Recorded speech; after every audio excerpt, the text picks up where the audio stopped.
Hello, Erics. How are you doing? Sorry, I don't know why I said Erics. Emery, hello.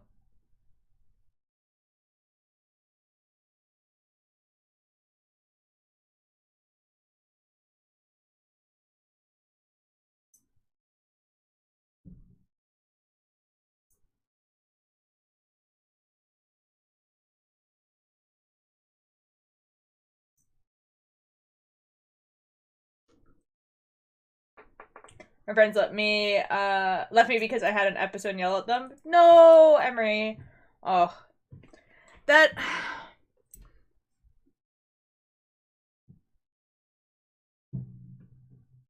slides down a road to the DMs? What?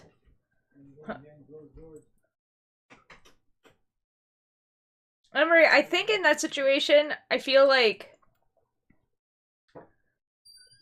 hmm, I feel like you still should probably apologize because, yelling is not great. But I am sorry, like, your friends just, like, left. Like, obviously, that sucks, but I can understand why they would want to be out of that situation. Hold my hand.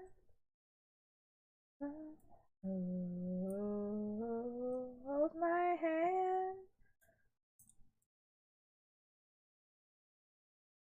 Hold my hand. I did? Okay. That's good, Emery. I have made a singular duck. 1 out of 8 are done. Oh, a duck. That's excellent.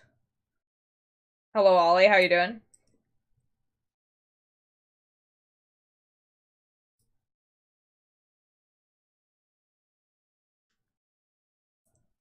I probably tried after it happened and during them telling me we weren't friends anymore. Oh. Hmm. I feel like in the situation, even if you yell at them and then you apologize immediately afterwards, it really depends on what the context is. Because I still feel like maybe I would want to be out of that situation too. But I don't know what the context is, obviously. So I would just give him a little bit of time.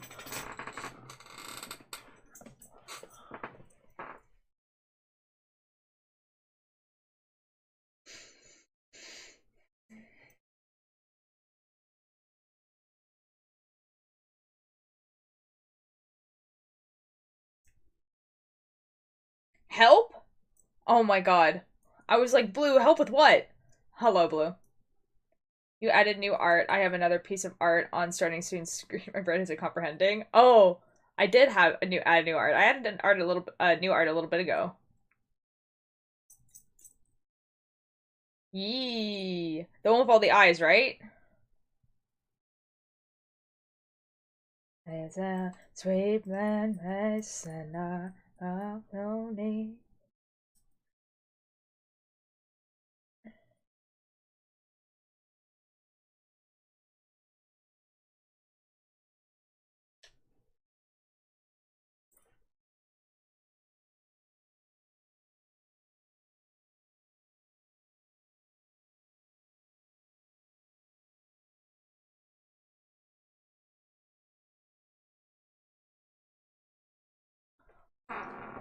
I was yelling at them for locking me out of the practice room during practice time because I did something to them, even though they've done the same thing to me in the past and it wasn't even a bad thing.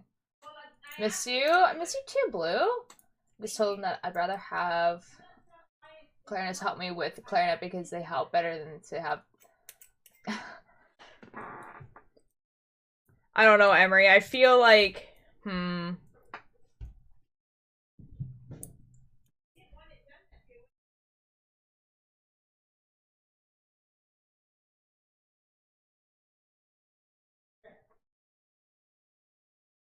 Heads on bottom of screen. Stream smaller. This is new. Ads on bottom of the screen. Weird.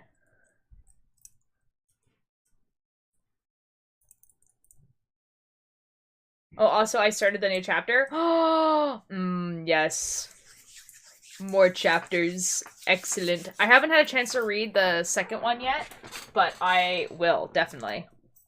I just haven't yet. I will get there, though.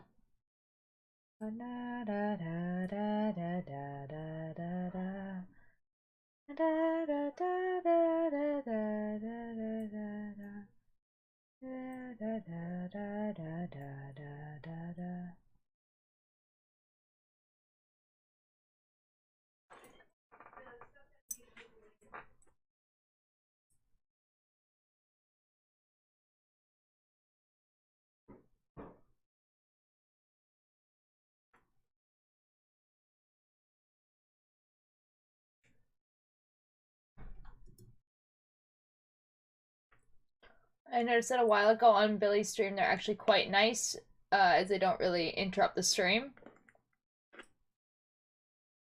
Oh, the ads, you mean? I feel like I can tell you guys think because I can't tell anyone else without being accused of... That's fair. I mean, like, to be fair, considering that we're, like, completely out of your circle of people, we don't know anything that's happening. Yeah. And honestly, you only ever really talk about, like, pretty normal, like, high school drama stuff, which is why I don't mind. Like, it would be a lot different if people started, like, you know, like, actually, like, trauma dumping in my chat. But you're literally just talking about pretty normal school things, I'm gonna be real. So, I don't mind you talking about it in chat or anything.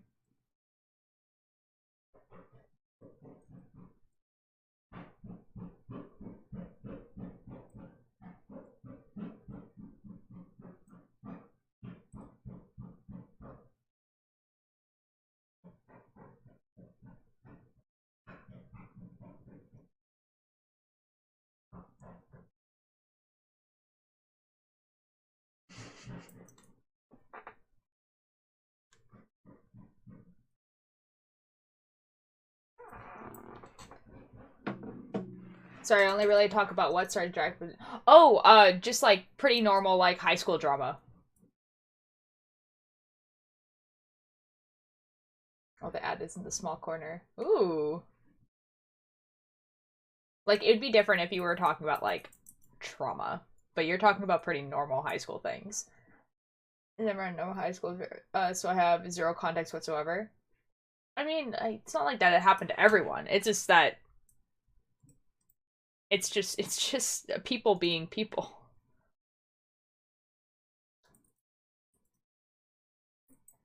It feels illegal telling y'all since you can't argue they're good people. Yeah, we're to be fair, we're basically unbiased. Oh, that sucks. But Emery, don't you watch on mobile? That might be why. Guys, I want to be able to memorize this song because it's just so cool. Like, listen to the part.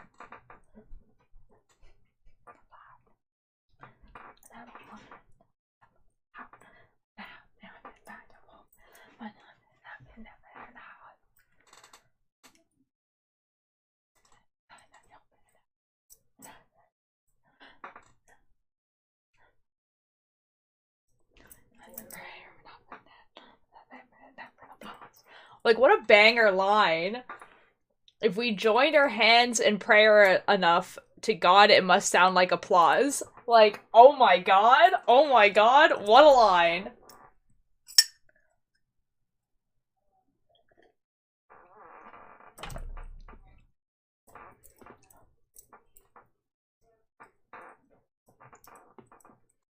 Shaking my head, they hate me. I have never seen either of these, like the small ads. I don't watch a lot of things live, so... And the people that I do watch live, I'm sub to, so...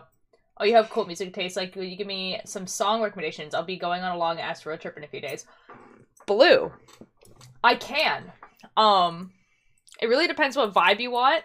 My Spotify is public, so if you look up Ultier Light on Spotify, you can see all of my playlists that I've made.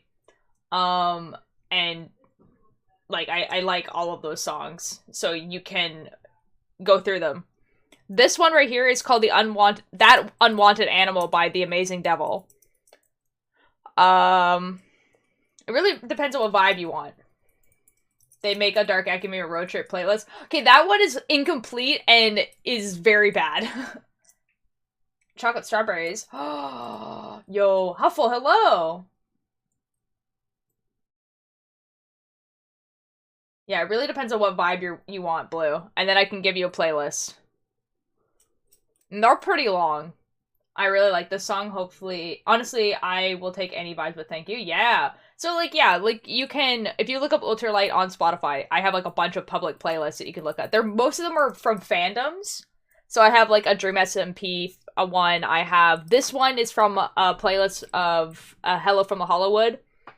I have 2 playlists that are of my creations, so, like, a Genetically Neon and Flickering Blue Streetlight, but I also have Lantern Zora Presents, which is the Aslentha playlist.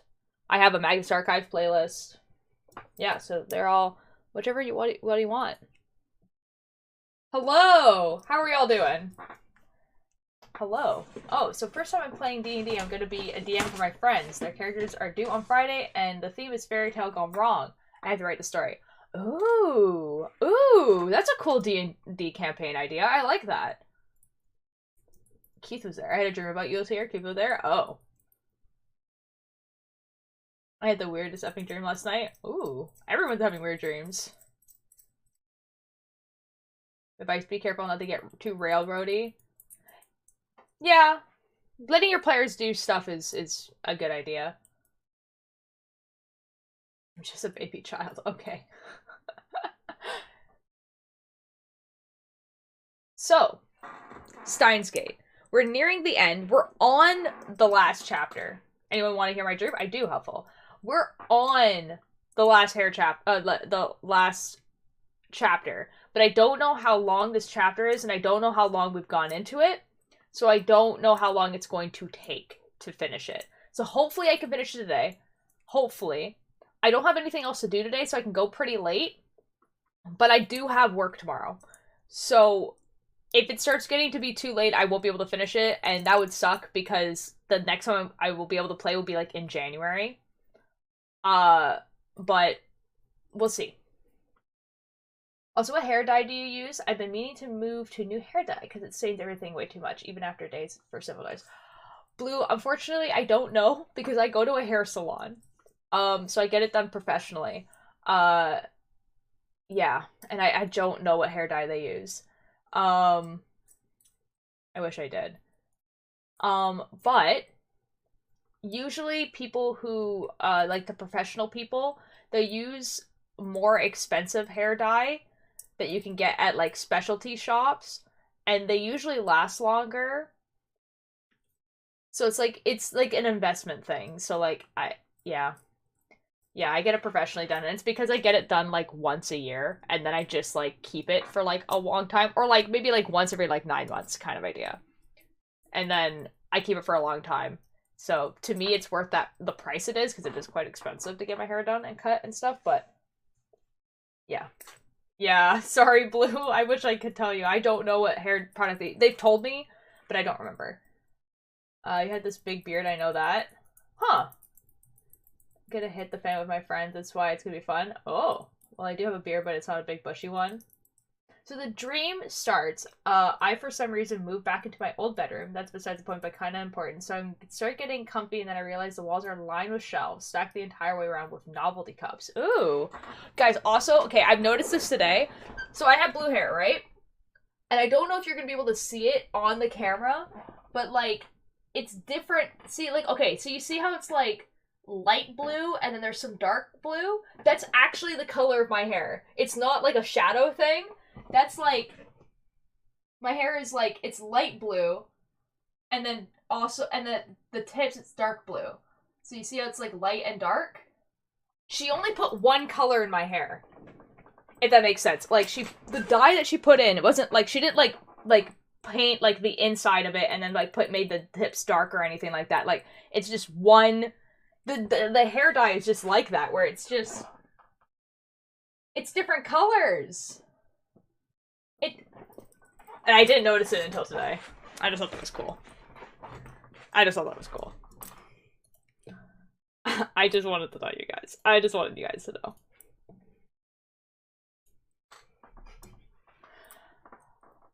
We were outside of a con, and Keith and Noodle were standing there. Mission and Spoons were running inside, and that's all I remember. Me and Noodle T-posing. Mood. For some reason, after I look at the cups, my ex appears, and then I start looking at the cups even more, and I can point out every cup individually, but my ex who randomly appears had no face. That sounds like demon behavior. For crab posing? Crab posing? What is crab posing? The game's starting up. Oh my god, guys, I'm so excited for this game. Let's go. Let's get comfy. What the F? Why is my... What?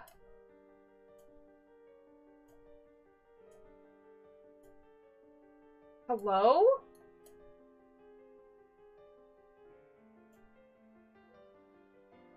Streamlabs did a weird thing. Whoa, that was very odd. Did not like...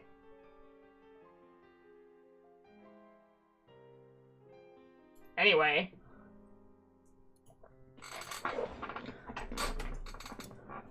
Like, I know it was my ex, but they had no face, and then my ex walked out doing the sky crab. Hold on, I'll send you a pic of crab pose. Okay. Okay. Okay, guys. Steins Gate. Steins Gate time. Steins Gate time. So, like I said before, we're on the last chapter. The shirt was sitting on me weird. We're on the last chapter, and I don't know how long is left. I know that we have the true ending because I got all the flags for it. So after I'm done the true ending, if we have enough time, thank you for the lurk, Blue. If we have enough time, I'm going to look up the other two endings that you can get, just so we can see them. So don't worry, we're going to see all the endings, everything like that. I'm just going to open up the little thing that I have, the little guide, to make sure that there isn't anything else that I need to do.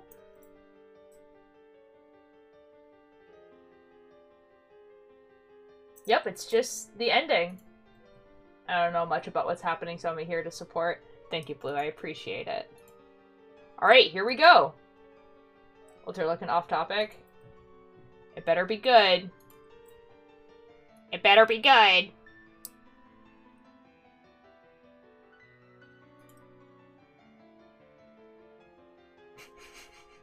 That's so very cool.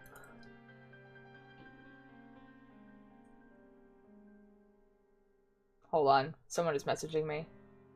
Okay, never mind. Okay, it's not... I need to pay attention to this immediately. Good. It's a sky crab? Ah.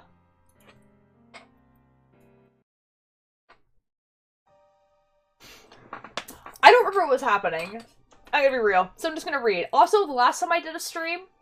So last stream, so not yesterday, but the stream before, where after I ended stream, I lost my voice. So...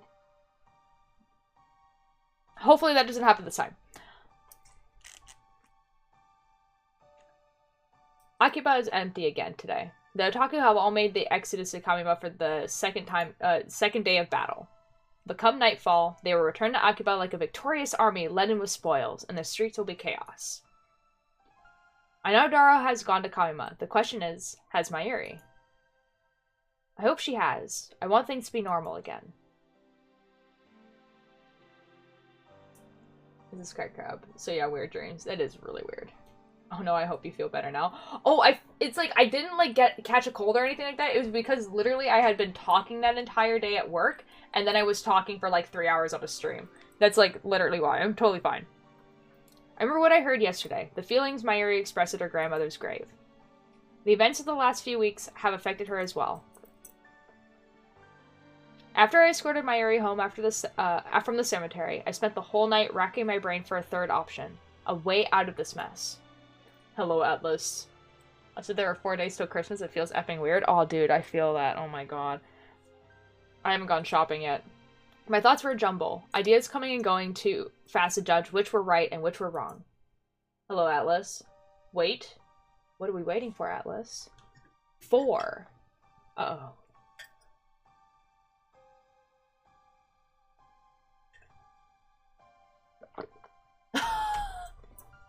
Atlas, I'm so sorry you had to find out this way. Ah yes, the popular holiday of Christmas. I've been sick. Oh no, Atlas, I'm so sorry. Oh shoot. I have so much to do. Oh no, Atlas, I'm so sorry. Oh no. But of course there isn't a right choice here. For in the end, it always comes back to the same question. Who do I let die? Atlas, I'm so sorry you've been sick. That really sucks. And no matter how I try to dance around it, the answer is always the same. I can't choose. Is there no one else who can make that decision? Anyways, we'll tear stream in bed brain rot time. Oh no. Oh no. You were both just standing there looking flabbergasted. Oh, thanks. Well, at least you still get to celebrate with your family. Yeah. I'm assuming that you feel better now. Not to celebrate, I literally can't afford to buy gifts. Oh no. No, even if there were, I know I'd never accept their choice, whichever it happened to be.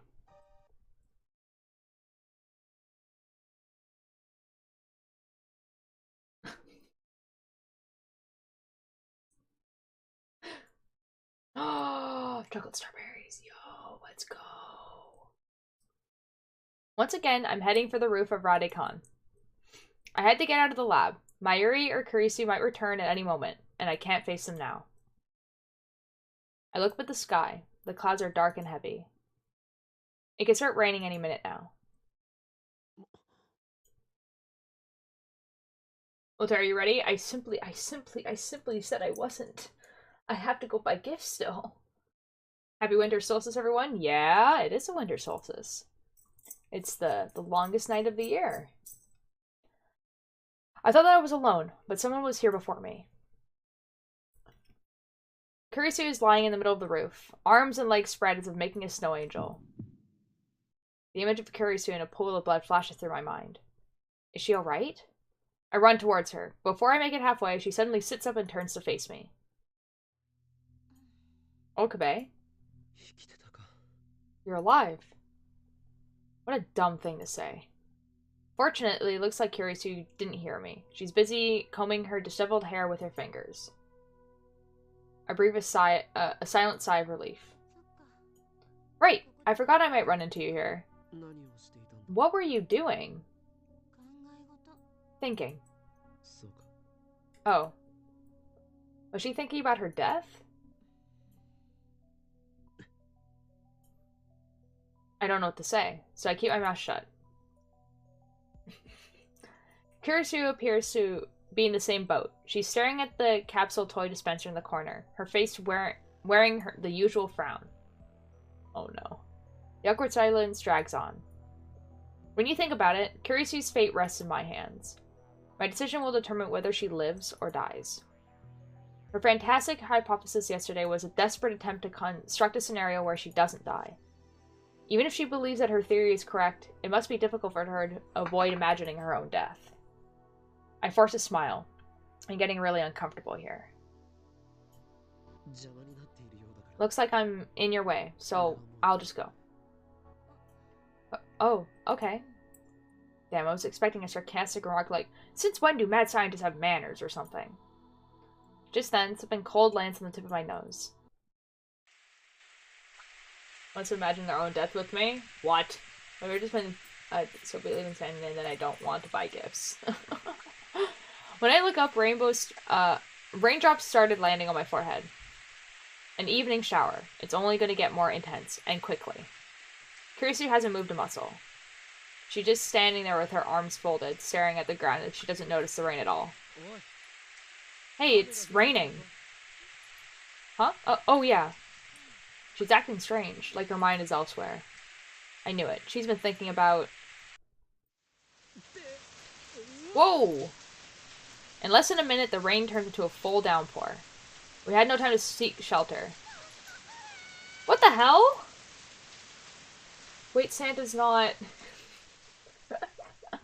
Kirsty's scream is drowned out by the roar of the rain.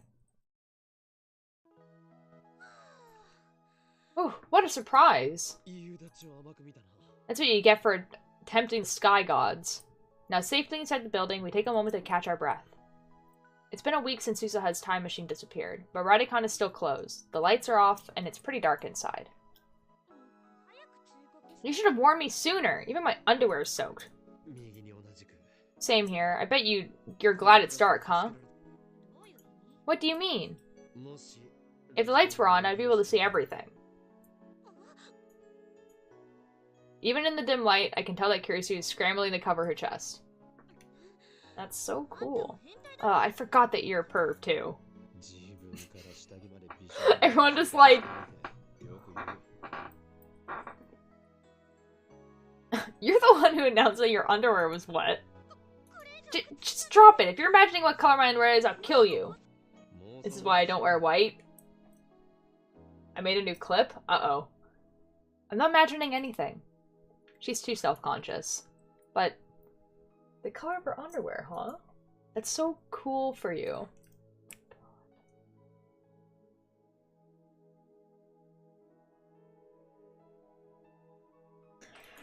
Okabe. Cold? I'm not stripping naked if that's what you're suggesting. Your pervy tricks won't work on me. Who said strip? Calm down, will you? But if you want... I can't make you... That's so cool for you, Okabe. Why are you so awkward?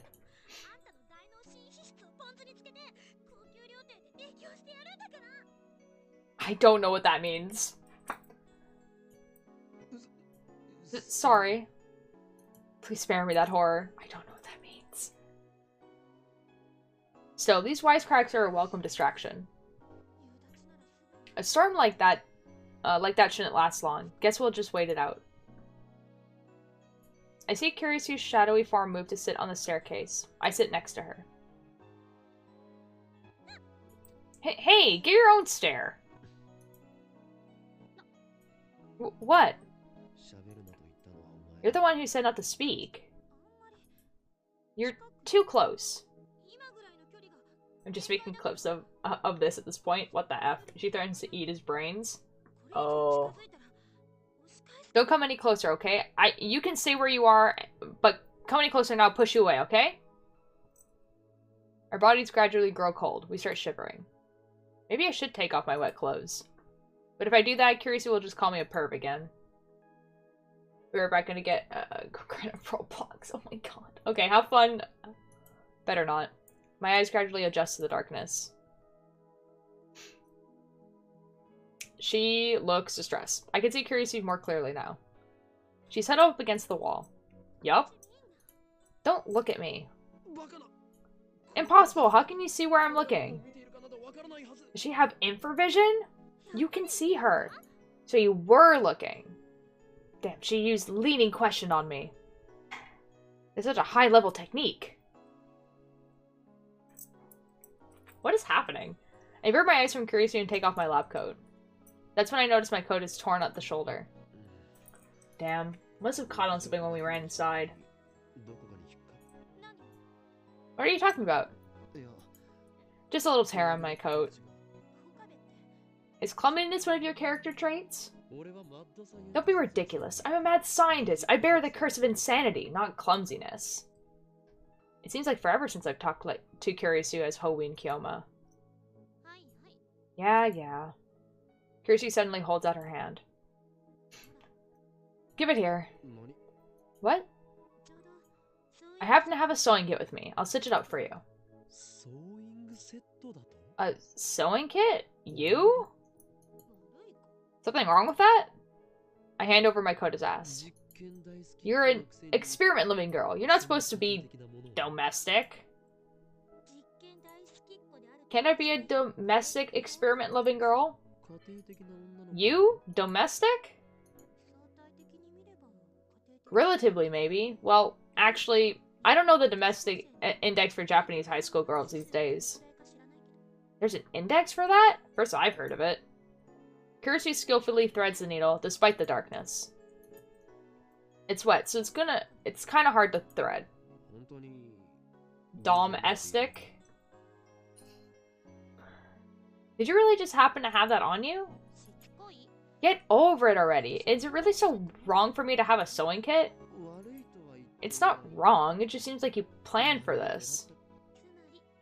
So you're saying I brought it with me because I somehow knew your coat was gonna get ripped? Uh-huh. Ridiculous. And before you get the wrong idea, I'm not fixing your coat because I want to or anything, okay? Nice Cinderella line. Don't mock me. You just happened to tear your clothes, and I just happened to have a sewing kit handy when you did. It's coincidence, that's all. Coincidence.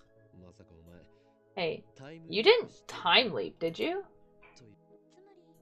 So now you're saying that I went back in time for the sole purpose of repairing your stupid lab coat. And he's domestic? True. Real. Ridiculous. Ridiculous. There. It's so important I said it twice. Comprehend? You're right. If you had time leap, you would have brought a towel, not a sewing kit. What's that? Sarcasm? All you do is complain.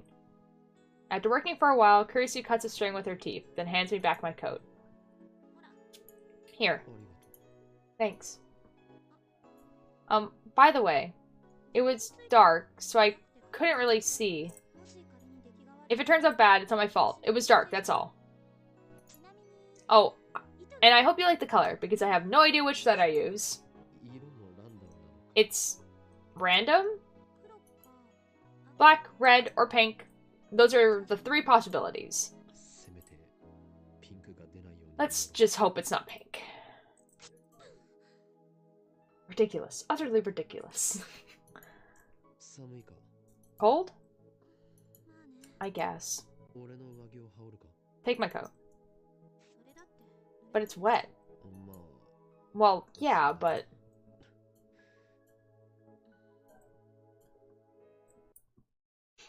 Silence again. Words flow so naturally when it's just harmless banter, but 1 second of silence and suddenly we have nothing to say. It must be because of what happened yesterday. I'm so desperate to avoid the topic that nothing seems safe. Wait, did she try to thread his jacket with her hair? No, she had a thread. Oh my god, just kiss already! I agree with you, Ollie! Oh my god! I know I need to say something, but what? Have you made your decision yet? Her voice is barely a whisper, but I can hear her clearly in the silence of the empty stairwell. I look at Kurisu. She's hugging her niece to her chest, presumably against the cold. She said, red thread, her hair is red. Her hair is actually brown. In the anime, it's red, but in this, it's brown. She's a brunette. I know. It's wild, right? Colorblind? To be fair, it does look red until literally until the video game was like, oh, her hair is brunette. And I was like, oh yeah, you're right, it is brunette. In the anime, it is red, though. My decision. I'm literally colorblind. I got that. I'm just telling you that we're not like... it makes sense for you to think that it's red. I know what she means. That's why I can't answer. You still haven't made up your mind. You like Mayuri, don't you? What? Where did that come from? Kurisu keeps staring into the darkness. It's probably just my imagination, but lately I've been seeing things, like a strange sort of deja vu. In these visions, you're fighting to save Mayuri all by yourself. You never give up, no matter how much it hurts.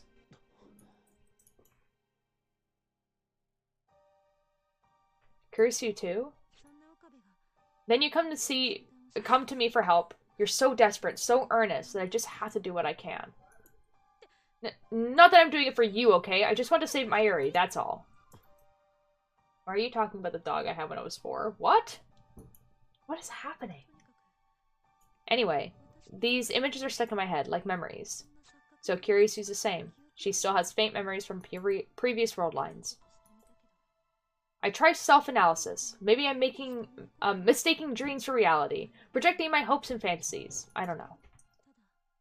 But there's one thing I do know. You have to save my Eri. Aren't you afraid? To save my Eri, I must undo the current world line. If I do that, Kurisu will die. You know, it kind of feels like we're trapped in an ancient ruin. Kurisu suddenly changes the subject. She looks around the dark, empty stairwell. Like the world ended. And we're the only two people left. I've been thinking.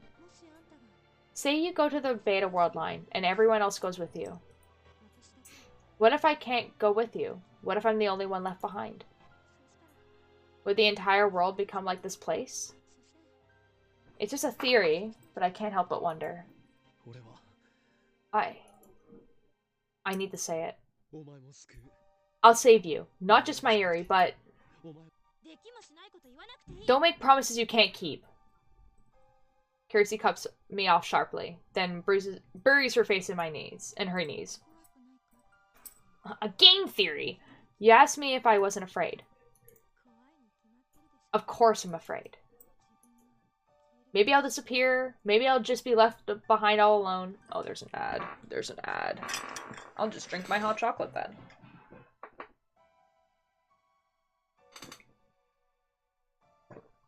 Like, dude, can these two, like, kiss already? Like, god dang it.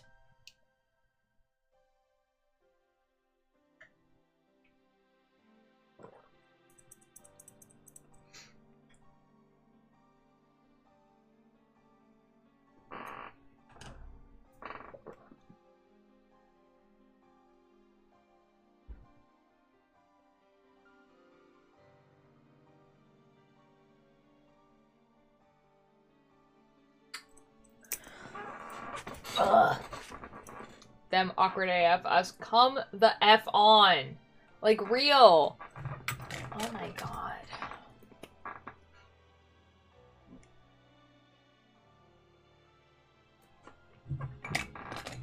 I just, you know?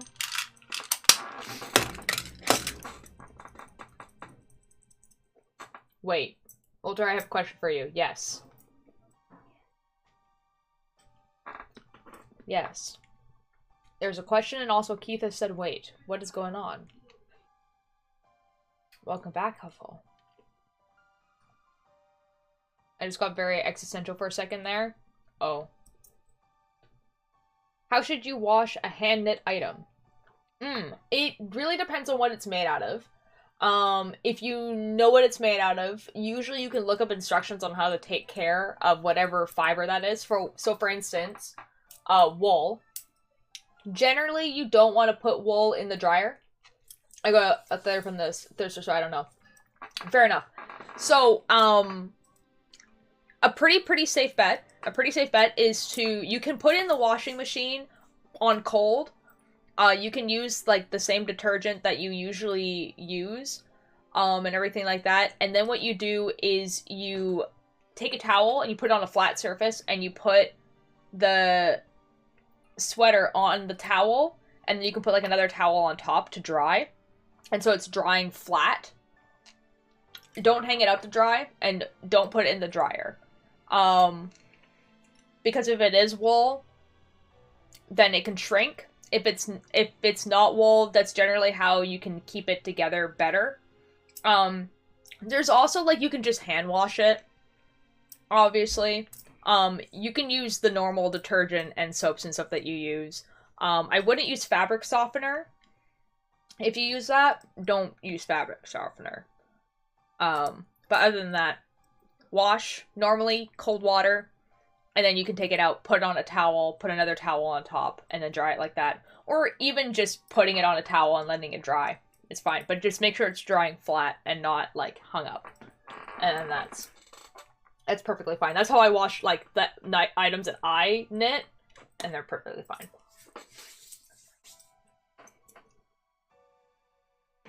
Yeah. That's pretty much it. Yeah! Okay.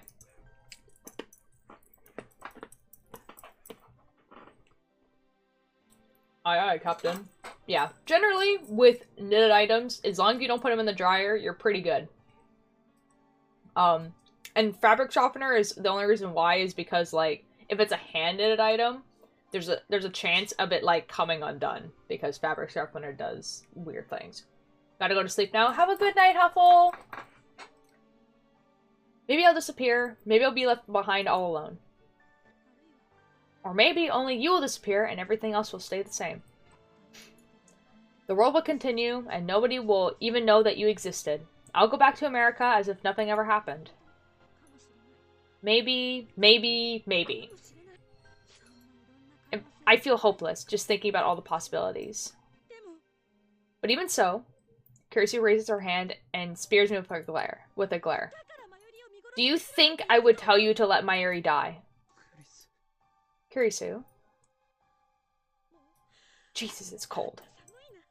Kurisu grabs her own arms. In the darkness, I see her shoulders shaking. It's because of these wet clothes. It sucks.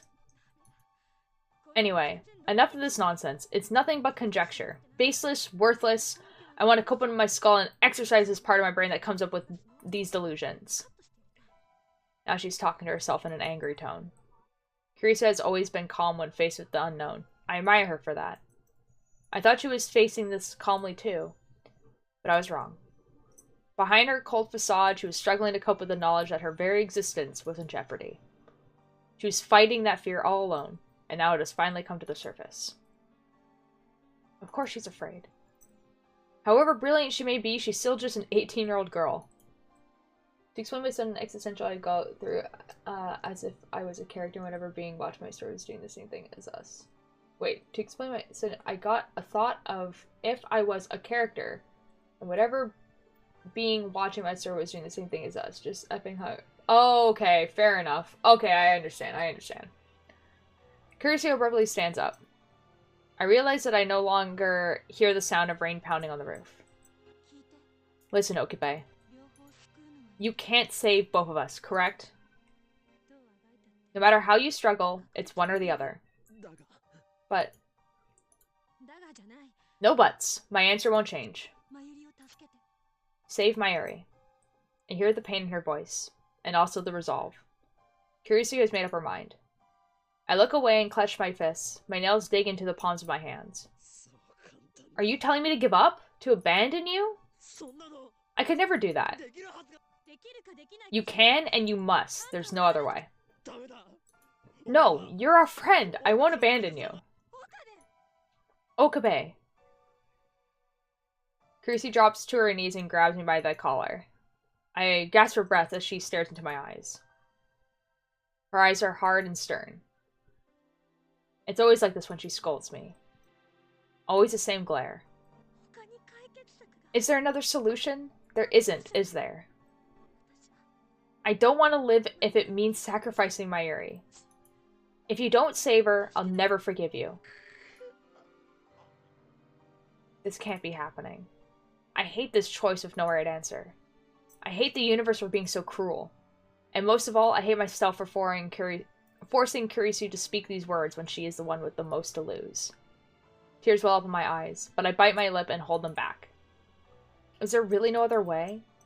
I can't bear it. I look straight back at Kurisu as she holds me by my collar.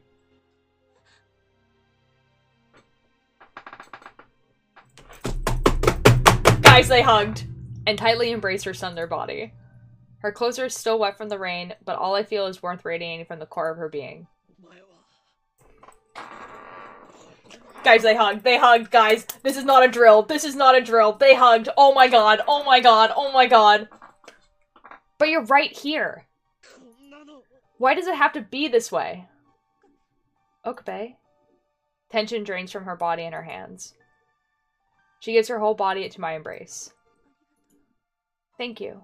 I know you're hurting for me. But you've done enough. I'm fine. So just think about Mayuri, okay?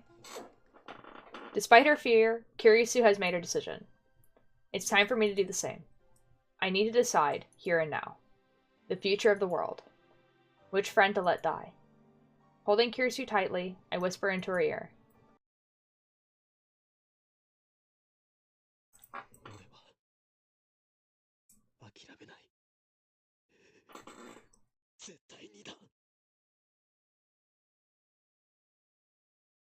Oh my god. I won't give up. Ever.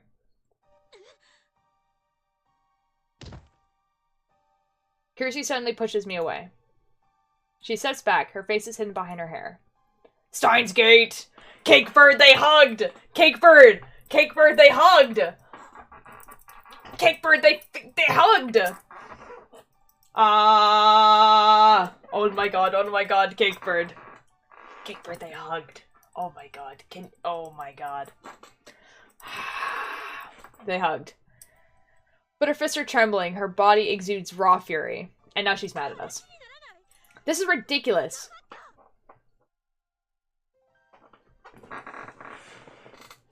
She called us a mother effer. Oh no. Oh no. Oh no. Anyway.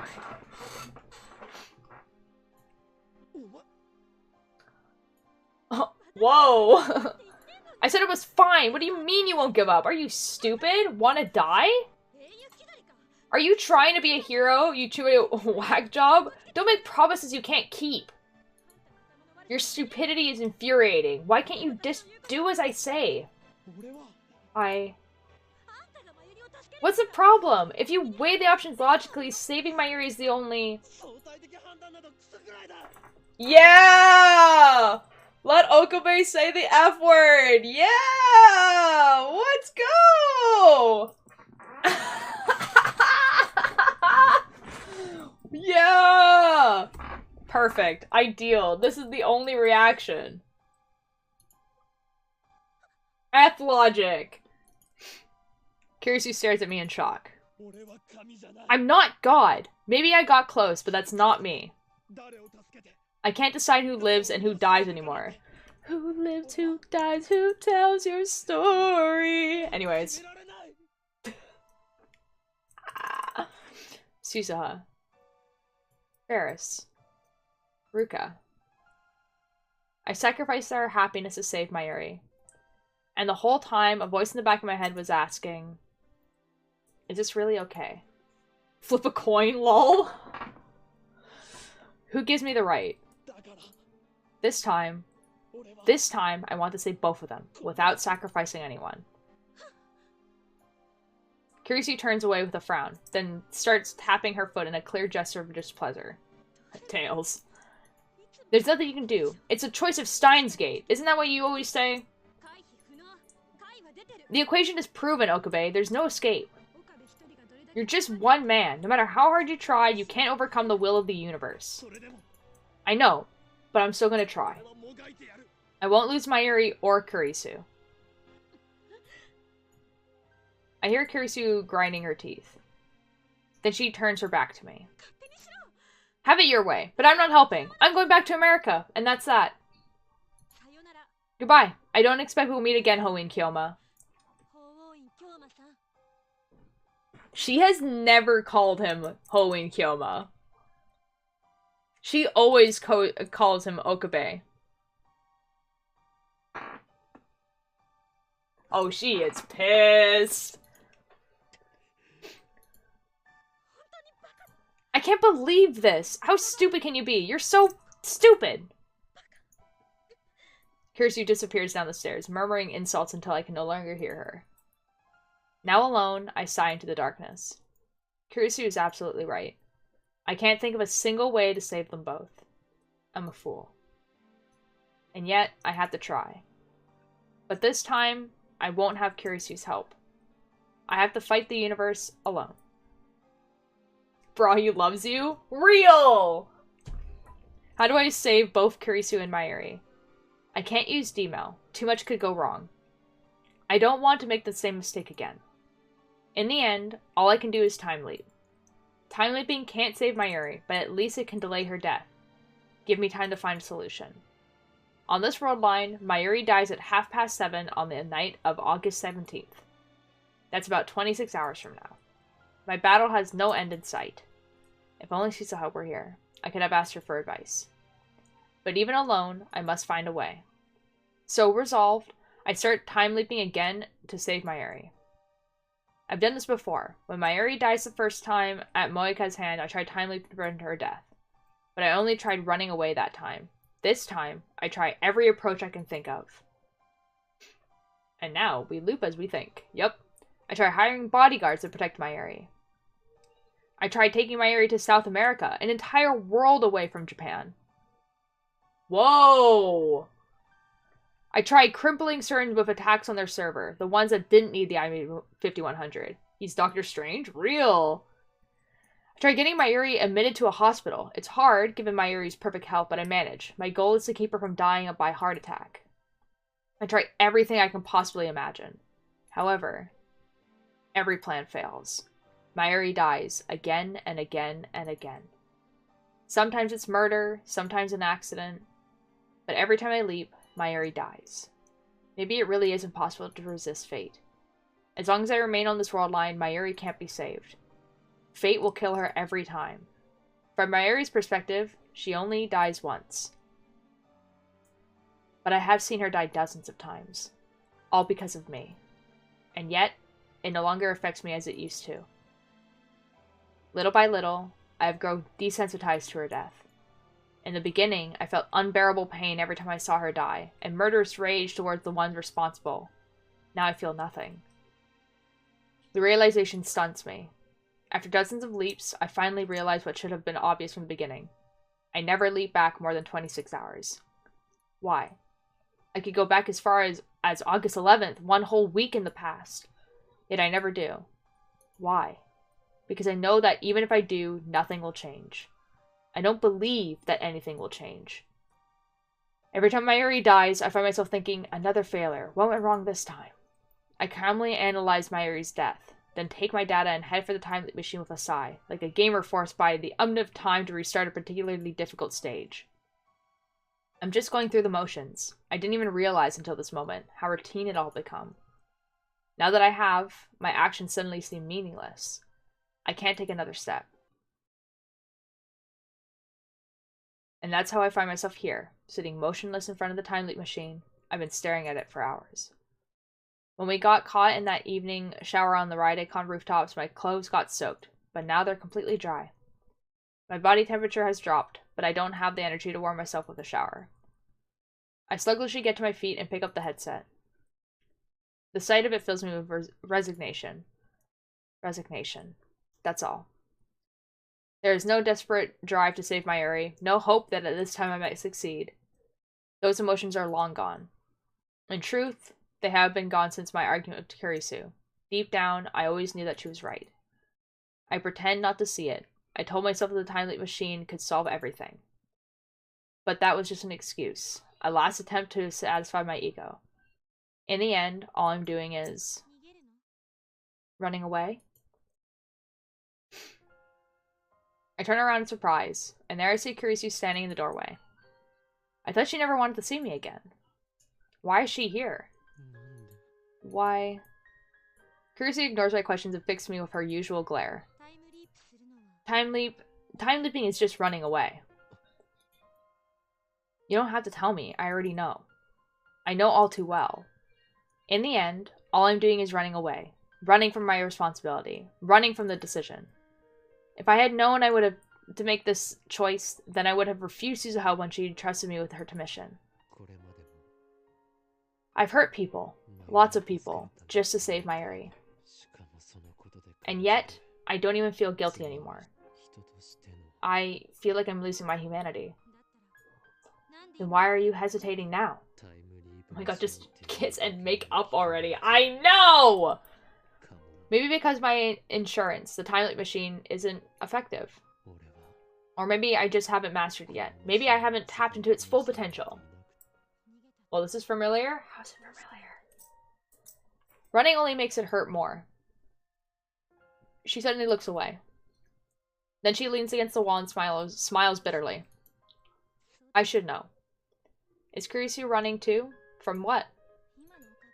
Look at yourself, Okabe. You look like you've aged a decade. Your heart can't take it anymore. You don't need to beat yourself up like this. Just accept the truth. Oh, the repeat, yeah. Like I said, You can't stay here. Go to the Beta World line. Go to the world where Mayuri doesn't die. Not just for your sake, but for mine as well. She's right. I have no other options left. No more D-mails. No more time leaps. There's no perfect world where both Kurisu and Mayuri live. Maybe there are things I have yet to try, but I'm certain that all of them will end in vain. As long as I stay on this world line, Mayuri will die. And if I go to the Beta World line, Kurisu will die. We'll never be able to talk like this again. It's only been 20 days since we met. And yet, memories of Kurisu flash before my eyes. 20 days. Hey, could you not talk about me like that? I'm perfectly fine. Let's say we wanted to make a machine that could physically transport people through time. What would we need?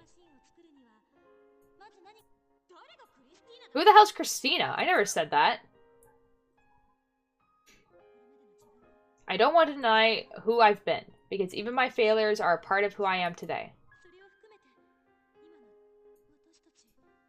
We may have created a monster here. You said I was your friend, remember? You said I was important to you. That made me really happy, I guess.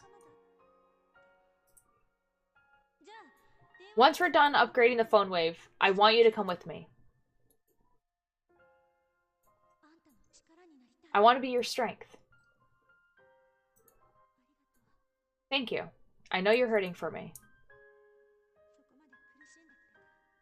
So much has happened these past 20 days. We've argued, we've exchanged insults, we made incredible discoveries together, and when confronted with the implications, we shared our fears. Whenever I hit a dead end in my struggle to save Mayuri, I always turned to Kurisu for help. She always listened. She always believed me.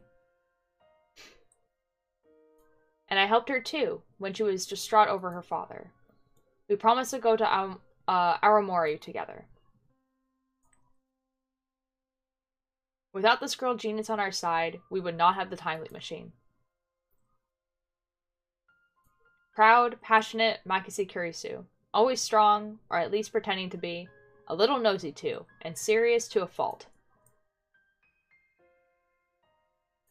Before I knew it, she had become the center of the lab. I already cried the first time Mayuri was called. I don't need to cry again because of Kurisu. Ah! From the very beginning, I was attracted to her radiant confidence. I found myself memorized by her every gesture, hanging on her every word. That sounds a little... I listened enraptured whenever she presented her latest theory. At the end of the day, the reason I never called her by her name was because I was too embarrassed. I admired her, I longed for her, and I didn't want to admit it to myself. Ah! Only now do I realize the truth. Yeah! Yeah! Oh my god! Oh my god! Oh my god! Yo! My boy! Yeah! Now kiss her! Please! Oh my god! Oh my god, oh my god, oh my god, oh my god, oh my god, let's go, let's go, let's go! I love her. And that is why I want so desperately to save her. She's not just a fellow lab member. To me, Kurisu is far more than that. And yet, I had no choice. In the end, everything she said was right.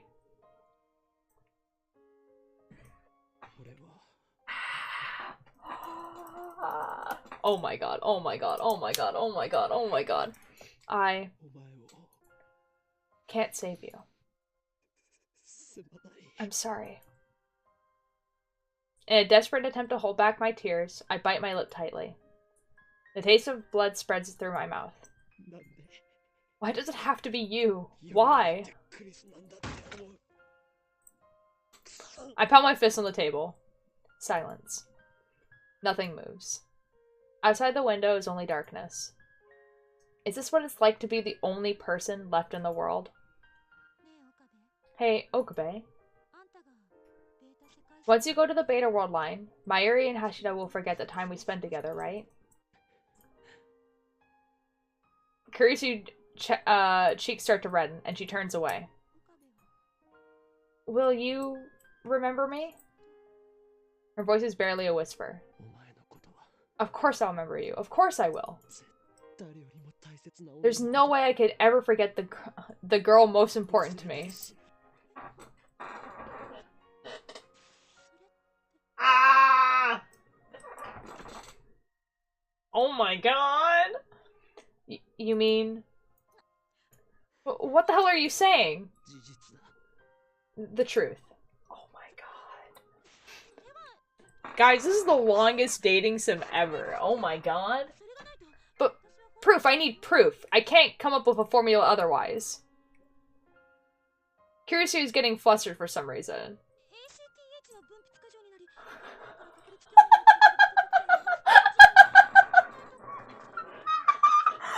I too also start spewing random facts when I get nervous.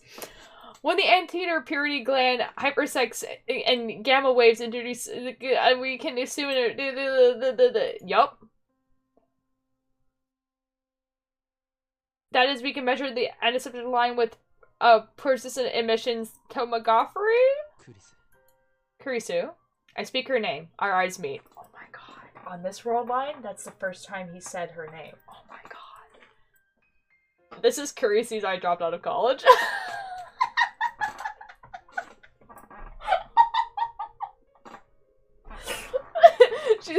she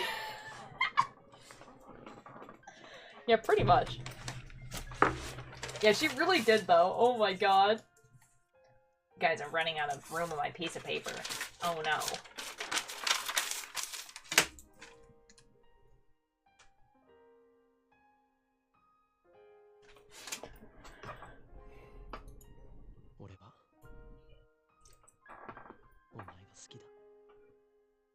Oh my god, he said it out loud. Oh my god, he said it out loud. Oh my god, he said it out loud. Oh my god. Oh my god. Oh my god. Oh my god. Oh my god. Oh my god. Oh my god. This took 6 effing months? Real. Oh my god. Oh my god. I love you.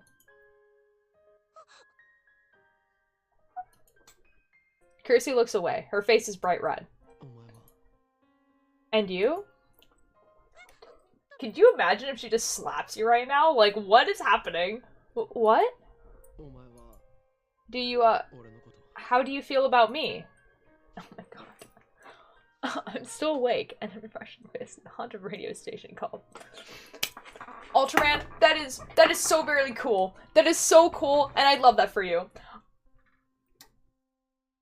We've been waiting for this moment for 6 months. I am simply going to keep reading this. You want to know? Her dial-up? Yeah, real. Kirsty suddenly looks me straight in the eye. Her face is still red, but her expression is firm. She walks straight up to me, grabs me by my collar, and jerks me towards her.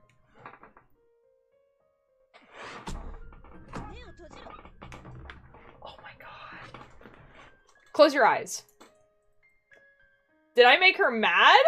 Bro! Perhaps Kurisu hates me for some reason. Bro! Oh my god, oh my god. No, you didn't. Maybe she really did mean all those insults she said to me. That would be really sad. This idiot! I slowly lick my trembling lips and timidly try to ask a question. Why close my... Just shut up and close them!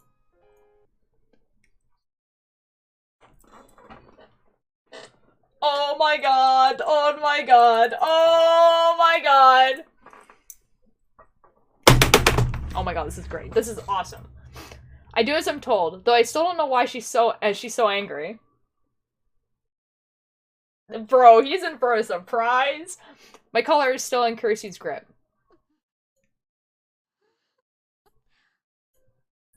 Abruptly, I feel a soft sensation against my lips. Oh my god. Oh my god.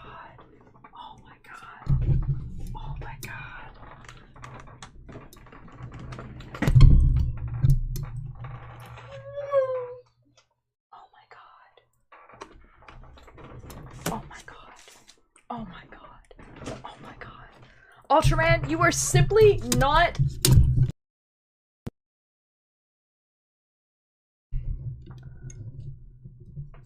Finally! F yeah! The faint scent of citrus tickles my nose. When I open my eyes in surprise... Yeah! Yeah! Let's go! Oh my god! Oh my god, there's a splash screen for it! I am my what the F? What is my chair is stuck on something. This is awful. What are you stuck on? Guys, this is awful. Out of all the times for my chair to be stuck on something. What the F? What has happened here?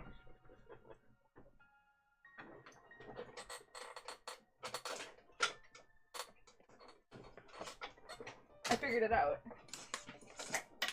Jesus. I got it. F yeah! An ad! Okay, well, that's okay, because I can fix my chair now, because my chair has decided to be stuck on everything. Oh my god, hold on. Let me just... Guys, here, you guys can have some nice screenshots. Here you guys go. Hold on. Whoop! Whoop! Not that one. There you guys go. Have some screenshots. Let's go! Let's go! Oh my god, oh my god, oh my god. Ah! Okay, screenshot time is over.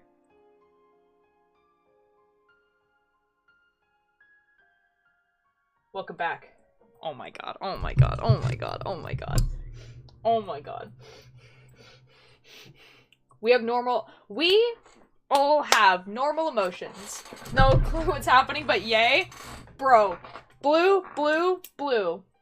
These two mother effers have been bickering with each other and everything like that for 20 days in-game, 6 months in real life. I've been playing this game for 6 months. I have 80 hours logged in this game. This is not a dating sim. These two they always get together. But that's not the point. The point is they're perfect for each other. And they finally kissed. Oh my god. This is the only thing ever. Ollie.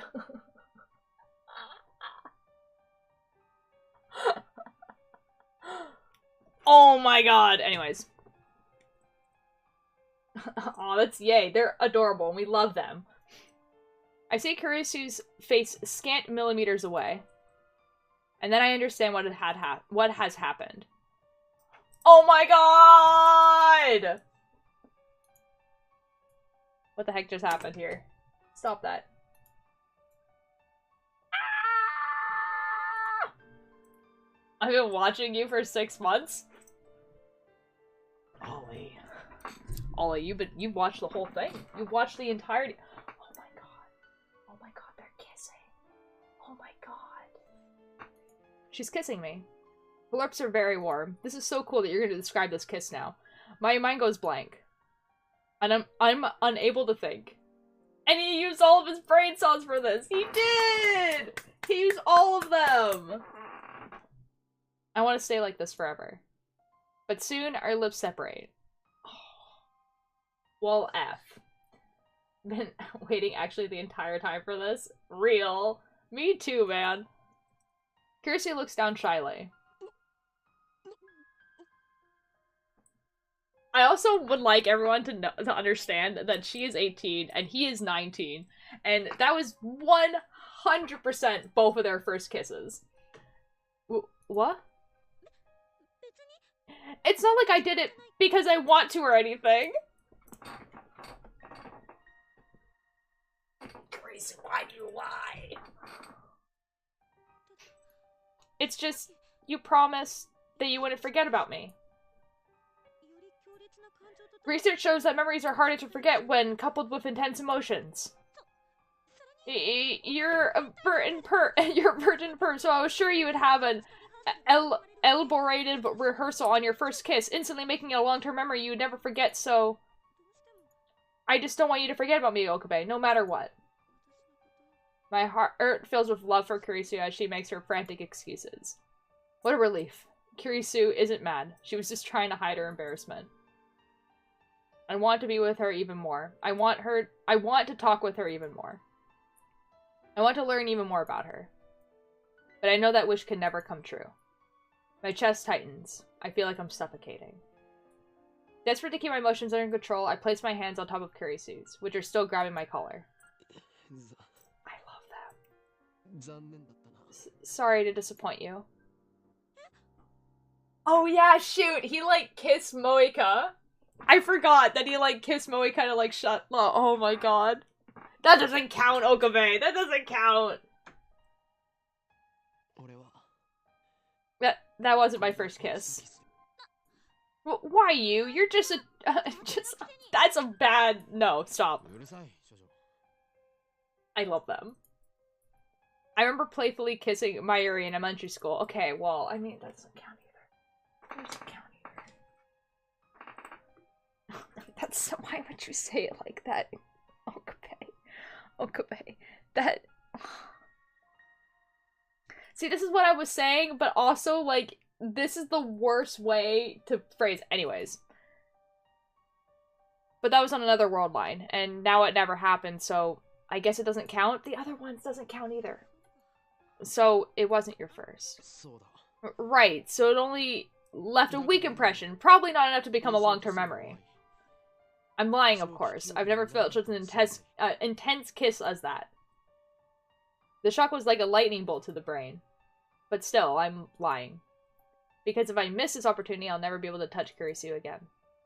This is my last chance. So, once more. Oh my god, the brain cells, he took 2 of his brain cells and he rubbed together, and he was just like, what if I know how to get a second kiss. And this is how we do it, boys. This is how we do it. He took his 2 brain cells and he rubbed them together, and he was just like, I can get a second kiss out of this. What? He is asking for once in his life. Kurisu fidgets. Her usual... I can't read anymore. She usually glares at me harshly, but now she's avoiding my eyes. I don't ever want to forget. So let's make doubly sure. Yeah, because usually the word doubly sure is definitely going to get you a second kiss. I decided to take the initiative. I wrap my arms gently around Kurisu's waist and pull her slender body against mine. Oh my god, dude. What the F? The brain cell bounced against the corner of the screen and he finally had an idea. Yes! That's not what you described. This is not what you described. Then I guess there's no choice. Ultima's brain has been overloaded by adorable. They are the only thing ever. Kurisu looks at me shyly. Just a kiss, okay? What is she worried I'll do? Be gentle, okay? I rub my fingers softly through her hair. Oh my god.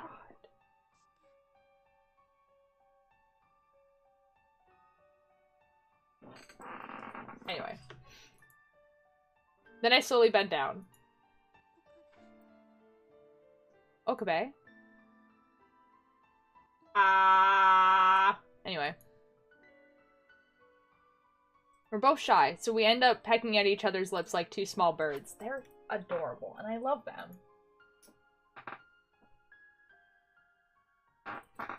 Then we draw back and look at each other. Kurisu's eyes were wet. Tears were running down her cheeks. Bird moment. I kissed them away. You kissed them away?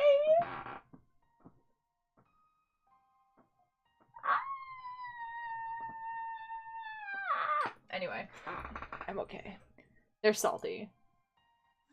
They're adorable and I love them. Don't forget me. We press our lips together again. Stronger than the first time. Longer than the first time. I never want to let go. We embrace each other tightly, our feelings too powerful to contain. I love them. Yeah, that's exactly it, Atlas.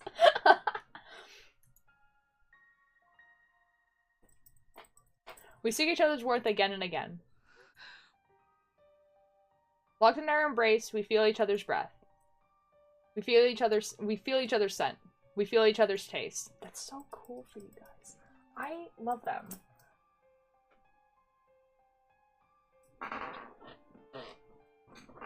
Anyway, it's too fast. Kurisu whispers resonates through our embrace. Yep, I read that word right. Time is going by too fast. I could really use a word with Einstein. I could really use a word with Einstein right now. Time is not absolute. Einstein proved that time could be fast or slow, depending on the observer. Hey, Okabe. The theory of relativity is so romantic. Is it, Kurisu? And so sad, don't you think? Brought to him, it's a lifetime. How does Kurisu feel about me? I don't know, man, but she did just kiss you a bunch of times, so it's probably positive? Probably. I'm no expert, though. In the end, she never really answered my question. You're an idiot, actually. Early morning, Akihabara Station. Kurisu is standing before the entrance with her huge suitcase beside her. She waves to me shyly as I approach. Then she blushes and shoots me her usual glare. After that kiss, Kurisu went back to her hotel to pack. That suitcase must hold everything that she brought to Japan. She's going back to America. Well then. Are you sure I shouldn't call Mayuri and Daru? I think that would just make it harder. But you, I have no trouble leaving behind. What the F, bro? What the F? What the F? That was a joke. Was it? Bro, I would be heartbroken if, like, I would have just collapsed and cried. I know. Kurisu looked like she's about to cry. I would have cried. No. I'm sure I look just as sad. But I won't cry. Okay, dude. Okay, because immediately after those words left her lips, I would have been like, I'm done. I don't have that right. She's lying. She just wants to see him one last time. I know, but obviously she's lying, but even, oh my god. Oh, anyway. This is a souvenir. Take it. I hand her Future Gadget number 2. The bamboo helicam. Why would you do that? It's a bamboo helicopter equipped with a CCD camera, which allows it to record video in the air. A truly groundbreaking invention. Why? But sadly, due to its constant high-speed rotation, the video is produced tends to cause motion sickness.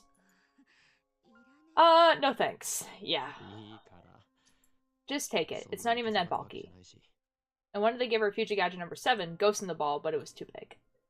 Kurisu accepts bamboo helicam with a strained smile. Oh, fine. I guess I'll take it. But then silence. No words of farewell. We just look at each other. Sorry I couldn't go with you to Aomori. Yeah. But these 2 weeks were fun, in their own way.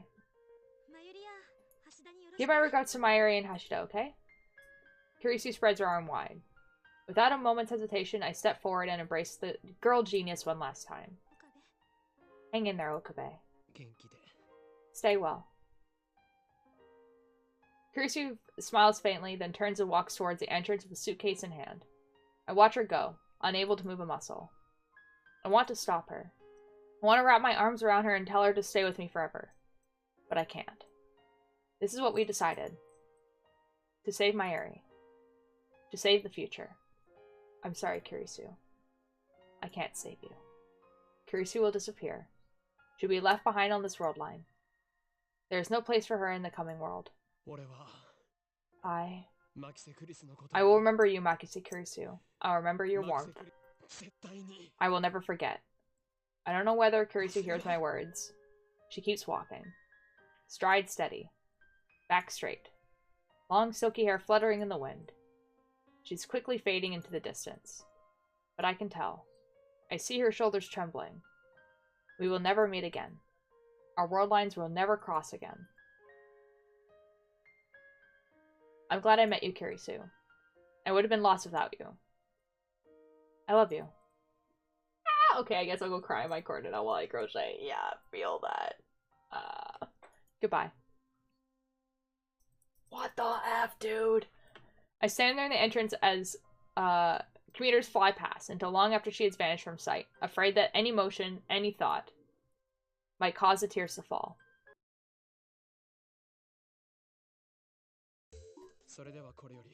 So now you're in trouble because she left and you did not tell these two, and these two are like, bro, she's gone?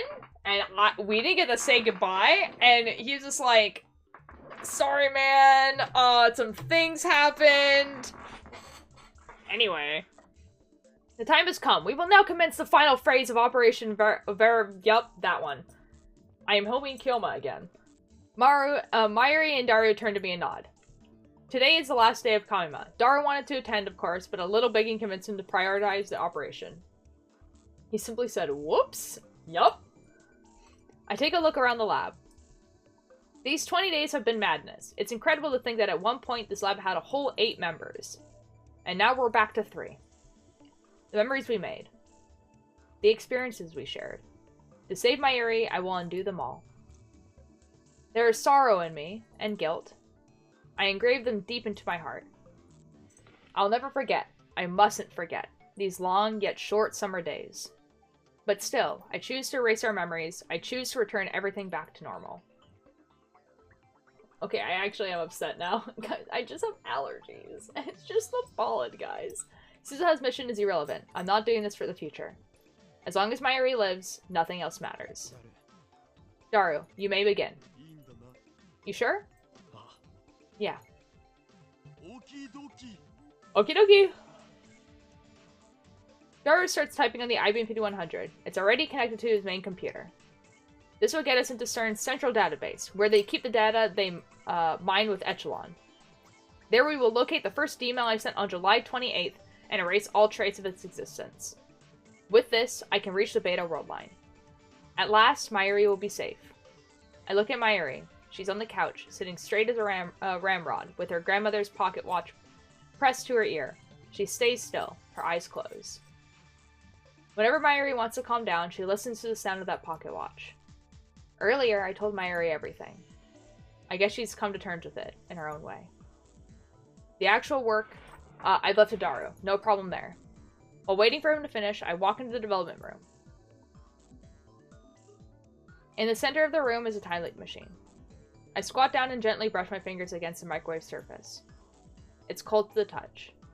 I've made irreplaceable friends because of this thing. And because of this thing, I've hurt them. But I don't want to blame the tool. It's how you use the tool that matters. And I've got to admit, it saved me more than once. But still. Once this is over, I'll destroy the time leap machine. We must never make the same mistake again. Ocarine, I found it! It's really there! The email I sent? It's there? It sure is, man! The tool behind the tool. There are points to a string of characters. My name is there, followed by the message I wrote about Kurisu's death. 3 lines total, each 12 characters long. This data led CERN to our doorstep. At FB's instruction, Moika and the Rounders attacked. If Suzuha is right, then by erasing this data, we will escape from Attractor Field Alpha, where CERN dominates the future. That will take us to Attractor Field Beta, to the Beta world line within its range of convergence, to a future without Mayuri's death. Mayuri is standing next to me, gazing intently at the monitor. She grasps my hand firmly. Ocarine? It's okay. She looks anxious, so I pat her head to calm her down. Everything's set. One press of the enter key and that data's gone. Daru stands up and gestures to the open seat. I leave that honor to you, Ocarine. I sit down and face the keyboard. Oh my god, intense enter key. This time. This time it ends. Kurisu's face floats through my mind. I close my eyes and take a deep breath.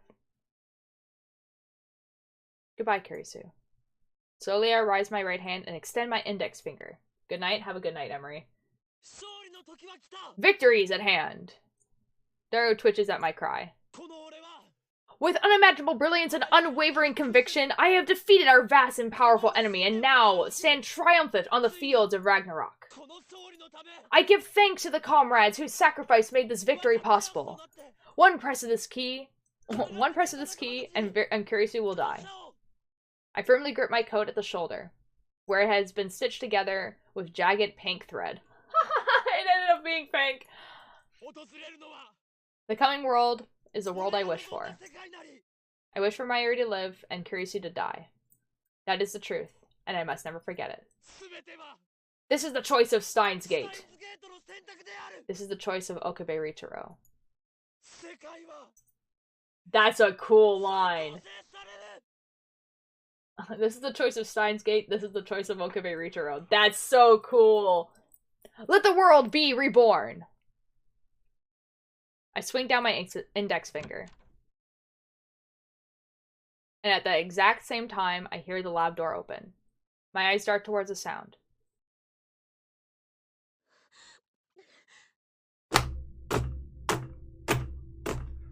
Why are you here? There in the doorway stands Kurisu. Her face is flushed. Was she running? Why is she here? Gotta go for dinner? Okay, bye, Atlas. I'm so sorry you have to miss this now. She should be on her way to the airport right now. Kurisu is looking at me. Her eyes are glistening, but her face is all smiles. Did she come back for me? In a split second of frozen time, I imagine I hear her voice. We didn't say goodbye, she says.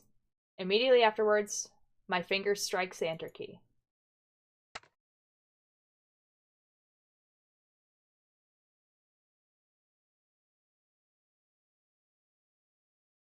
No, that's way too upsetting. I hate that. The world starts to warp. The timeline is being rewritten. I feel my consciousness being sucked into the vortex. Reading Steiner. Divergence is changing. Control Z real quick.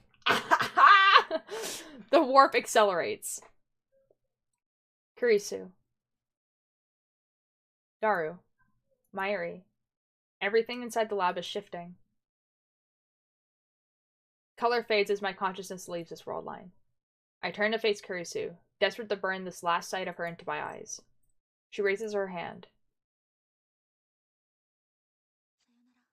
Goodbye.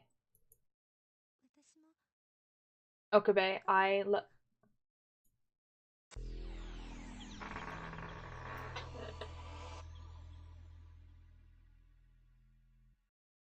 How are we feeling? Because I'm feeling not great. Oh boy. What the F? I hate this. This is the worst. Ah. The world gradually stops spinning. Little by little, color returns. I look to the door. Holding back tears.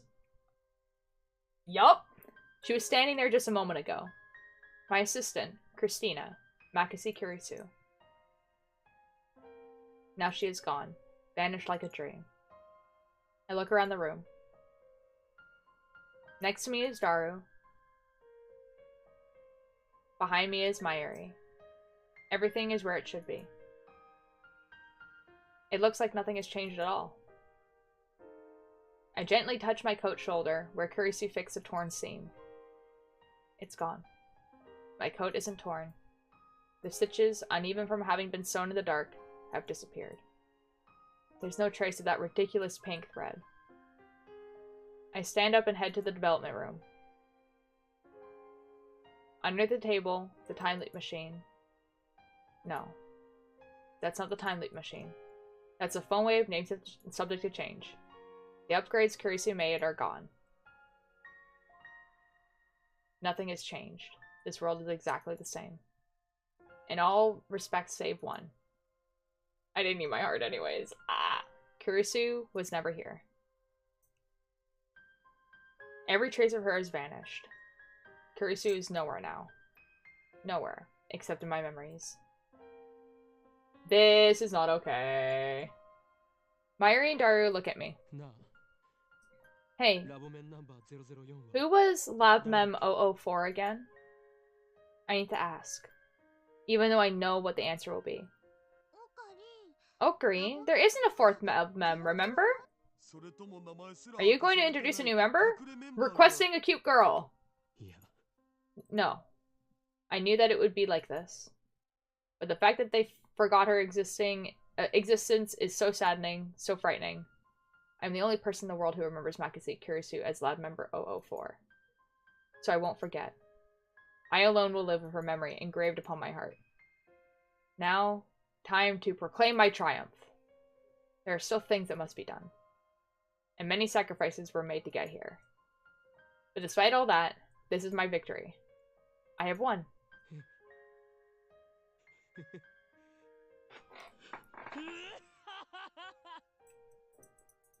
I would immediately start crying.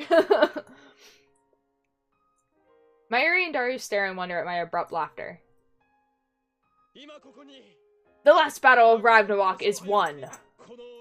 I, the insane mad scientist Hoenn Kyomo, with an IQ rivaling that of Einstein himself, have thralled the organization, outsmarted CERN, and conquered the whole of space and time. Now at the moment of my triumph, I stand before you as a god.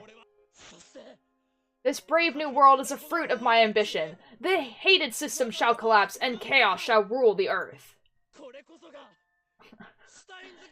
This truly is the choice of Stein's... Ocarine? Mayuri suddenly throws her arms around me. I freeze, utterly taken aback. Daru looks as confused as I am. Mayuri looks up at me and smiles. It's the gentlest smile I've ever seen. It's okay now. What? What are you saying? I must proclaim our glorious victory that all my... But Ocarine, you look like you're about to cry.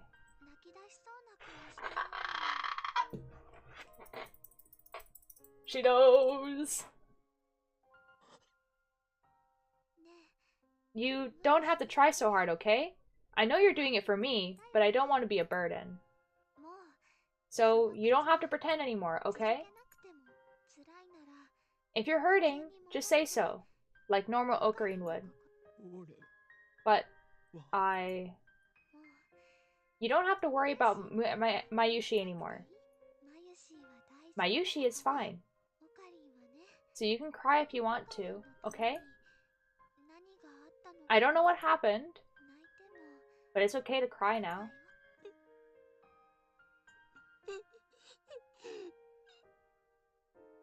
So she doesn't know that obviously she died over and over again in this world line, but basically, because he looked like he was about to cry, she just assumes that he is still thinking about why he got her to be her hostage, like the hostage, because she was going to, like, you know, because she was so upset about her grandmother grandmother passing away. And so that's why he decided to make her his hostage. And that's what she's talking about. Basically. I hope that cleared that up. Daru's gonna be so confused. Yeah, because I don't think he understands about the hostage situation either. And just like that, the mask shatters. All it took was one word for Mayuri. Mayuri, the sister I never had. The girl who always needed my protection. I had to save her. That was my purpose. That's what the hell. Yeah! I even sacrificed the girl I loved. But now I finally realize it's over. Mayuri is safe. I'm free. Once more, I see Kurisu's face in my mind's eye. I recall the warmth of her body, the softness of her lips.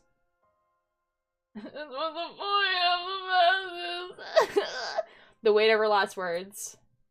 One by one, they pound against my heart. I can't bear it anymore. Whoa, man, are you really crying? Dario, not the time. My vision blurs. Tears run down my cheeks.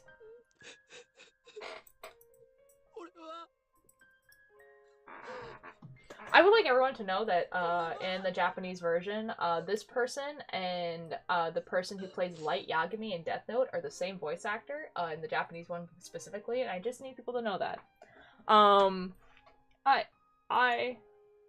A tidal wave of emotion crashes over me. Nothing remains to hold it back. I'll never see Kurisu again. That knowledge shreds my heart. I can't hold back my sobs. I can't stop my tears. This is the world I've been searching for. A world where my Yuri does not die. And yet, it is still missing the person most precious to me. It's too much. It's too cruel. Why did it have to be Kurisu? Why was I forced to choose? Why did she send me off with a smile? I cling to Mayuri. She strokes my hair gently. We're okay. I surrender to my grief. And Daro's standing there like, I missed something. 3 days have passed since then, and Mayuri is still alive. I feel sick. Oh, there's an ad. No!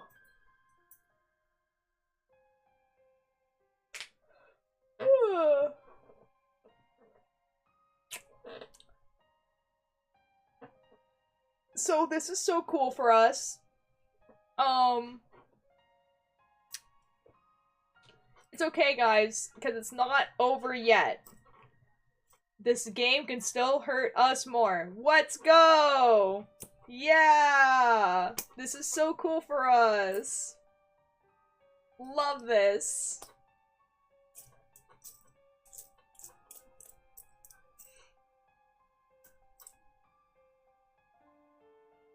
And this is a true ending. Wait, what? No, it's not over yet.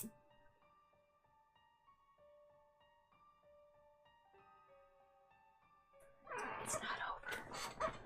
It's not over yet. Ads are probably over now. Moika and the Rounders have not attacked, and Tenjo has not shown signs of moving against us. Dara has been visiting May Queen as usual, but Mayuri has been working on costume design for next Kamima. Everything is back to normal. Everything, save for the hole in my heart. What's that noise? Phew! That's that. I'm standing by the dumpster out back of the lab. We just finished dumping the last of the trash. This morning, I called Daru, and together we disassembled the phone wave and the IBM 100. Oh, they disassembled both of them? Man, what a waste. That thing was worth a fortune. And now we don't have a microwave. How will Mayushi eat her juicy chicken #1? Come on, I'll get you a new microwave.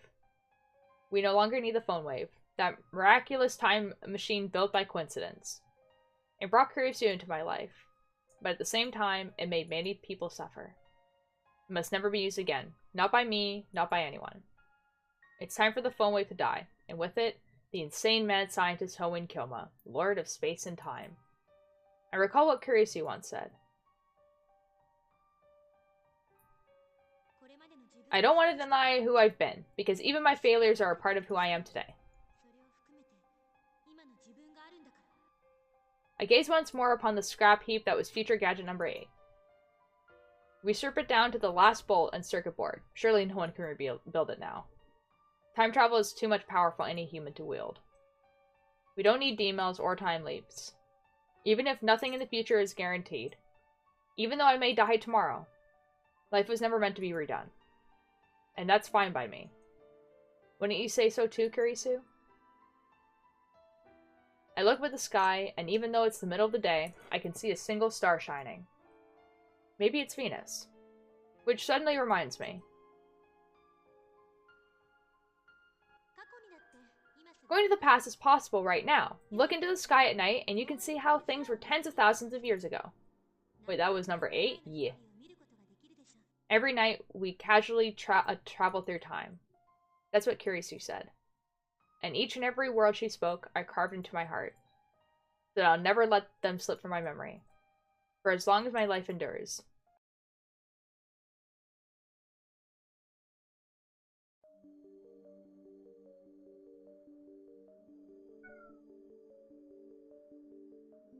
music is playing, and that makes me nervous.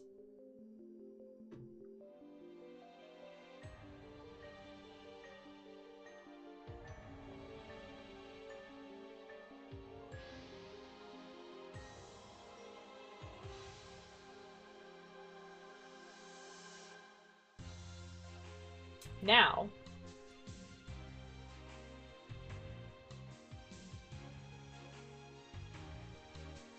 I am so obsessed right now. I am nervous as well.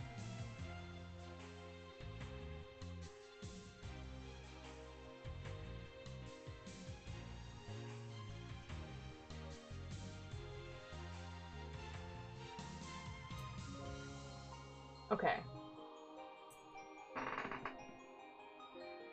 Now, that instantly the worst, actually. Now, here's the thing. Either this is like a trick, and at the end of this, it's going to continue, or the first time you play this game, you are locked in to the Mayuri ending. And if that's the case, that's the end. If that's... Because I got all the true ending flags, guys. So we'll see. Yes! Guys, there's a phone call. Oh my god, guys. I knew it. I knew it.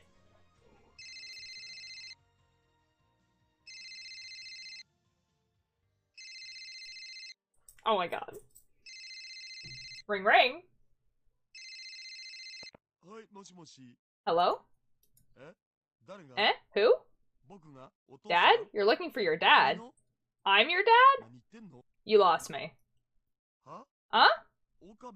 Put Okabe Richiro on? Hey, Ocarine! Some strange girl wants to talk to you? Who is this? Please, come to the roof of Radicon Radio right now. Who is this? I came from the year 2036. I'm Hashide Itsuro's daughter. My name is Anime Suzuha. Wait. Suzuha? Why are you here? Oh my god, oh my god, oh my god, that's so cool! Yeah!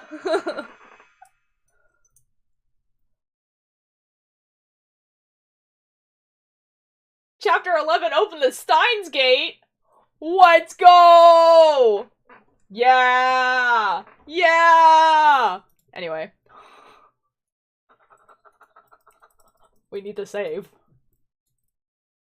Yeah! More pain! Let's go! Anyways, she said to meet her on the roof of Radicon. When I get there, I find it cornered off. The roof was off limits to begin with, but now it's also part of a crime scene. As if I need another reminder of the murder that took place here 3 weeks ago. Oh yeah, because Kurisu dies in this timeline. Right, we're in that timeline now. I duck under the yellow tape and open the door. The lock is still broken. There's also not a hole in the roof. I can hardly breathe after running up the stairs to get here. As I gasp for air, I look across the stark white concrete. And naturally, my eyes go straight to the satellite sitting smack dab in the middle of the roof. No way. Oh my god. Wow, what's that? It's a robot, right? The transforming kind? Mayuri and Daru are just as surprised. This is great. What is that thing? I mean, it looks like Suzuha's time machine, but there's something different about it. Suzuha's looked old and beat up. This one looks brand new. It's not stuck in the wall, either. You have another reaction face in DM? Oh, are you sending me reaction faces? Uh-oh.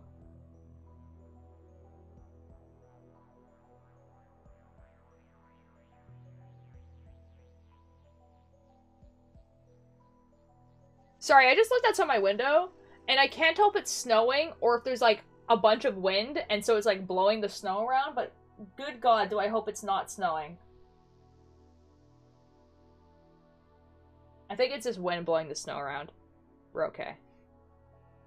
Guys, I'm just I'm simply so tired of shoveling snow. My arms hurt.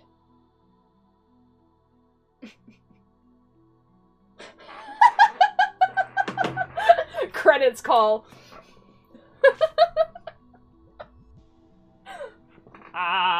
And besides, this is the beta world line, where CERN's dystopia never forms. Suza has no reason to travel to 2010. That satellite shouldn't be here. And yet, I feel like I've seen it before. Where? When did I... Of course! It was at Dr. Nakabayashi's presentation. Right before the presentation started, something shook the building like an earthquake. And then I went to check the roof. The satellite was sitting there. You guys remember at the beginning of the game? Though still confused, I approached the satellite. At the beginning of the game, he goes to the roof, and you see this on the roof. By the way. Just then, the hatch opens, and someone steps outside. Yeah! Let's go! It's Suzuha! Okabe Ritaro? Suzuha! It really is her. The part-time warrior. John Teeter. Time traveler from 2036. Daru's daughter, who will be born 7 years from now. Why are you here? I asked her the same question over the phone, but I can't help myself. I need answers. Are you Okabe Ritaro? I need to know. Yeah. The way she puts it makes it sound like she's never met me before. And now that we're talking face to face, I realize that there's something very different about her. For starters, what's with all the camo? It looks dirty and worn, like she's been fighting in it for a while. Is she even carrying a gun? She's even carrying a gun for some reason, and I'm pretty sure it's not a replica. Is she really Amane Suzuha? Hold on. Just hold on 1 second. This doesn't make sense. No, calm down. Figure this out, Okabe. You know that this is impossible. Me who missed a few streams. Wait, Daru's daughter? Yeah, okay, so, yeah. So you know how they were trying to find, her dad? Her dad is Daru. By the way. Yeah. Suzuha can't be here. She leapt to 1975 in her one-way time machine. She found the IP-100, made sure it would get to you, then passed away in the year 2000. So when did this girl come from? I'm a time traveler from the year 2036. I have a request for Uncle Ocarine. Uncle! Uncle! Brain computing. This man got a girl? He does. And you actually, in the second game, get to meet her. She's very pretty. Yeah, we're gonna play the second game, by the way. There's a game called Steins Gate Zero. It's, a sequel to this, kind of. It's a kind of sequel. It's, like, basically, like, it's a continuation of the bad ending of this game, if that makes sense. Yeah, Uncle as in, like, I'm sure that, like, Daru was raising her with Ocarine also there. Which would make sense. You're an uncle? We don't have time to humor Mayuri's question. Suzuha walks up to me and looks me in the eye. Her expression is grim. The next words out of her mouth are the last thing I expect to hear. This world line is headed for World War III. I need your help to prevent it. Please help me change the future. What the hell are you talking about? World War III? Oh no, that's really bad. Yeah, Mayuri. Are you really a time traveler? You're not just messing with us here. Stay out of this, Dad. Dad? So also, on this world line, she knows that he is her dad, whereas on the previous one, he dies before, she really gets to, like, know who he is. And same thing with Ocarine. So, like, on the world line she's from, they at least live long enough, for her to, like, have a relationship with them. So we really are on a different world line. Whoa, that was a shock. I mean, it's not every day a mysterious beauty calls me dad. Though to be honest, I've heard to be called Big Brother. This man, are you telling me I just ended the girl on my dream to stop World War III and it fixed nothing? Well, it wasn't World War III he was stopping before. He was trying to stop CERN from taking over the world in a dystopian society. This one is World War III. It's different. Wait, everyone just wait. Let me think. I take a deep breath. Okay, let's figure this out. I turn to Suzuha. Is that thing a time machine? Suzuha nods curtly. She hasn't smiled once. There's no hint of the chill for Suzuha I remember. Instead, I sense strength, conviction, and steel resolve. Your father built it. That's right. Suzuha glances at Daru. Where did you come from? The year 2036. I stopped in 1975 and 2000 first. You what? That doesn't make any sense. She's obviously not in her 40s, which means that time machine can travel to the future. It wouldn't be much of a time machine otherwise. This is the Suzuha I know. So this time machine, rather than it only being able to go into the past like the Time Leap machine, it had enough time to be developed so it can go back and forth. But it is Suzuha. You've from a different future. A different future. What's going on in 2036? What about CERN's dystopia? CERN? What's that? Suzuha frowns. She doesn't know about CERN. That settles it. She's definitely not the Suzuha I know. You said something about World War III. Right. In my time, humanity has been reduced to less than 1 billion people. Oh, shoot. Less than 1 billion? But the population now is like 6.7 billion. Are you saying 5.7 billion people died? That's what happens when you use nuclear weapons. You're not wrong. It was just like the Cold War, only this time they were fighting over time travel technology. It started with a race between the EU and Russia. Then the Americans got involved, and things really went to hell. They were all desperate to stop anyone else from being first to build a time machine. Whoever controls time controls the world, right? Time travel again. It has the power to grant your dreams, and at the same time, destroy everything you love. Excuse me? I have to go save someone? He seriously made the actual worst timeline. But here's the thing. Here's the thing, though. This is the timeline we're in. Because in our timeline, John Teeter, who she is based off of, went to the year 1975 and also the year 2000 to stop World War III.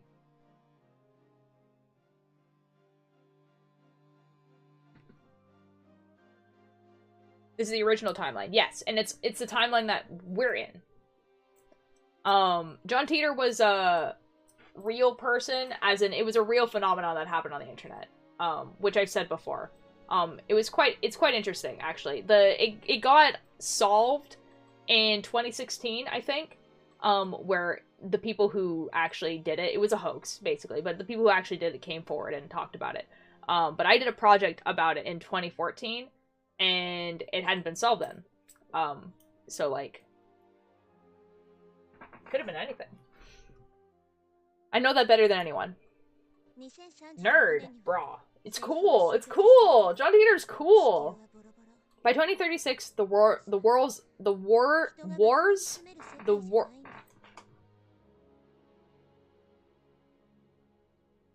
It was a hoax. Good cover up. Real. It was done by these two politicians, that basically were running a social experiment. But if they had done that today, it would be considered an ARG. Because, like, how they did it, it was, like, very ARG-like. They didn't put puzzles or anything like that. But it was very ARG-like. And people interacted with it like how people interact with ARGs nowadays. Which is kind of cool. The war's over, but it left the Earth in ruins. We won't survive for long, not as things are. It's unbelievable. In the future of the Alpha World Line, CERN used their time machine to fashion a dystopia where no one could oppose their rule. Suzuha traveled to the past to change that. She showed me how to escape that convergence. The result is this. The Beta World line. Here, CERN fails to complete its time machine. I want to make an ARG? Do it, Ollie. Do it. War is over. Actually, I think a more accurate one for this one, considering that they use nuclear weapons, would be Afira in heaven. Do like that one. What's the chorus of that one?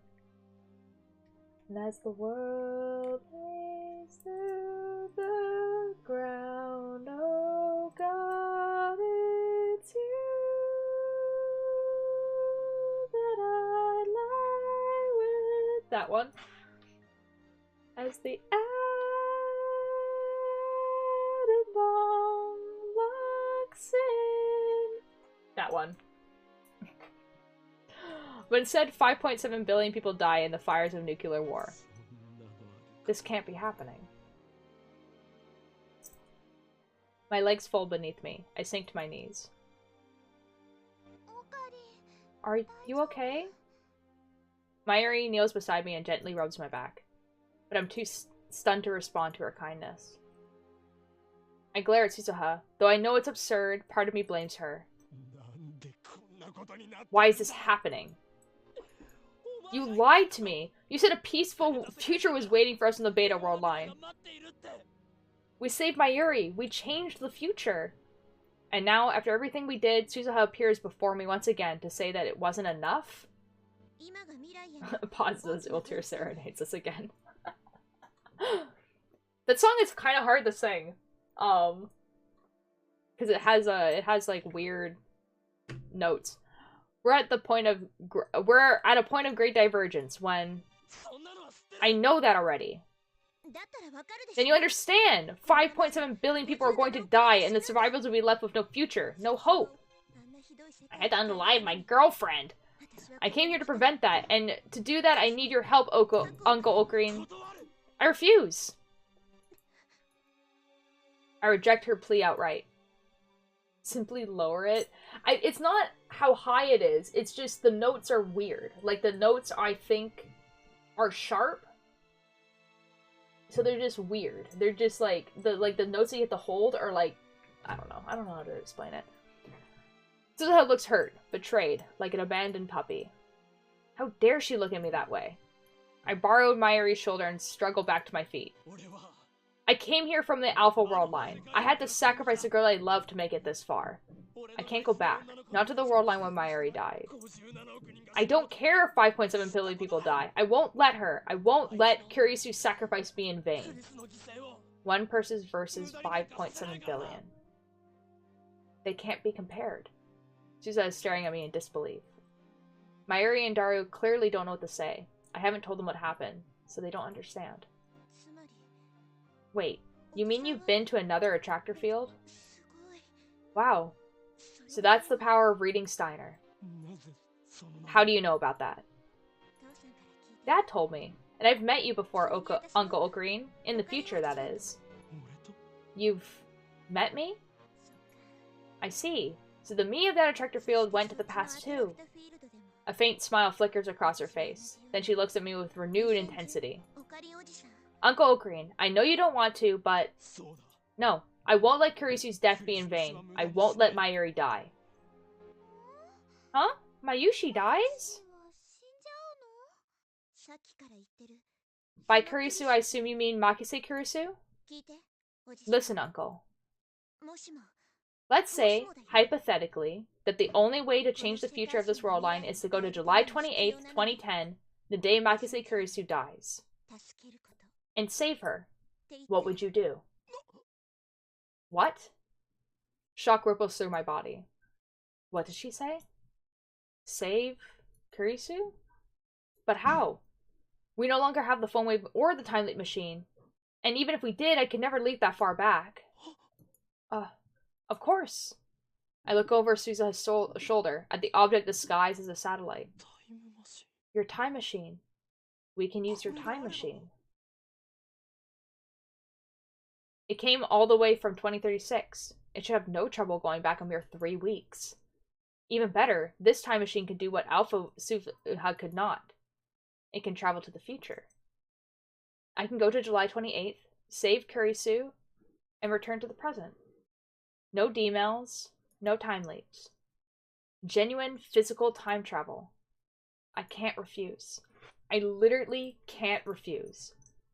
I saw this time machine once before, on July 28th, that fateful day.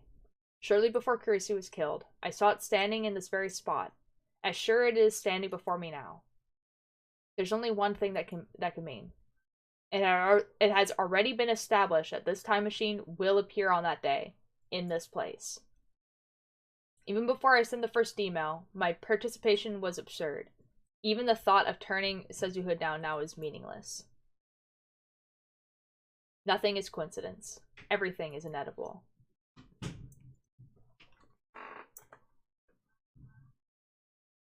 That has to be a saying in Japan or something, because I've heard that in at least 3 different animes where someone will say, like, nothing is coincidence, everything is inedible. Like, anyway, but Kurisu doesn't know you, so she won't love you. Exactly. Ollie's getting where the angst comes from. Excellent. The revelation makes me dizzy. It's like I don't have the tiniest atom of free will. Like my every action from the moment of my brain was planned for me to by some cosmic force. This game is so good. It's so good, dude. The story, beautiful. The world line I'm aiming for isn't, what did you call it? The alpha world line? It's not that. What we're aiming for, it's a space between attractor fields. This space between. There lies a world line unaffected by any attractor field. A world line known as Steins Gate. What? But that's the Toonie name I pulled out of my ass. It doesn't even mean anything. I was told that Steins Gate is a brand new world line. One that no one has ever observed. But didn't someone have to observe it to know it's there? Nope. It's never been observed. That's what makes it new. But Dad and Uncle Ocarine were able to calculate its divergence. Negative 0.081609% relative to the current world line.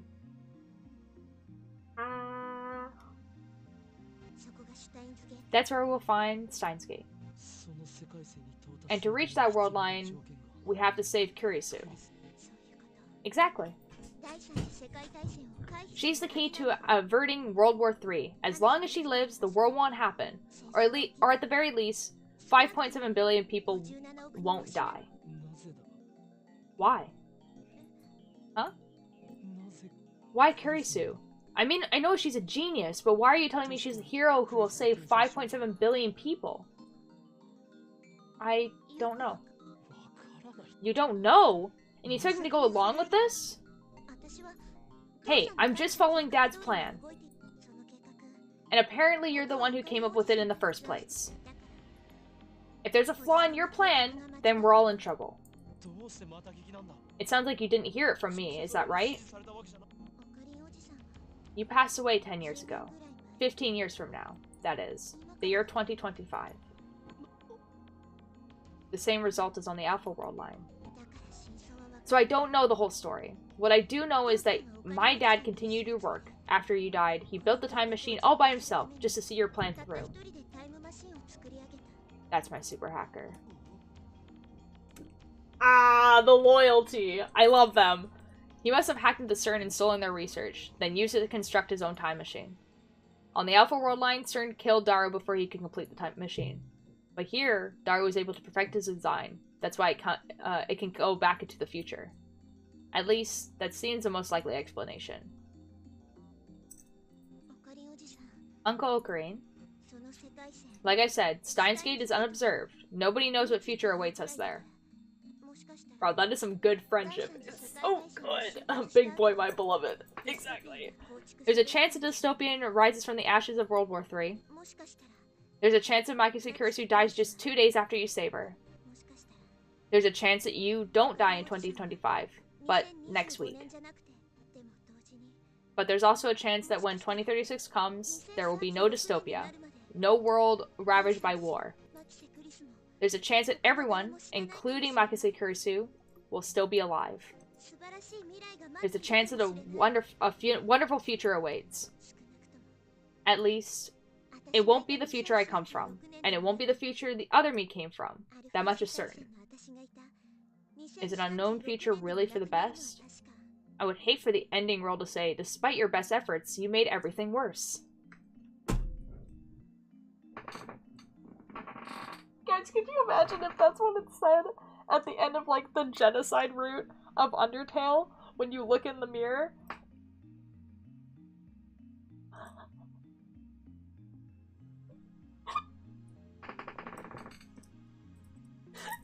You just like, despite everything, it's still you, but then with the genocide route, it just says, despite your best efforts, you made everything worse.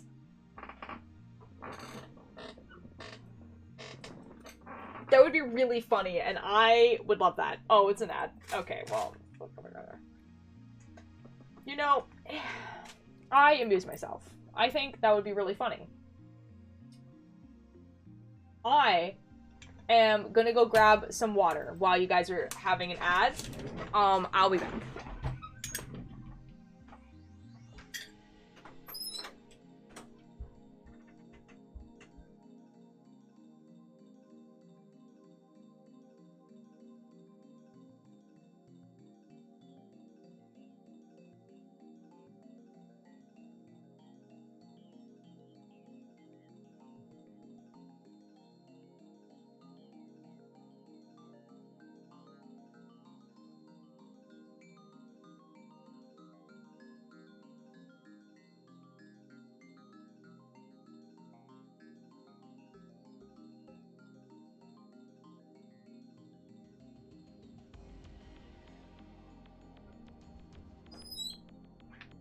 Hello, I'm back.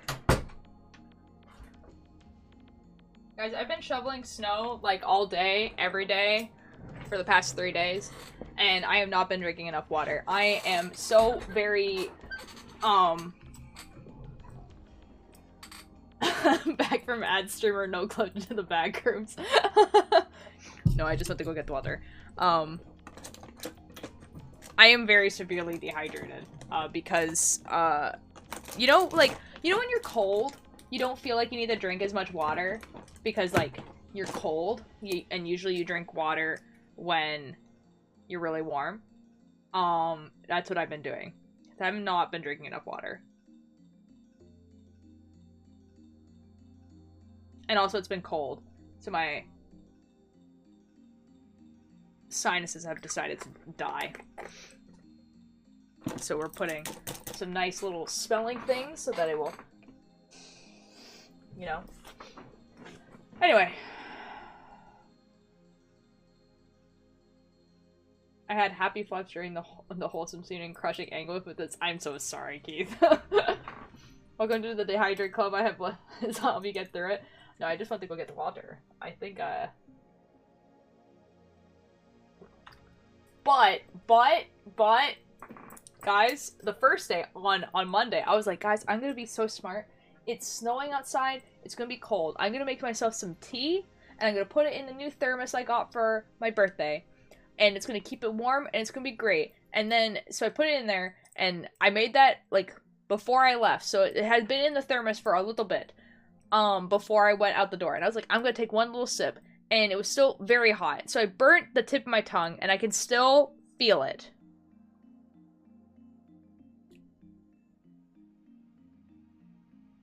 So anyways, Steins Gate.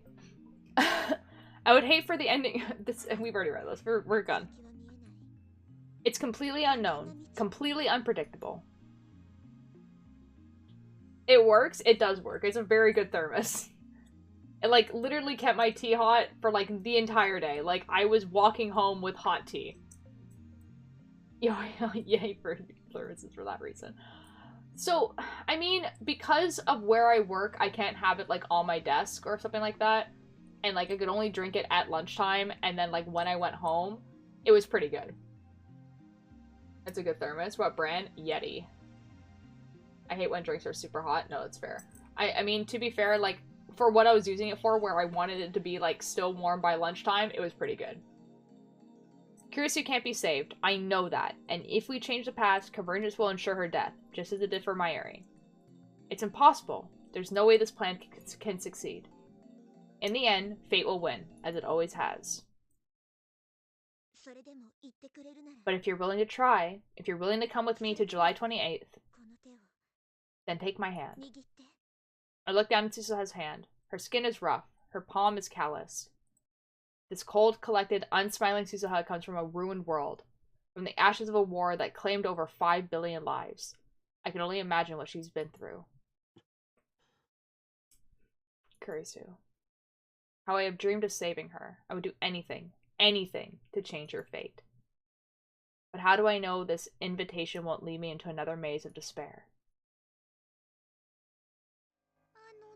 Mayushi doesn't understand any of this. Guys, it's the theme song. But this Makise person was very important to you, wasn't she? I think you should go for it. 5.7 billion people. Man, I can't even imagine. But don't sweat the small stuff. Just save the girl and you're set for life. It's a dream of every otaku. That's so cool for you, Daro. Mayuri and Daro offer me encouragement. There's singing happening. But it's not enough to overcome my doubt. The Makise Kurisu we knew, lab member 004, is already gone. Even if I save her on this world line, she won't remember any of the time we shared with us. So there's no point. I won't bend time to my convenience, not again. I'm not God. I don't have that right.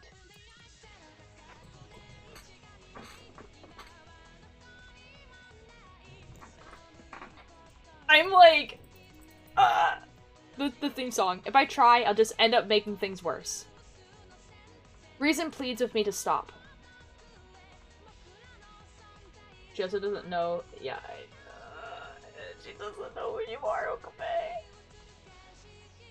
And yet, I look at Suzuha's outstretched hand, and then, with resignation, I grasp it firmly. I'm in. Try though that I might to find it, this choice was made for me on July 28th, the moment I laid eyes upon this time machine. Fate wants me to take your hand. Who am I to argue? I'm not at all confident that I can save Kurisu. How many times have I tried to resist fate only to fail? I don't want to see her die.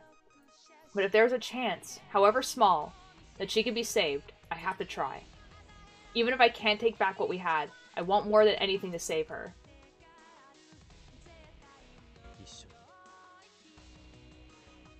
Let's go. Thank you, Uncle Ocarine. Hop aboard! Can this thing even fit 2 people? Of course it can! It's my dad's masterpiece! Daru, your daughter really loves you. I don't get it, but stop calling me dad. I'd rather be your big brother, if you know what I mean. Be sure to come back, okay? I won't want you to disappear, okay? Let's go. I'm not going to another world. It's just a short hop to the past. I pat Mayuri's arm reassuringly. Then I follow Suzuha to the time machine. The time machine's hatch and slip inside. Ah! Oh, this is so cool! Oh my god, guys, we're in a time machine. The interior is singular and surprisingly tight. You know it's true love when they do the I don't care if they're not with me as long as they're happy thing. When I sit down on the ledge that burns the cylinder, it puts me face to face with Suzuha, kind of like one of those giant teacup rides. There are fewer controls than I expected. The inside definitely looks more refined than what I saw of Suzuha's time machine on the Alpha World line. But one thing remains the same, the time display panel, a black screen with red lettering. I guess it's just Daru's taste. Give me your phone. When I hand it over, Suzuha casually tosses it out the hatch. Hey! It's better not to bring it. It'll cause interference. Interference. Oh, I see. We're going to July 28th. So there'd be 2 of me, and if I bring it, 2 of my phone. I guess that could be a problem if I got a call or something. So time travelers really do need to be careful about what they bring to the past. Shut the hatch. I hear Mayuri and Daru cheering outside. Mayuri caught my phone, thankfully. I gave them a final nod, then closed the hatch. Silence engulfs us. Suzuha is operating the time display panel. She sets our destination, July 28th, 2010, 11:50 a.m. Oh my god. Oh my god. Guys, have you ever had a scab really near your eye? Because it is not an enjoyable experience. I'm okay. I'm fine. That should do it. That's cutting it awfully close. Oh, rip. Yeah. I remember that Dr. Nakabayashi's presentation began at 12. This time machine can't physically move. Meaning, no matter what time we travel to, we'll always arrive at the exact same coordinate. In other words, on the roof of Rade-Kan. I mean, it's a little more complicated than that, but there's no time to explain. Anyway, we could leap to the day before the presentation, but if we attract too much attention, they could close Rade-Kan and cancel the presentation. That's why we've got to cut it close. I see. Uncle, this is your first time time traveling, right? Okay, first stop calling me uncle. And yes, I've made more time leaps than I want to remember, but I've never time traveled before. According to John Teeter, the G-forces are pretty strong, but you feel like you're being stretched out. Yeah, I wrote that. The John Teeter stuff? Right, back when I left to 2000. I see. The past has changed. Changed back, I suppose, from my point of view. When I was on the Alpha World line, I saw Teeter's posts on Ad Channel in real time. On this world line, those posts were made to an English BBS in the year 2000. You don't sound surprised. Nothing could surprise me now. My brain's too busy trying to process all this new information. It feels like it's going to blow. I'll go over the mission one more time. Once we arrive, there'll be no time for chit-chat. The objective is to prevent Makise Kurisu's death. Ever since I returned to this world line, I've avoided all news of Kurisu's murder. I was afraid of setting that result in stone. So I still don't know who killed Kurisu. I don't know how or why she died. I don't know anything at all. If I had known it would come to this, I would have looked things up. Would I have looked things up? I asked myself that question. The answer is no. What about attractor field convergence? That day's a turning point, remember? Meaning the possibility of Makise Kurisu is roughly 50%. So convergence won't happen. It may happen, it may not. No, it probably will, but I'm sure there's a loophole somewhere. That loophole is a doorway to Steins Gate. So in the end, it's a gamble. Oh, one more thing. Watch out for Dr. Nakabayashi. What do you mean? Remember what I said about World War III? It all started because of something called the Nakabayashi paper. A paper Dr. Nakabayashi wrote detailing his theory of time travel. But that fraud's theory was just a ripoff of John Teeter's. Wait a minute. John Teeter's sitting right in front of me. So what Teeter posted on the internet was true. I mixed in some lies, so not many people listened to me at the time. I never thought someone would evaluate it 10 years later. Looks like he built his theory off what I wrote. Apparently, it's almost perfect. Anyway, Dr. Nakabayashi was there when Makise Kurisu was killed, right? So watch out for him. I'm sure he's important to the divergence of this world line. Dr. Nakabayashi? Important? I thought he was just some con artist. Ready to go? Fasten your seatbelt. I look underneath my butt to find what looks like a car seatbelt. I wrap it around my waist and fix my body to the seat. Does it shake a lot? Shake? No, it doesn't shake. You mean it does something else? Wait, is this safe? Suzuha leans forward and pushes a bright yellow button on the bottom of the panel. Gamba time. There are no windows, so I can't tell if the time machine is moving. It's only 3 weeks, so it shouldn't take more than 1 or 3 minutes. Suzuha fastens her own seatbelts and sighs. When I first left in 1975, it was 6 long hours with nothing to do. I guess time travelers have their own problems. Since it's only a few minutes, we won't bother with the oxygen mask. Just be aware we'll have no oxygen for the duration. Balls. Guys, they're not gonna breathe for approximately 2 minutes. When your cat just jumps on your bed and scares you half to death. Oh my god. You mean I have to hold my breath? Right here. Suzuha points to the center of the cylinder, the space between me and her. There will be an air pocket. Stick your head inside, and you'll have enough oxygen for about 10 minutes.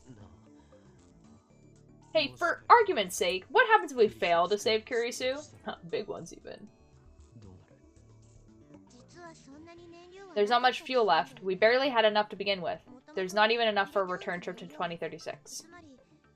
So if we fail to change the world line, then I'll be stuck to this time. But don't worry. As long as we're just traveling 3 weeks each way, we still have enough for 2 round trips.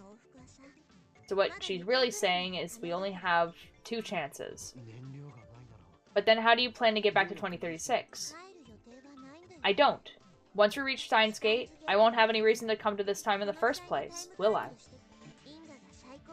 Causality will be reconstructed. I should disappear from this time, since I'll probably be living peacefully in 2036.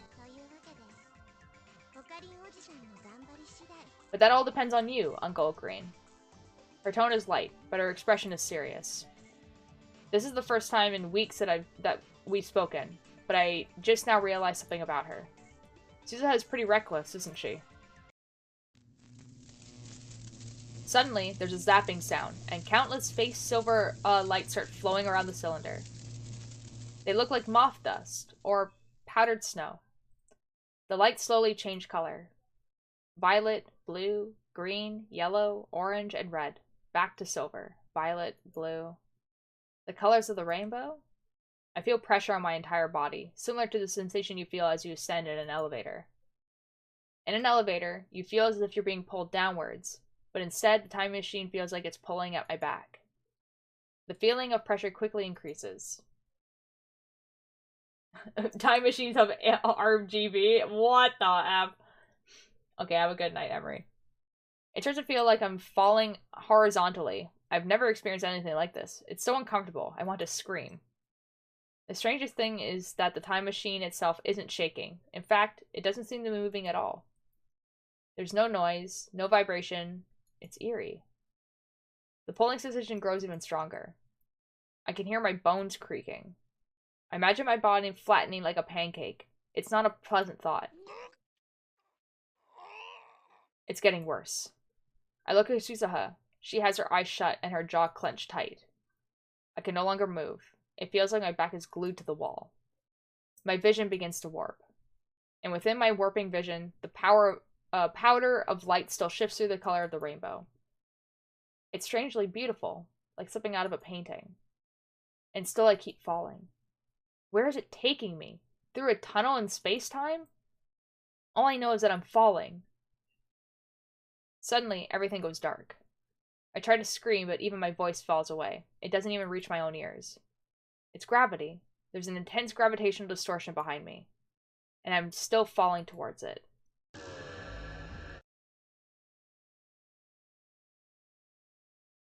My vision slowly recovers. The smell of ozone fills my nostrils. Suzuha takes a deep breath and unfastens her seatbelt. We're here. I gulp for air. Did I really just travel through time? If so, then this is July 28th. The day Kurisu and I first met. The day I sent the first email. The day it all began. Suzuha takes out a digital watch. It's a fairly old-fashioned design. I bought it in 1975, but it's not even 3 years old yet. This is where an uninformed person would say, in Japanese, please. Suzuha sets the watch to the correct time, then hands it to me. The display reads 11:51. Nakabayashi's presentation starts at 12. Let's do this. You keep an eye on Makise Kurisu and stop whoever tries to kill her. And you? I'll back you up. Also, remember how I took away your phone? The U of 2030, the U of July 28th is here, meaning there are currently 2 Okabe Rutaros in this world. Whichever you do, don't let your past self see you. It could cause a major time paradox. But teacher said that couldn't happen. That was a lie. Misinformation. Come to think of it, Alpha Susa said the stuff she posted about the many world interpretation was fake, too. Got it. Then let's go. We'll rendezvous at the time machine when it's over. Suzuha finishes her rush explanation and motions me towards the hatch. I open the hatch and grab the rim.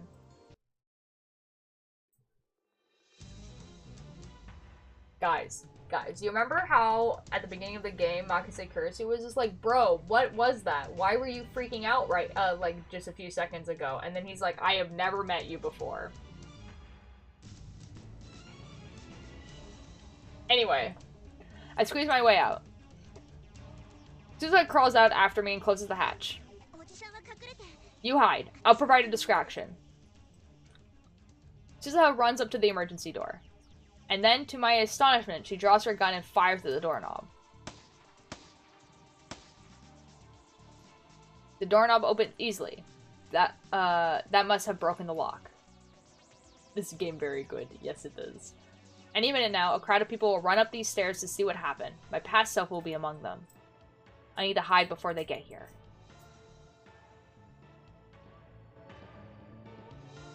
That was a close one. I nearly bumped into myself on the 8th floor landing.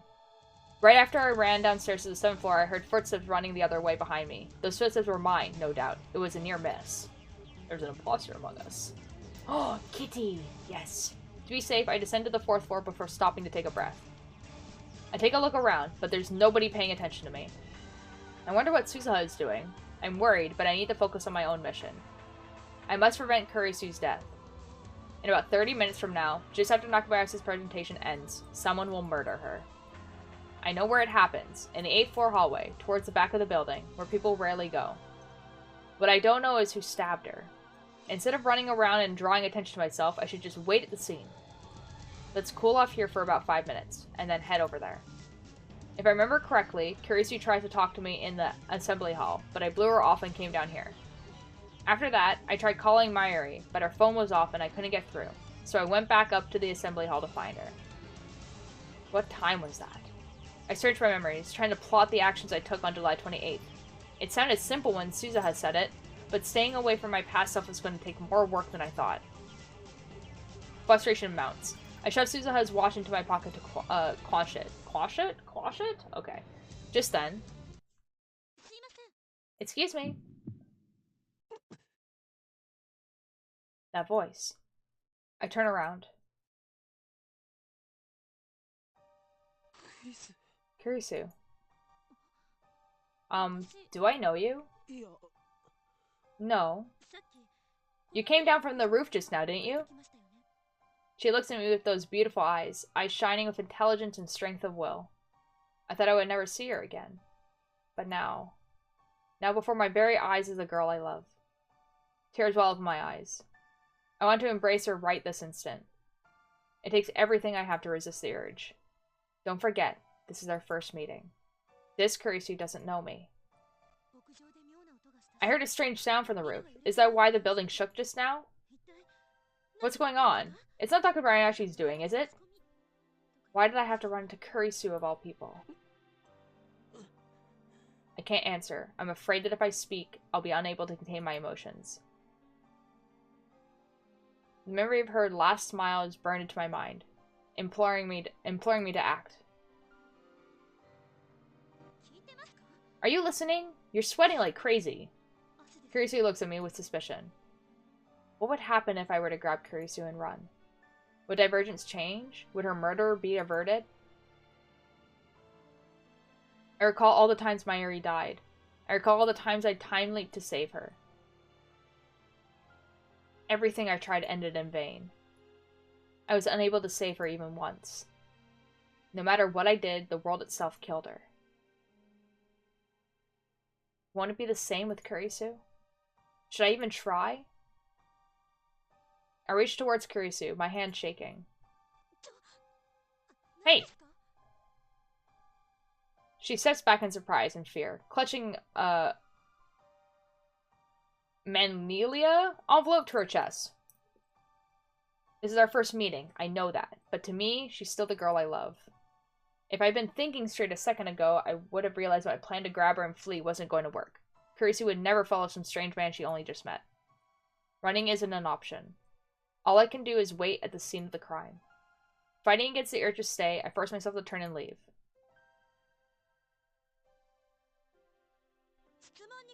Please answer my question.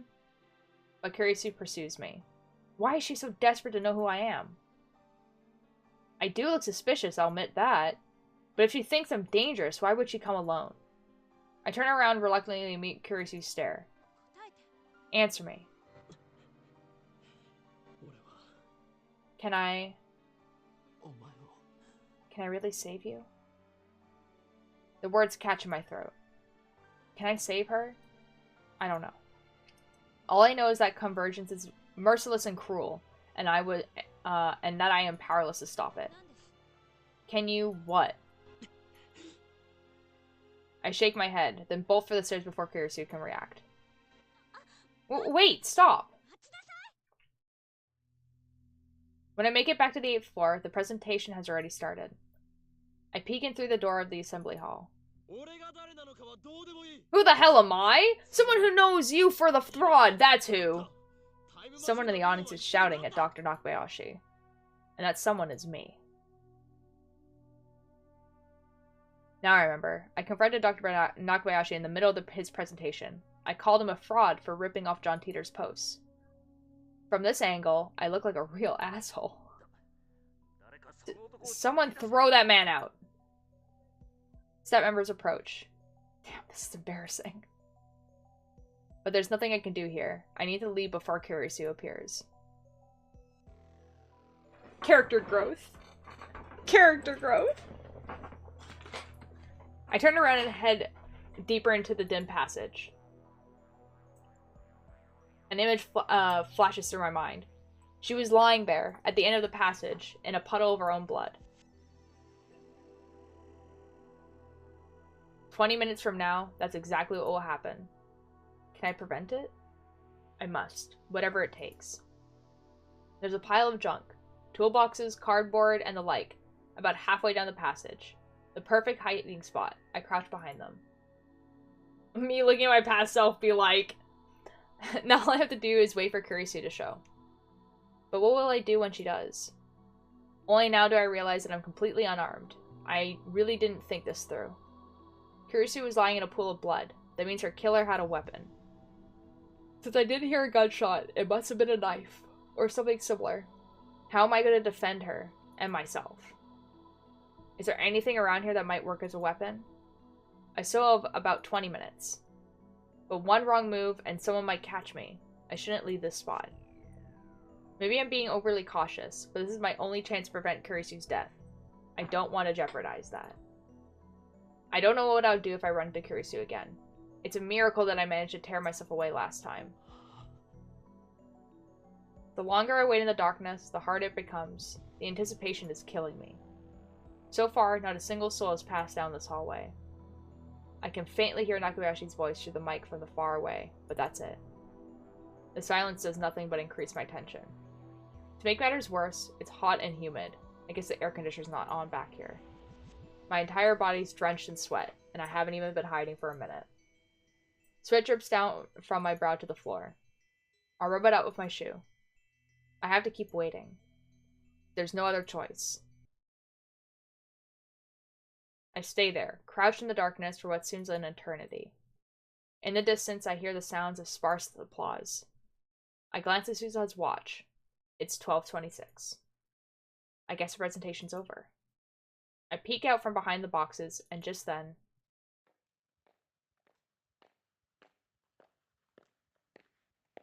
walking noises. I hear footsteps approaching. I quickly duck back behind cover. My heart is pounding. Someone's coming this way. Who? Is it Kurisu's murderer? I clench my teeth and try to drive away the tension. I can only pray that I won't be found. Finally, the footsteps pass right by my hiding spot. Moving only my eyes. Okay, we're good. I sneak a glance at the person. Kurisu. There's no one with her. I didn't expect Kurisu to be the first to appear. What is she doing back here? Is this area for this area is for employees only? Now that I think about it, Kurisu's murder made no sense. Why was she killed in a place she would normally never come? Careful to keep quiet, I watch Kurisu from the shadows. About 5 meters down the hall, she stops walking and leans against the wall. She's holding that Manila envelope I saw her with earlier. She peeks inside and smiles softly. Why is she smiling?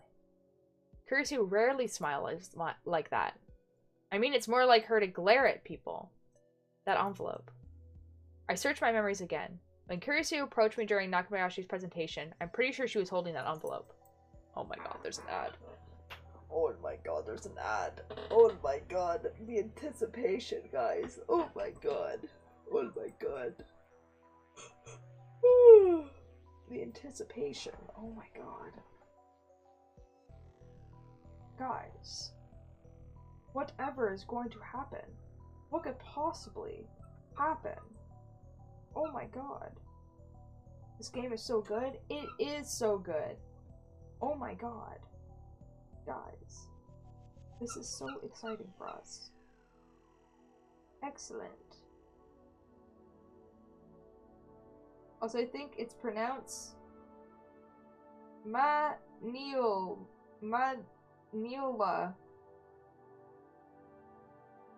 But what is it?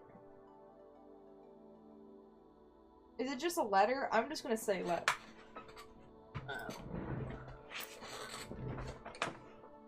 Maniola? Why do I not know what this is? I think it's a color. Vanilla but with an M? Manila. Is it a color?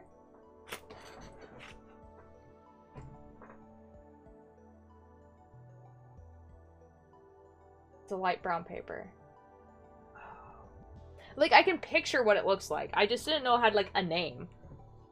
Anyways, we're back. But she did have it when I discovered her. But did she have it when I discovered her body? I don't remember seeing it. Vanilla, but make it brown. It's a legal document package. Okay. What could be inside to make Kurisu smile like that? I can't begin to imagine. Kurisu hasn't moved a muscle. She's just standing there. Head hug, her face hidden behind her long hair. I can't read her expression. Is she waiting for someone? Who? Who would she meet in a place like this? That's when I hear another set of footsteps approaching. I can't see who it is from where I'm hiding. But given the timing, it has to be the person who killed Kurisu. And as proof, Kurisu raises her head and upon recognizing the newcomer, lifts her back off the wall. Her expression softens slightly. The footsteps come even closer. Who is it? I want to talk. Kurisu suddenly starts speaking. The footsteps pass right by my hiding spot. I'm so tense I can't move a muscle. The newcomer finally appears in my narrow field of vision. Are you guys ready for this? And it's...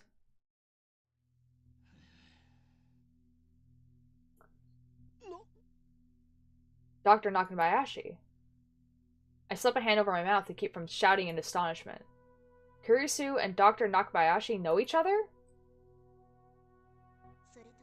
Oh, one more thing. Watch out for Dr. Nakabayashi. Something else occurs to me. Why would Kurisu, an accomplished scientist, attend the presentation of a man like Nakabayashi? He's just a 2-bit inventor. Only 15 people came to hear him speak. And that's including trolls like me. There wasn't even any press coverage. Besides, Kurisu hates time travel science. The much was obvious from her lecture at ATF. In that case, it's obvious why she's here. She didn't come to see his presentation. She came to see him. But why? What could be the connection? Wait. It can't be.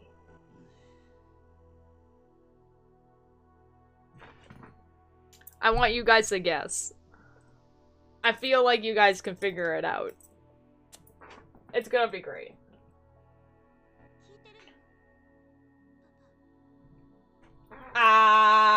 Anyway. Are you listening, Papa?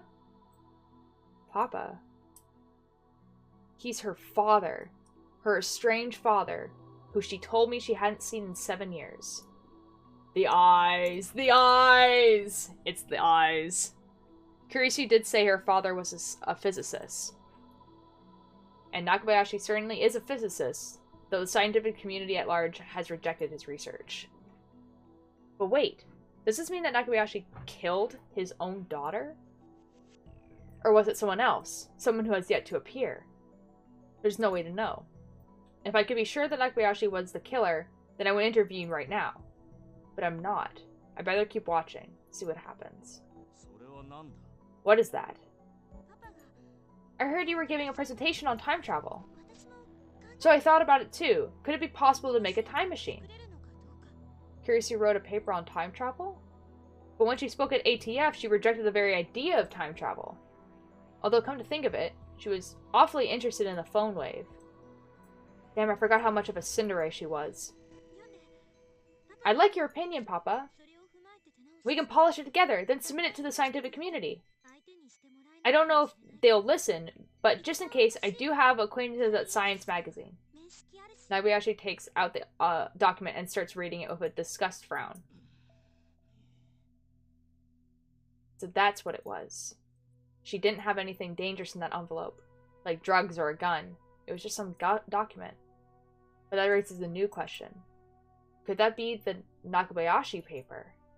According to Suzuha, that document sparked a time travel arms race that ultimately led to World War III, and the deaths of 5.7 billion people. It started with a race between the EU and Russia, then America got involved, and things really went to hell. Is that why Kurisu's safety is so important to changing Divergence? I get it now. Nothing is coincidence. Everything is inevitable. Nakabayashi flips relentlessly through the document. He's not even trying to hide his irritation. Did I ask you to write this? Well, no, but... You invited me to come, remember? It was the first time we've talked in 7 years. That's what got me thinking. And as I worked on the thesis, I started to realize it might actually be possible to build a time machine. If the thesis is published, you could have your revenge on the scientific community for shunning you. I wasn't shunned. Nakabayashi suddenly shrieks at Kurisu, causing her to shrink back in fear. Those incompetent bastards were just jealous of my superiority. I was the one who gave up on them. Yeah, Ollie. Yeah. Please don't yell. Nakabayashi gives his daughter a disdainful scorn, then goes back to flipping through the paper. You really read fast, Papa, just like I remember. Nakabayashi even ignores Kurisu's word of endearment. Not bad. You think so? We can submit it jointly if you like. I don't mind. No, don't do anything. I'll take care of it. What do you mean? What do I mean? I mean, I don't think you're special just because you got your, Peblin thesis published in some magazine. What? Is that how you look at your father? Oh no, he stabs her and takes the paper? I'm sorry. An awkward silence follows. I feel no warmth between these two. The only thing I feel is distance. Kurisu in particular seems desperate to avoid upsetting her father. We haven't seen each other in a while. There's a lot I want to talk about. You're living in Aomori now, right? Kurisu is trying to maintain a cheerful tone, but I can see that her expression is stiff. I remember how she said she had trouble dealing with her father. I think my father hates me. She looked so lonely when she spoke those words. Leave. Go back to America. Never show your face to me again. But... You want my opinion? We'll submit it jointly? You don't think, you don't mean any of that. I know how you think. He sounds like a child with an inferiority complex. Is this pity? How dare you? You're supposed to be my daughter. I don't understand. Please calm. I am calm. Don't tell me what to do. This is bad. It's almost time for Kurisu's murder. Is it really Nakabayashi, her own father, who killed her?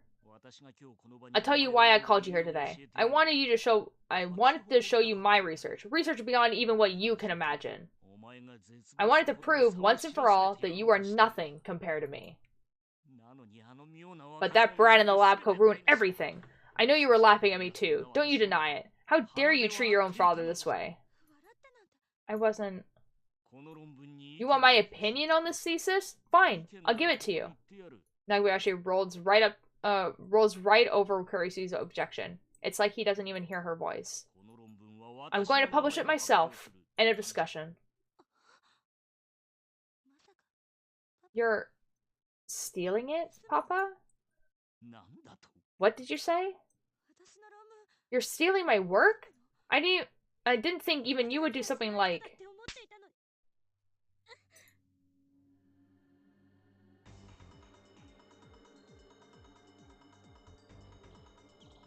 Nakabayashi suddenly swirls and strikes Kurisu across the face. What do I do? I know I should do something, but what? Who do you think you're talking to?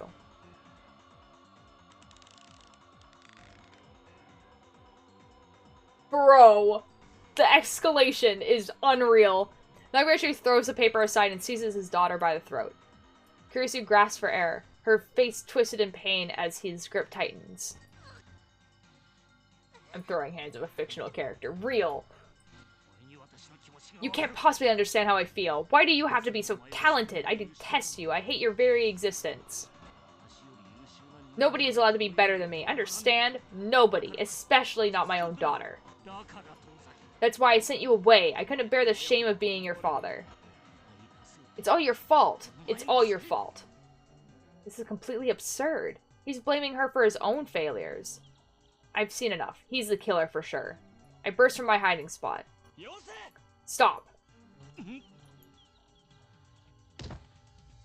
I ram him with my shoulder as hard as I can, knocking him away from Kurisu. Kurisu gasps for breath. Who the hell are you? I won't let you kill Kurisu. I'm going to save Kurisu. I'm going to save her and change the future. Even a weakling like me can pin down an old man like Nakabayashi. Can I get Suzuha to call the police and... The memory of Kurisu's body flashes through my mind. No, it won't turn out like that. Steadying himself with one hand against the wall, Nakabayashi gets to his feet and looks straight at me. Save the girl. The instant our eyes meet, his face twists in rage. You. You're the brat who ruined my presentation. His presentation? Right, of course. I called him out on his lies in the middle of his presentation. Nakabayashi is mistaking me for my past self. Understandable, since we look exactly the same. How dare you show your face before me? Why does everyone get in my way? I know you. You and Kurisu planned this, didn't you? Didn't you? He's delusional. You brats won't get away with this. Nakabayashi glares at me with bloodshot eyes, then takes something out of his pocket. At first, I can't tell what it is. But then I see it glint in the dim light. A knife. The blade is about 20 centimeters long. I can't help but shiver at its cold shine.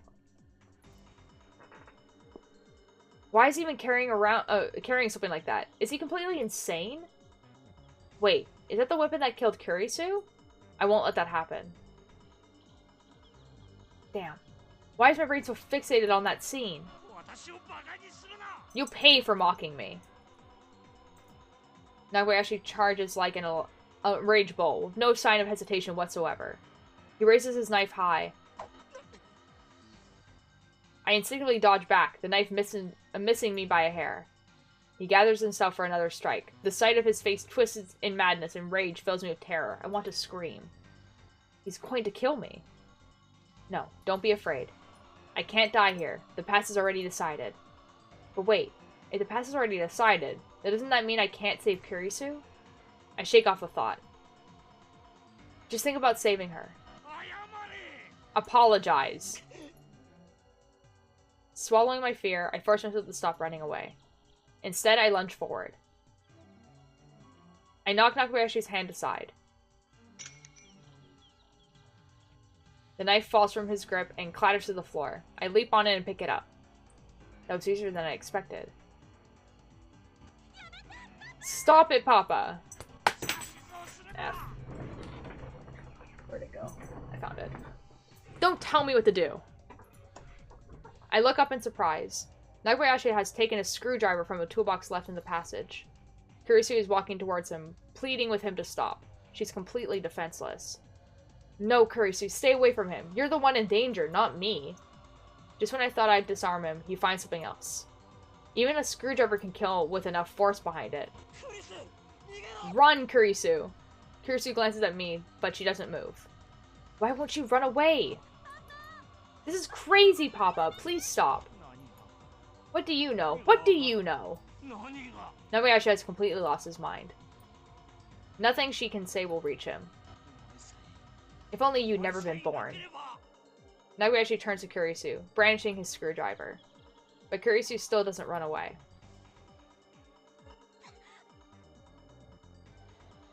Blood spurts from the arm Kurisu used to guard her face. She's going to die. I have to do something. I grip the knife firmly in my hands.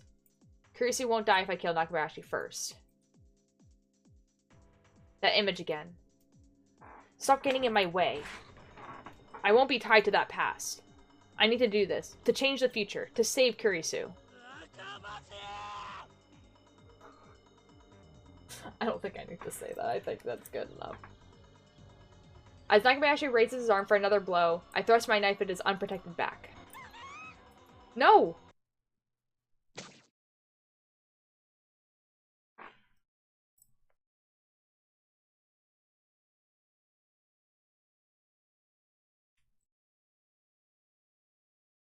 Bruh. Through the knife, my hand feels resistance. The sensation of tearing through flesh, scraping bone. It's surprisingly tough, but at the same time, I feel the flesh pulsating. It shifts in time with my victim's breath. I stabbed.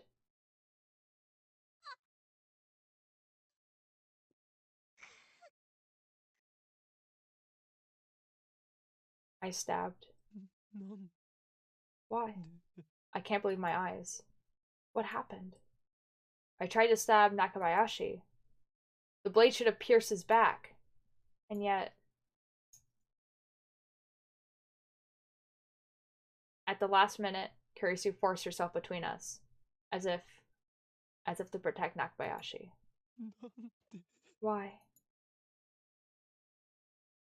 Strength drains from Kurisu's body. She slumps against me, her head on my shoulder. A fitting end for you fools! What the F, dude? Laughing manically, Nakabayashi picks up the dropped thesis and runs to the elevator at the first end of the hall. I can't chase him. I know what's going to happen if I don't stop him, but I can't take a single step. Is this the joke? Is this the punchline? I want to know who killed Kurisu. And now... I'm sorry. Kurisu speaks. Her voice is barely a whisper. I feel something wet on my hands. Wet and warm. Blood. Kurisu's blood. Gushing from her wound. Is this what I joined into? I'm so sorry, Wolfie. We accidentally killed our girlfriend. It's warm, but not hot. And yet, it feels like it's burning my hands. Why so much blood? He accidentally stabbed her, trying to save her. There's time travel involved.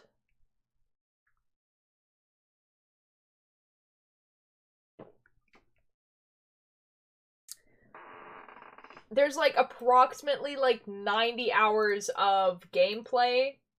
We're in like the last maybe like 2 hours. I tried to pull the knife out. Why would you do that?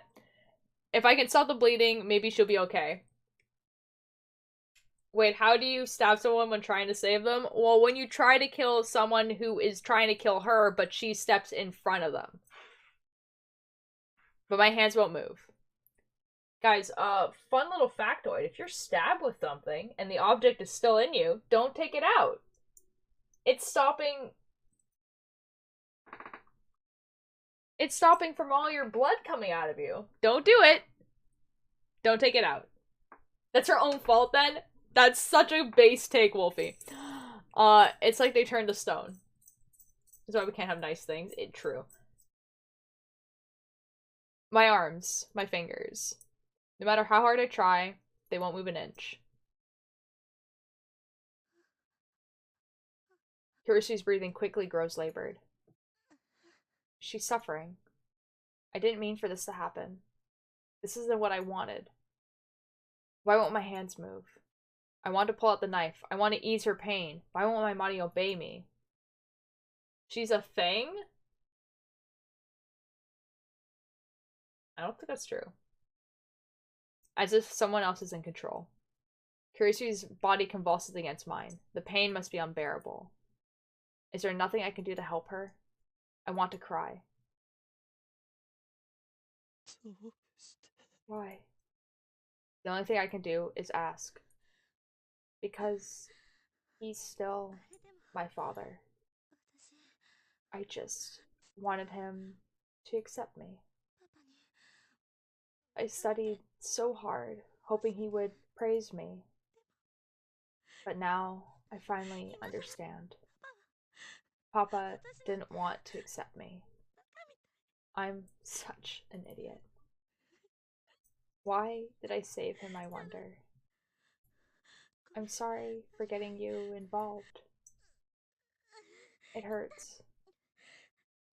Am I going to die? I don't want to die. I don't want it to end like this. Her voice is fading fast. Don't die. Please don't die on me. But my prayers are in vain. Help me. Help.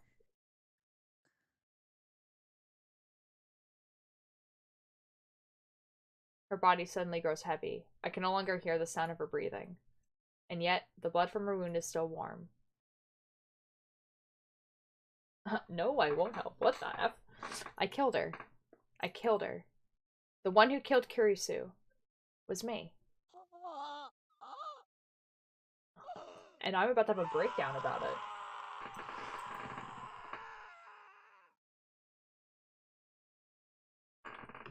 I mean, fair though. Oh, also, you hear that noise when you play this game. The first chapter, you hear that. That's what, like, the noise that Okabe hears that makes him run over here. Fun fact. It sucks to suck, to be honest. As I scream, another me looks down from above. As he hears the sound of my despair, the last piece of the puzzle clicks into place. The scream I heard that day was my own.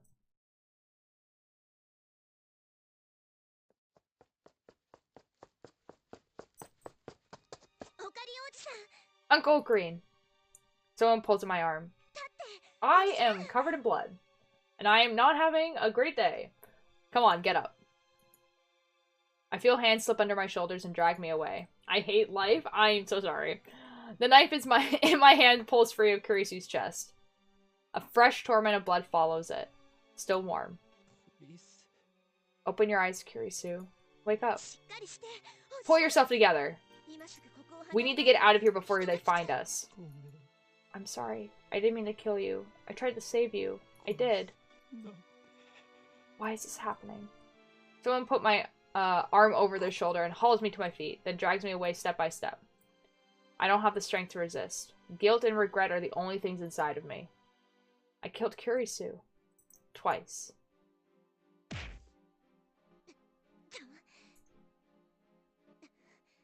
This is so cool for us. Phew. Let's get out of here.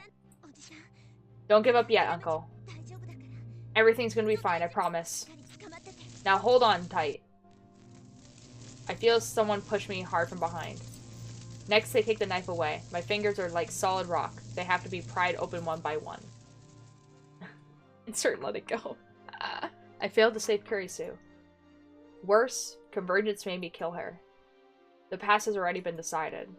It was impossible to change it from the start.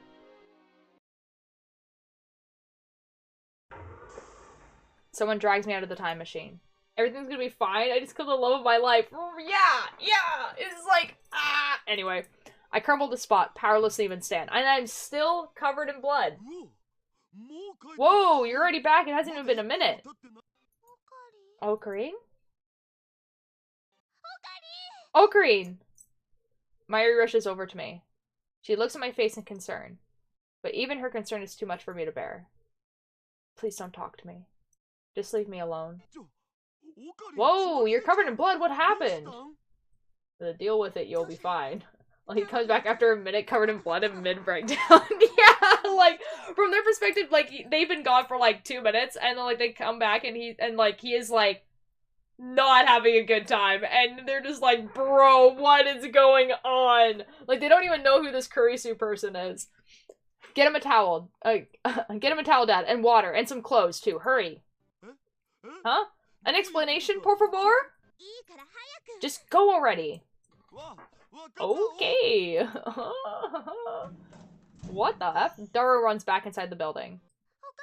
Are you okay? Hang in there. Don't die. He's okay. It's not his blood. Leave me alone. I don't deserve your concern. I cannot live, laugh, love in this economy.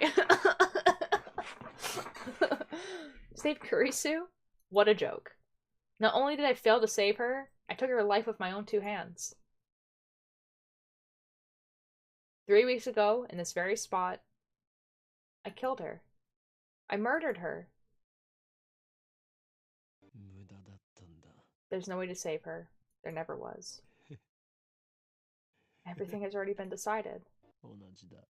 It's the same as it was with Mayuri. The same. No matter how hard I struggled, the result will always be the same. We have a time machine. Shouldn't we give it another try? No, it's not that simple. No matter how many times I try, the result will converge on Kurisu's death. Even if I throw the knife away, fate will find some other way to kill Kurisu. Maybe Nakabayashi will kill her. Maybe I'll trip and push her down the stairs. Maybe she'll just drop dead for no reason. The cause doesn't matter. The effect will always be the same. It doesn't matter if I time leap, or if I time travel. Going to the past can't change the result. Maybe a D-mail could shift divergence enough to take us to another attractor field, but there's no way to control what might happen. D-mail is a shot in the dark. It's useless. What's her fault, not yours, and also his reaction time that slow. I'm sorry, Wolfie, you just really don't know what's going on, and so your comment is just like really funny to me. So, it is his fault. He did go into the past specifically to save her.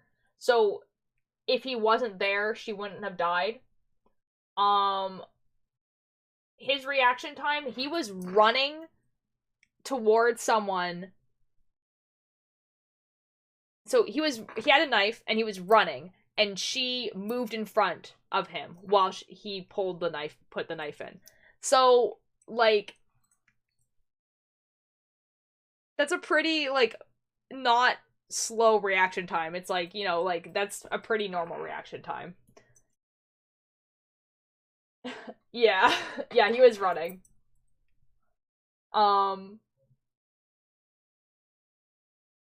Yeah.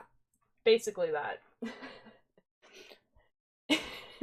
I know that you have not, so it's both of their faults. Yeah, like, she did jump in front of a knife. This is true. But she was going to die no matter what, basically. Because that's kind of like the idea. Time travel. It's okay. It's okay. It's okay. Useless. Everything is useless. There's nothing I can do. Nothing. Nothing. I can't save Kurisu after all. I knew this would happen. I knew it would turn out like this. I can't take this anymore. I'm so tired. Enough already. I give up.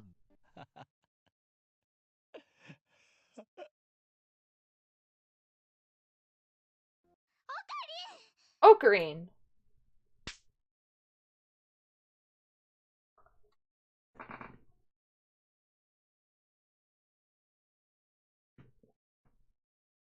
Mayuri just slapped us across the face. I need everyone to know that.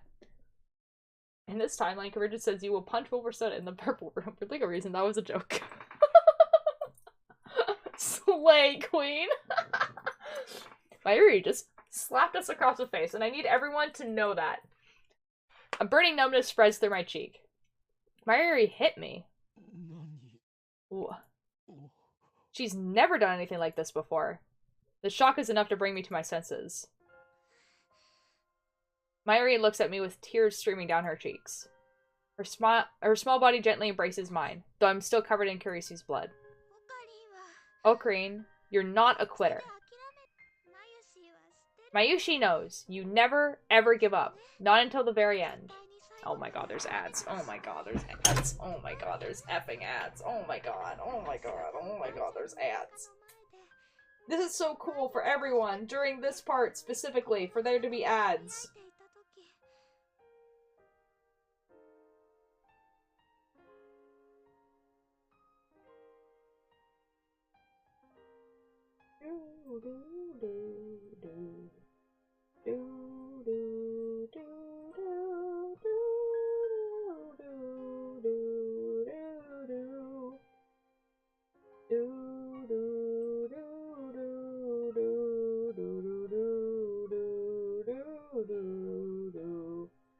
Anyway, I have chocolate here.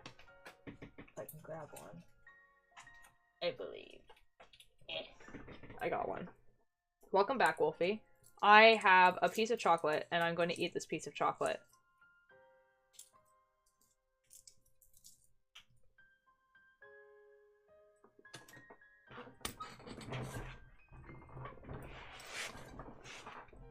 Okay. Remember? Every day, Mayushi prayed for help in front of Granny's... Can I have it? Hold on. I have another one. Would chat like some candy? You guys can take some. There's some chocolate and caramels. Or like, I guess they're caramels? I don't know. Here, you guys can have some. There you guys go. Excellent. Cool. And every day, you came to see me. Oh, shoot. Even on rainy days and snowy days, you always stood next to Mayushi and called my name. You're welcome. Because you were always there for Mayushi, I was finally able to say goodbye to Granny. I'm feeling very parasocial right now, everyone. That's so cool. I love that for you. It's not like I know you in real life and am seeing you in, like, 2 days. Mayushi doesn't really understand what's going on, but don't give up now, okay? Mayushi doesn't want to see you sad. Mayuri's gentle warmth envelops me. I cling to that warmth, but it's not enough to heal my heart. But I killed her. The person most precious to me, who I wanted so desperately to save. I killed her. Ocarine. I can still feel the knife in my hand. What does parasocial mean? Parasocial is like... So for instance, Wolfie, you watch a YouTuber or a streamer all the time, okay? To the point where you know a lot about them. You know a lot about them like how a friend would know a lot about you. And you start thinking of that person as your friend because you know a lot about them. And you hang out with them all the time, like when they're on stream and everything like that. They converse with you, they talk with you, and everything like that. And so the problem is that your brain, as a human being, can't differentiate relationships that are one-sided. basically, versus relationships where you're like have a physical person next to you. And so your brain perceives that person as a friend. But you're not actually friends with that person because the other person is not friends with you. If that makes sense. It's a psychological thing. It's actually extremely interesting, and it only works in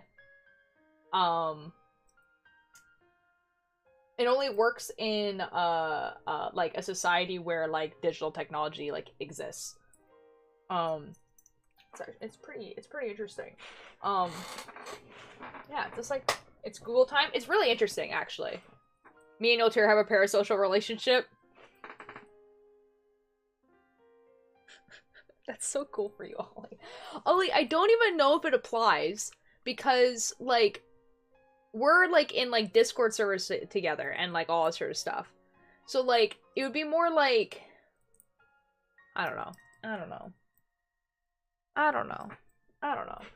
Mewtwo, have a parasocial relationship? That is so cool. Oh boy. I can still feel her fading heartbeat. You guys are just... Why are you guys like this? Yeah, a video by Ludwig called I Am Not Your Friend because a meme, became a meme and people have been using the term so as such. My favorite parasocial, Yeah, okay, so, like, I mean, like, it means other things. But, yeah, the Ludwig video where he's just like, I am not your friend. Like, that is a really good example of what a parasocial relationship looks like. Not like I've actually met you IRL. Yeah, for real. I look at my hands over Mayuri's shoulder. They're red with blood. Kurisu's blood. The shaking won't stop. Tears fall, washing away the blood. Guilt and despair are tearing my soul. If Suzuha hadn't taken the knife, I might have slit my own throat in that very spot. Good God, my dude. This reality is too much to bear. But I realize that this is retribution. My just punishment for taking the godlike power of time travel and using it to distort the past. Sorry, I meant a video by my good friend Ludwig called I Am Not Your Friend became a meme, and people have been using the term as such.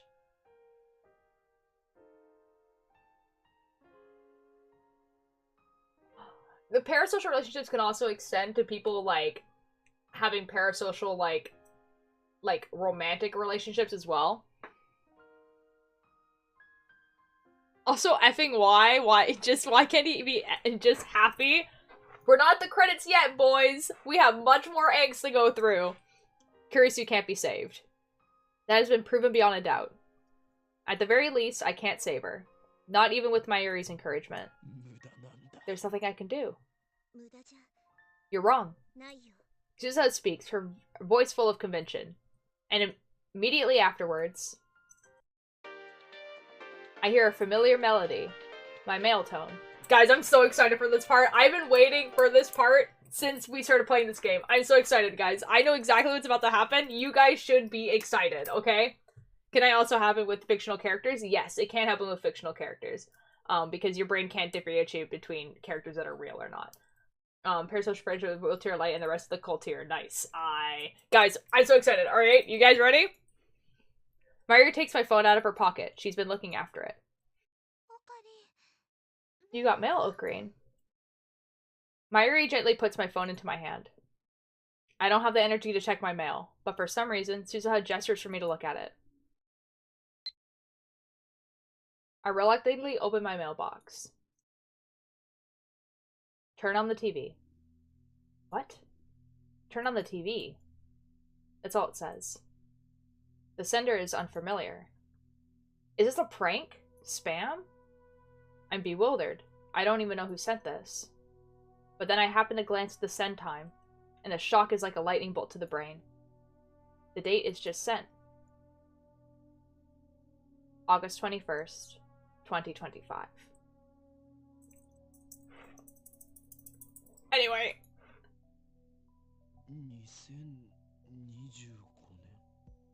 2025? No, it's this. It doesn't even occur to me to wonder if my phone has malfunctioned. After all, I know this phenomenon. A D-mail! I look up at Suzuha. She sees my confusion and looks at my phone. It actually came through, just like he said it would. Judging by her surprise, I guess she doesn't know that much. Suza had left from 2036. That's 11 years after this email was sent. Does that mean it's not related to her? What does it mean? There must be something on. Something you need to see. Hey guys, I brought the stuff. Dara comes back with a convenience store bag. Right on time. Fortunately, my phone has TV reception. Does it now? Okay. As soon as I switch it on, I see a news reporter standing in some foreign airport. There's a jumbo jet in the background. Looking closer, I see burns near the plane's tail. The caption says, "Fire on Russian airlines." Russian authorities announced today that a fire broke out on the Russian airline flight 801, en route from Narita to Moscow. This phone is just built different, real. The flight departed Narita airport at 11:05 Japanese time, but a fire broke out in the cargo hold shortly before arrival. The flight made an emergency landing at Domodedovo International Airport, where the passengers were evacuated. No one was injured. One of the passengers on Flight 801 was a Japanese physicist who had declared its intention to seek asylum in Russia. The scene changes, and the camera cuts to what appears to be the airport lobby. A man is standing there, surrounded by reporters. I need Steins Gate merch stat. When I see his face, my breath catches in my throat. Dr. Nakabayashi. Dr. Nakabayashi's real name Makise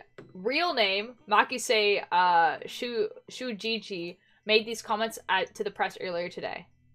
I still haven't recovered from the shock of murdering Kurisu. The image on the TV seems like something from a dream.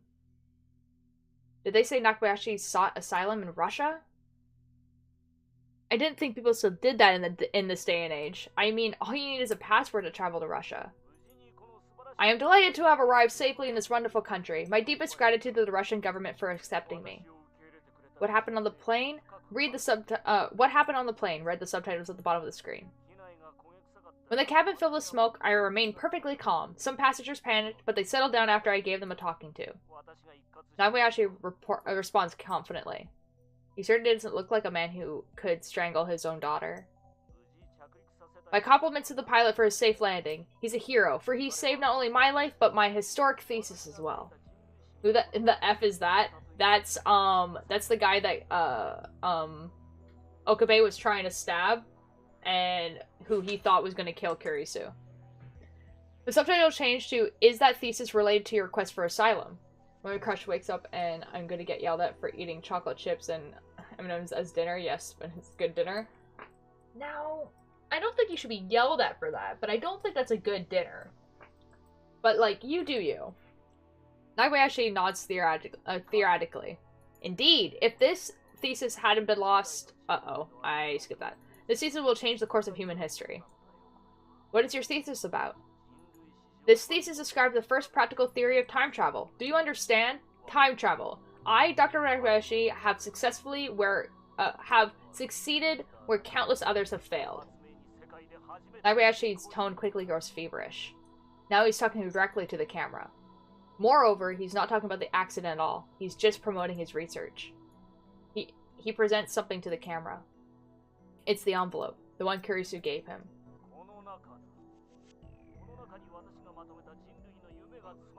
I am so worried, Wolfie. This envelope contains the future of mankind. Soon all of our dreams shall be realized. When I present this thesis to the scientific community, the world will change forever, and I will be known as the father of the time machine. I have no right to condemn Nakabayashi for his actions, not when it was my hand that took Kurisu's life. But at the same time, I can't stop myself from recalling the words Kurisu spoke. That hurt, betrayed tone that triggered Nakabayashi's violence. Never mind, now that I think about it, it's kind of rude. Okay, Wolfie. Fair enough. F around and find out. You're stealing my work? I don't even think you would do something like... Do these words not echo in his ears too? How can he stand there and present his murdered daughter's work as if it were his own? Look so proud of himself while doing it. I hear my teeth grinding in my head. Originally, this envelope was in my checked baggage. If it had stayed there, then it would have burned up in the cargo hold, and humanity's dreamed along with it. However, fate intervened on my behalf, as if God himself had declared that my greatness should be known across the world. Nagabayashi thrushes open hand at the camera. Behold the vassal of God's grace, because this was inside the envelope. It set off the metal detector. As a result, I had to take the envelope with me on the plane. The pilot is a hero, yes, but the true hero, the savior of humanity's future, is this tiny figurine. Sitting in the palm of his hand is a lump of silvery metal barely 5 centimeters tall. Do you guys remember what Mayuri lost at the beginning of the game? Mayuri points at the screen. I look closer. The lump of metal in Nakabayashi's hand. It's not just any lump of metal. That's my metal Oompa! Look! See there? It has Mayushi's name on it! Oompa is a mascot character from the popular cog game Rynet Access Battlers. You can see Oompa merchandise everywhere in Akihabara, from capsule toys to phone straps and other accessories. But all of Oompa merchandise, the most rare is the metal Oompa. The very same metal Oompa that Nakabayashi is presenting to the camera. Near the bottom of the metal Oompa, I could see cute letters written in bright red magic marker. The red letters read, Mayushi's. Whoa, you're right! What's he doing with it? I dropped it during the presentation. I looked everywhere but couldn't find it. So that's where it went. I can't get it back if it's all the way in Russia.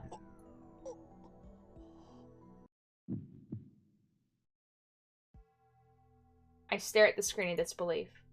My body is shaking. Goosebumps break out over every inch of flesh. I know what this is.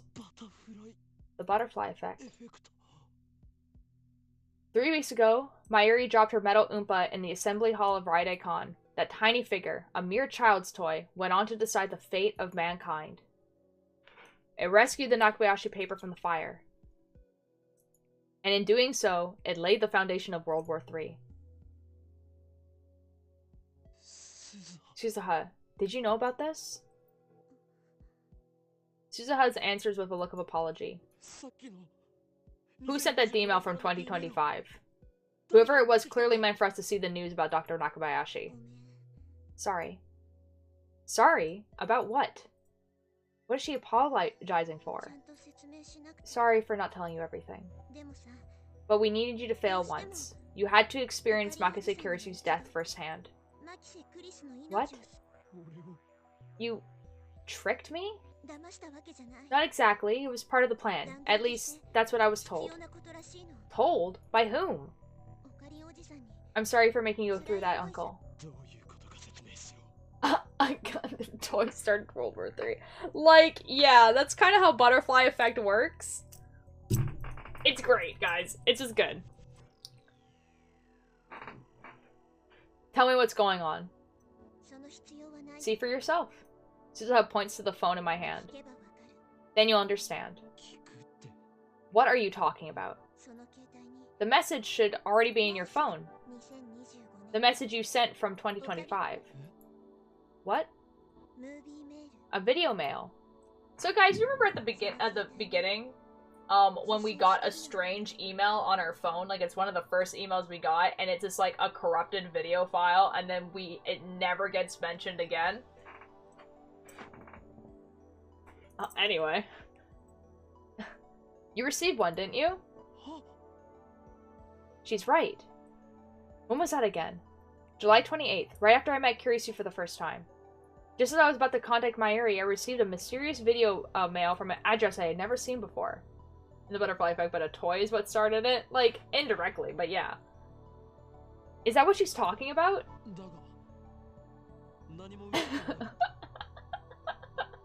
They were really expecting you to remember this? Well, I mean, they explained it again. But there was nothing on it, just noise. Try again. Suzuha grins.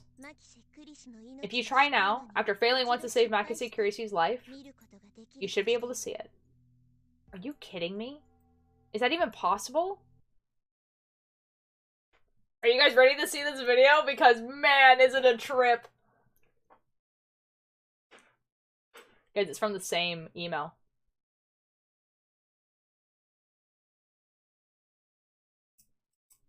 I'm not convinced, but I check my phone anyway, just to be sure. And there, I find a saved video mail. When I check the sender's address, I realize it's from the same address as the D-mail just now. So there's from the same person. And this person is me in 15 years? 15 years. 2025. The year I died, according to Suzaha. I sent this message on the eve of my death. A message to myself in 2010. Suzaha said there was a plan to reach Steins Gate. Could that plan be in this video? Mayuri and Daru peek over my shoulder.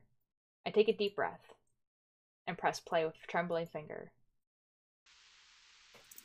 Oh my god, I'm so excited. I'm so excited. Nothing appears on the screen but noise. Nothing has changed after all. There's no hidden message or any... It's the boy! It's the boy! He's there. The noise suddenly dissolves, revealing the silhouette of a man. It looks like the video was shot somewhere dark. I can't see the man's face. Unkempt hair, a lab coat, that's all I can make out. He still wears the lab coat. Is that you in 15 years? It has to be! Something about you just says oak green. Really? Is this guy really me? My phone's tiny screen has become a window into the future. I can't believe I'm about to hear a message from myself.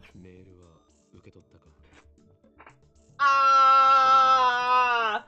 So they're going to... So one's going to say Ritaro down here and one's going to say Okabe. A man kept the same haircut for 15 years? Bro, he kept the lab coat for 15 years. That's worse. Did you get my email? Then go watch the news. If you already have, then keep listening. So that last mail was from him. From me. It doesn't feel real. Greetings. It's been 15 years. I suppose you could say. Wow, your voice is so deep and cool! Did he watch it in that time? I don't know, World War III happened, so probably not. The year is 2025. I'm sending this video by a process similar to D-mail. You dismantled the phone wave, so did I, but not 1 year later. I, which is to say you, turned back to time travel as my last hope. I've spent 14 years researching time travel. Along the way, I managed to design a D-mail transmitter that wasn't bound by the 36-bit limit. The fact that you're watching this means that you failed to save Kurisu. It hurts, doesn't it? I know how you feel. After all, I went through it myself 15 years ago. Wait, so he dies that you're making him 34? That's right. I failed too. I've lived with that failure for 15 years. Do you understand why you had to fail? It was necessary. Necessary to give you this proper motivation. You failed to save Kurisu. You killed her with your own 2 hands. Your guilt, your self-loathing, have driven me for 15 years. They gave me the focus I needed to complete my plan. Without your failure, you would not be watching this message now. As you know, this world line is subject to attractor field convergence. Time travel alone cannot save Kurisu. That is why you had to fail, to create the chain of causality that linked you to me. Because you failed, I spent the last 15 years researching time travel. As a revelations Nakabayashi unleashed sped the world towards nuclear war, I continue my research in secret. Suzaha's time machine is the result, although the finished touches were Daru's and mine. Its design was based on the theory that CERN first developed, and that Kurisu improved on the world line you undid. Its model number is C204. C for Christina. I believe you understand what that signifies. Now that the causality link has been established, allow me to explain the final stage of the plan. The purpose of this plan is to change a divergence and reach the unknown world line called Steins Gate. By the way, I'm the one who named it Steins Gate. You of all people know why I chose that name. Man, all started with a microwave and a banana. Yup. Yeah, I did. Yeah, I did. Because it sounds cool. Isn't that right? There are 2 conditions you must meet to reach Steins Gate. First, you must save Makise Kurisu. Second, you must destroy the Nakabayashi paper. I know what you're thinking. Convergence won't let you change the past. No matter what you do, Kurisu will die. But rest assured, there is a way. You can save Kurisu. Listen carefully. On July 28th, the first you went to Nakabayashi's presentation, blissfully unaware of what was about to happen. You must not change what the first you saw. Those events have been established. They are the result upon which this world line converges. However, there is room for deception. You don't understand, I know. Calm down, I'll explain. You're going to deceive yourself. The first you saw Kurisu lying in a pool of blood. If you were to change that fact, it would render everything you have done since, as well as everything that I have done, a paradox. After finding Kurisu's body, you sent a DML, which was intercepted by Echelon, which tripped off CERN. Really, recall your experience on the Alpha World line. You saw more than just Mayuri's death. You saw Kurisu alive and well. You made her a lab member despite her protests, and together you built the time leap machine. It was only 3 weeks, but she was there, beside you. Those memories are yours. Those memories are mine. They are the proof that we did not live only on this world line, where Kurisu died on July 28th. You traveled to the Alpha World line. You met Kurisu and fell in love. You sacrificed the dreams of those closest to you. But still, you fought to save Mayuri of future. For 3 weeks, you fought, and now, those memories are a part of you. If you had not seen Kurisu's body in the hallway of Radekhan, you would not have sent that first email. CERN would not have found you. When you encountered Kurisu later, you would never have been shocked to see her alive. You would not have spoken the words that led her to your doorstep. Without those memories, you would not now be willing to travel through time to save her. I would not have spent my life searching for a path to Steins Gate. I would not have recorded this message. Daru and I would not have completed the time machine. Suzuha would not be standing beside you. You must not reject the 3 weeks you spent drifting between world lines. You must not undo the past. Those 3 weeks made you who you are, a man who would do anything to save the woman he loves. Your desperation made me who I am, a man who has given everything to make that dream come true. This moment would not be possible if not for the memories that you and I share. The man you were trying to create, a man with none of those memories to drive him, would never stand where you stand now. It all meant something. My preparations are complete. The rest is up to you. The final phase of Operation Skuld will now commence. This dude got one girl for 3 weeks and makes an entire future on her. To be fair, he's known her for more than 3 weeks because he kept like going back in time, but like, yeah. Your mission: change the outcome without changing established events. You saw Makise Kurisu lying in a pool of blood. That has been established. But at the same time, only that has been established. Deceive yourself. Deceive the world. That is the choice which will lead you to Steins Gate. Good luck, mad scientist. L. Psi. Conquer. Ah! He's still an idiot! We love him! You could say Okabe is based. Oh. Guys, he's still the catchphrase! He's saying it still 15 years later. I love him anyway. And with that, the video ends. Mayuri and Dario look dumbfounded. They obviously didn't understand a single word. I, however... we love him. Laughter bubbles up from the depths of my soul. Not minutes ago, I was lost in despair. I was ready to kill myself for what I had done. But now, I'm laughing. Oh, we love him. Operation Scald? Elsai Kongru? I'm 33 years old and I still have no shame? Deceive myself? Deceive the world? That's such to be bolded. It's pathetic, laughable, a juvenile fantasy. But at the same time, it feels right. Very well. If this is the choice of Steins Gate, then so be it. I am the insane mad scientist Hoin Kyoma, deceiving the world is child's play. It looks like I have to change the world after all. Me and Hager ran when the effing RGB on the keyboard started working real.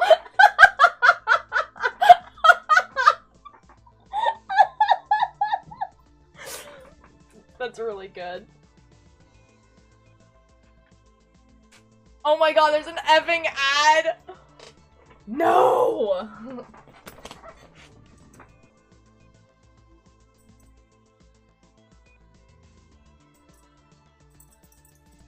We're so close to it being over. We're so close. We're so close. We're so close. Oh my god. Oh my god. Oh my god. Oh my god. Oh my god. Oh my god. He's still an idiot. He's just like, he's 33 years old and he's still like, hey gang, I'm a mad scientist. My name is Hoin Kyoma. I invented a time machine. And everyone's just like, you know what? You are kind of a mad scientist. Like, you kind of are. Like, you kind of... Keith, you're just gonna have to keep watching. I'm gonna be real. I didn't give you 4 ads. Twitch gave you 4 ads. I just work here. But I'm assuming you're back. Anyways, he's evil laughing. Whoa, I thought Ocarina was finally turning serious, but now he's back to his usual antics. But you know, Mayushi likes Ocarina better this way. Yeah, I know what you mean. Ocarina just isn't Ocarina unless he's laughing like an idiot. Hoin Kyoma saved Mayushi, you know. So this time, he'll definitely save Makise Kurisu. Welcome back. He's still an idiot, we love him. But deceiving the world? What's that supposed to mean? Mayushi doesn't have a clue.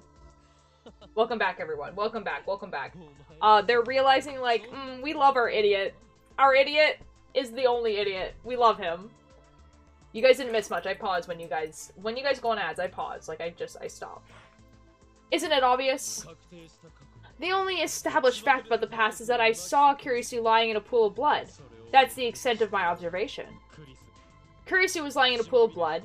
As for whether she was alive or dead, that's open to interpretation. Isn't that right, future me? Mayuri tilts her head. She still doesn't get it. Wait. For example, just think of it like this. Kurisu was merely unconscious, and the blood was just a coat of red paint. Is his name Okabe or Ritaro? His name is Okabe Ritaro. So, like, his last name is Okabe, and his first name is Ritaro. But I think in that moment, the reason why they had that is because he has the same voice actor. And so they wanted to, differentiate the two. So they made it so that, like, older is the Okabe, and then the younger is Ritaro. That's literally it. Oh, is that what happened? Mayuri's eyes open wide in wonder. I give up. She's not going to understand. Well, wait a second. The news report also said that she was... What's true now doesn't matter. Only what Uncle Ocarina saw on July 28th matters. Really? Really. And that's because I'm not the Okabe Ritaro who lived on the Beta World Line after Kurisu died. I traveled to the Apple World Line and back. And I'm not bound by whatever effect Kurisu's death may have had during that time. What I'm gonna do is reenact what I saw, and only what I saw. But this time, I'll do it so Kurisu doesn't have to die. Don't forget, you also need to destroy the Nakabayashi paper. Can you handle it? Who do you think you're talking to, part-time warrior? Part-time warrior? Have you forgotten? I am the insane mad scientist, Hoenn Kyoma. I disregard the blank stares of my comrades and brush back my hair with a flourish. My plan is flawless. Operation Skull will succeed.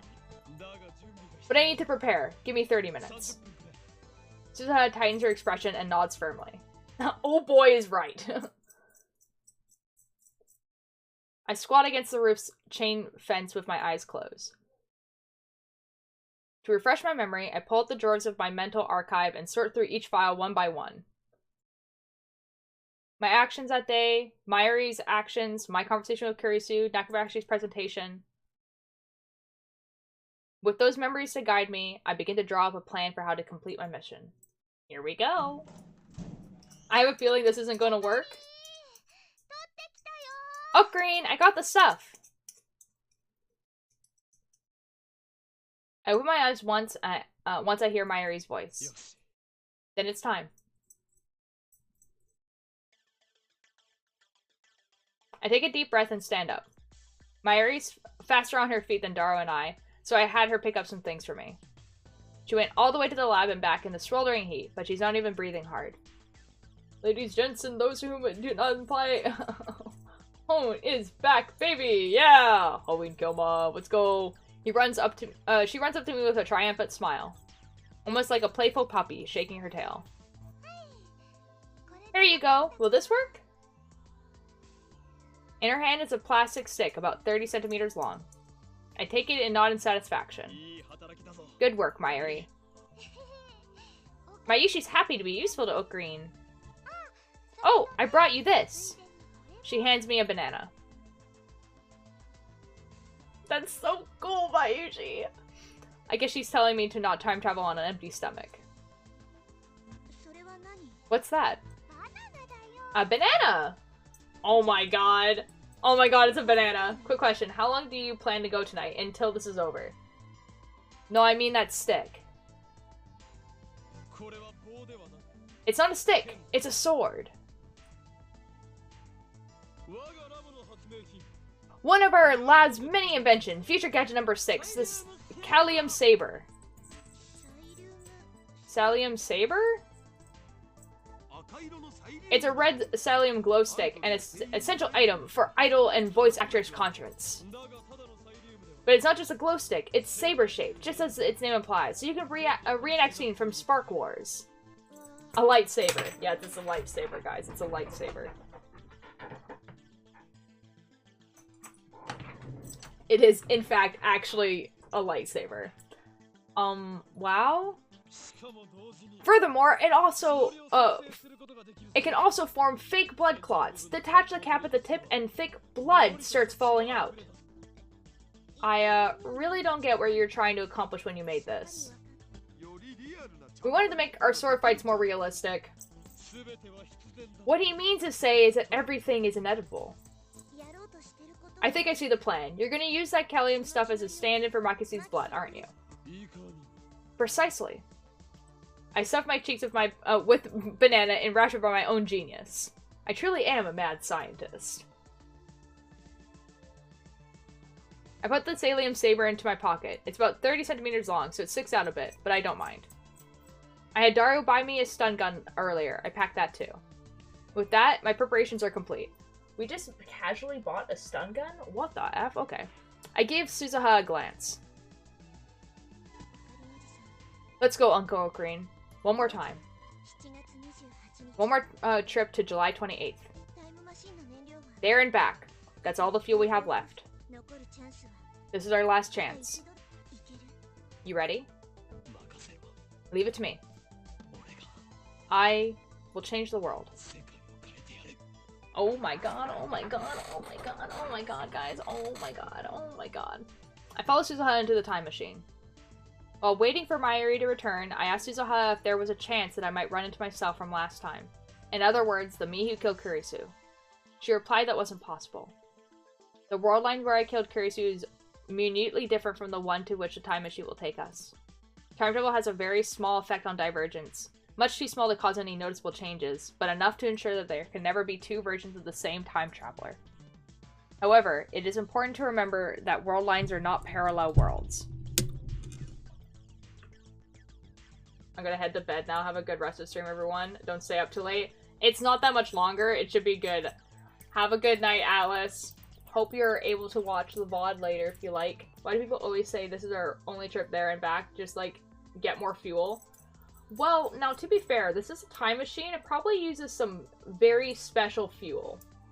I'm gonna be real. However, it's important to remember the world lines are not parallel worlds. Ultimately, attractor field convergence merges into them onto a single world line. My actions are not meaningless. If I succeed in deceiving both myself and the world, the entire universe will converge upon a different future. It's 1 in the morning, but I'm watching this live. I don't care. Okay, well, I'm gonna try to. I have to go to work tomorrow too, you know. So like, I am trying to go through this. So don't worry, guys. Ocarine. Mary leans through the hatch and gently strokes my cheek. Come back, okay? Of course. I return a smile and give her a thumbs up. It's only 10 for me. It's like almost 11 for me. I close the hatches. Garo and Mayuri see me off with words of encouragement. Suzuha is already operating the time machine. The fate of the future hangs on this mission. Suzuha speaks as she presses some buttons. We're counting on you, Uncle.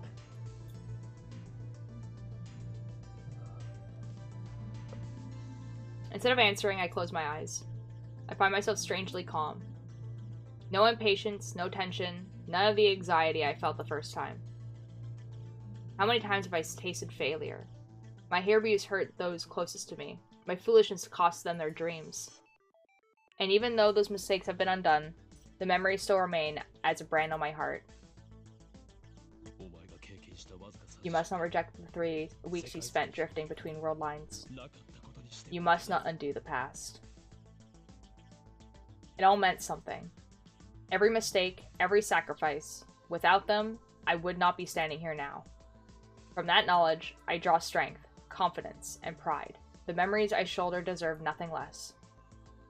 And so, I am no longer afraid.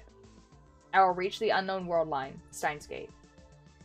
Its future is uncertain, but that is how it should be. For once, I need not worry what fate has in store. If this fails, I'll actually just die. Oh my god, their sibling bot is like, just, yeah. Only one thing matters now. Saving Kurisu. Gravity pulls at my back. Rainbow lights start drifting through the compartment. It's time. This is my Ragnarok. Oh my god. I exit the time machine onto the familiar rooftop. As before, it's empty. I can see the top of the train station a short distance away. This is the 3rd time I've been here now. I run through the plan in my head one last time. Time is short, but I have no choice. I have to do it. No, I will do it. Failure isn't an option. I wait for Suzuha to break the lock, then I run inside just like last time. Narrowly avoiding the first me again, I descend to the 7th floor. Last time I went all the way down to the 4th floor, but not this time. I direct my attention to the capsule toy machine near the landing. It's time for step 1. Right Night Kikaguri character doll series. This is it. On July 28th, the first me won a super rare metal Oompa from this very machine. No time to waste. I insert the 100 yen coin I prepared beforehand and turn the lever hard. A capsule falls into the slot. Just as I grab it. Look, Rainet! My heart leaps into my throat. That was Mayuri's voice. She's already here? I quickly turn and leave the area before Mayuri can see my face. Luckily, she's so entranced by the capsule toy machine she doesn't even realize who I am. Why didn't they only have enough fuel back and forth last time? Wait a minute. They had enough for 2 trips. They had enough to go there and back twice. Once I get down to the 4th floor, I check the contents of the capsule. The metal Oompa is inside. This is the prize that was meant for me. Which means the first me will get... The answer is obvious. Phase 1 is complete. Time for Phase 2. I turn around abruptly. Kurisu is standing behind me, her mouth open in surprise. My timing was perfect. Hey, you just came down from the... I'm going to save you. Leave everything to me. What? I say no more. If I tell her everything, she'll have no reason to talk to the first me. On July 28th, she came to me during Nakabayashi's presentation. She claimed that I had tried to tell her something, then proceeded to drag me out into the hallway for further questioning. That is part of my experience. This should be enough to ensure that it happens exactly as I remember. I pat Kurisu on the shoulder, then race back up the stairs. Wait! I run to the 6th floor, then creep up towards the 7th floor landing until I can just make out the cats of toy machines. As expected, there's the first me about to turn the lever in Mayuri's steed. Ah, it's an Oompa! Is it rare? It's not rare, but isn't it just so cute? Mayushi loves Oompas! I grinned to myself. It worked. The order changed. Mayuri now has a regular Oompa, not the metal one I gave her the first time. And that means... Thank you all for coming to Dr. Nakabayashi's Time Machine press conference. The presentation is about to begin. The first me heads up to the 8th floor. But Mayuri doesn't move. She takes out a pen and starts signing the Oompa, just as planned. When Dr.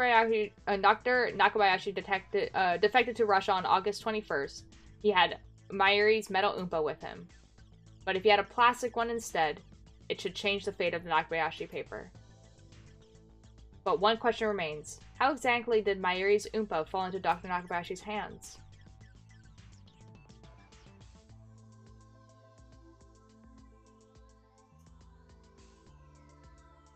I watch as Mayuri's finished signing her name. She nods in satisfaction, then runs after the first me. Just before she gets to the stairs, she puts the Oompa into her coat pocket. But it doesn't go in all the way. As she runs up the stairs, I see it fall out and roll away.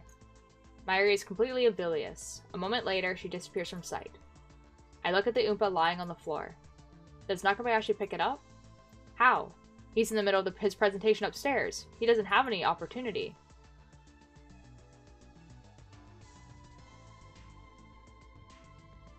That's when Kurisu comes up from downstairs. I quickly hide in the stairwell across the landing.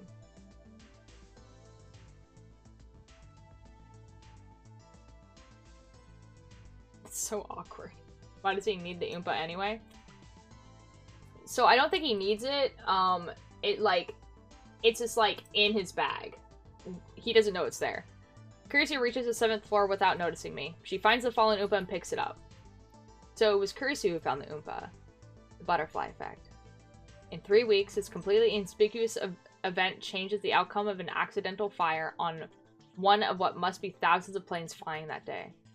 By extension, it changes the fate of the entire human race. Kurisu looks curiously at the Oompa, then looks around as if searching for the owner. Of course, Kurisu doesn't know who Mayuri is. At this point in time, those two aren't even acquainted yet.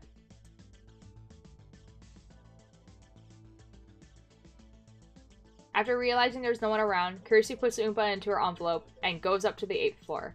So what happened is that the first time she found the metal one and she put it into the envelope, and so when he went through the metal detector, it detected there was metal there, and they were like, oh, it's a toy, so it's fine, whatever. But he has to carry it onto the plane with him instead of it being in his bag. But this time, it's just going to be a plastic one, so it doesn't matter. After realizing there's no one around, Kurisu puts the Oompa... Okay, I already read that. Now that I've seen what I need to see, I go upstairs I go upstairs too and head to the employee hallway.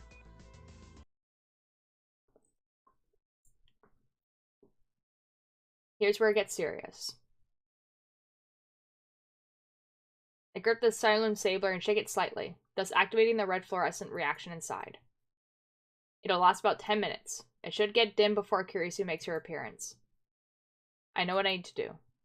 The problem is that my window of opportunity is so slim. Will I be able to handle the enraged Dr. Nakabayashi? One mistake and Kurisu will die. What are you afraid of, Hoen Kyoma? Everything's going according to plan. Operation Squad is flawless. You spent 15 years perfecting it, remember? Believe in yourself. Believe in Hoen Kyoma. Hoen Kyoma will save Kurisu. I close my eyes and wait for the time to come, hidden behind the same pile of cardboard boxes as last time. I hear the sound of sparse applause from the event hall, which means I should be hearing footsteps soon.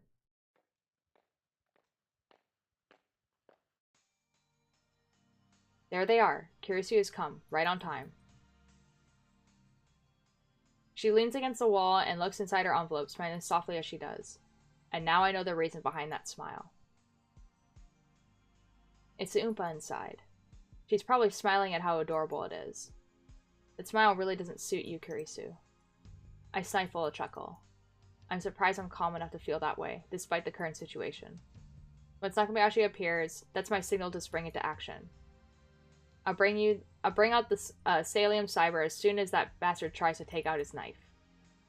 Then I'll scare him away and stun Kurisu. The stun gun I brought should handle both tasks flawlessly. That's the plan, at least.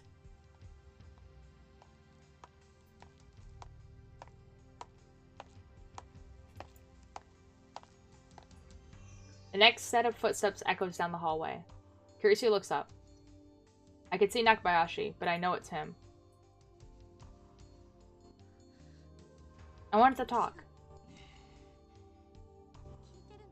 Are you listening, Papa? Even the words she speaks are the same. What is that? I heard you were giving a presentation on time travel. So I thought maybe about it too. Could it be possible to make a time machine? The atmosphere is far from pleasant. Nakabayashi doesn't even try to hide his displeasure. And the first me is probably at fault for that, at least partially. Looks like he's about time for Nakabayashi to go ballistic. I grip the Salium Cyber and make one final check. It's already dimmed down. Now that all I have to do is remove the cap at the tip, and the fake blood will...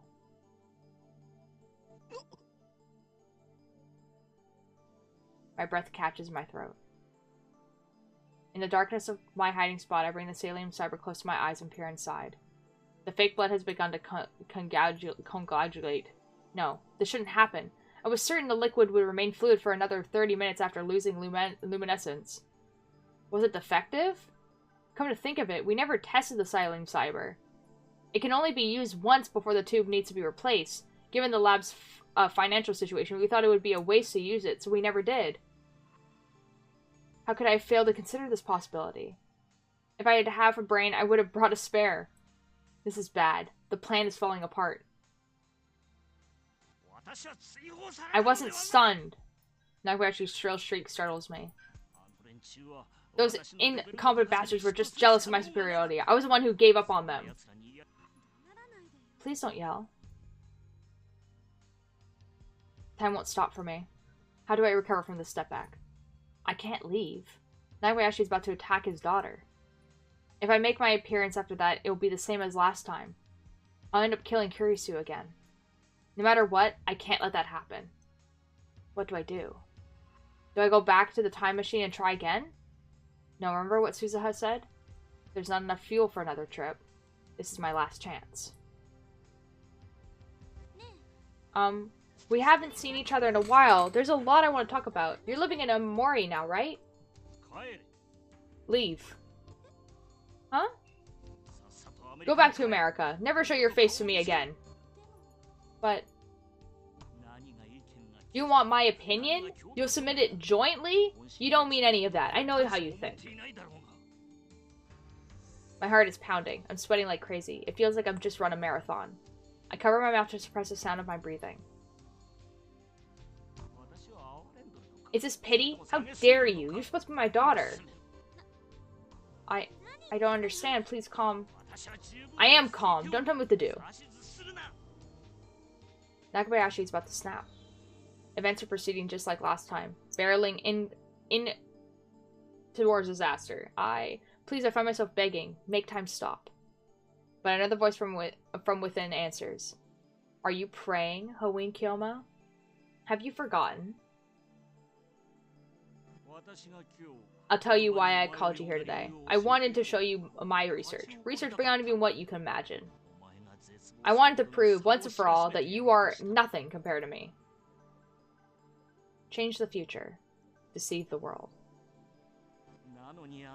But that brat in the lab coat ruined everything. I know you were laughing at me too, don't you deny it. How dare you treat your own father this way? I wasn't... You want my opinion? Fine, I'll give it to you. I'm going to publish it myself. End of discussion. I won't court the mercy of a heartless god. I will save Kurisu myself. She won't die again. Not at my hands. Not at anyone's. You're stealing it? What did you say? You're stealing my work? I didn't think you would do something like... Nakabayashi strikes Kurisu on the cheek. Who do you think you're talking to? It's starting.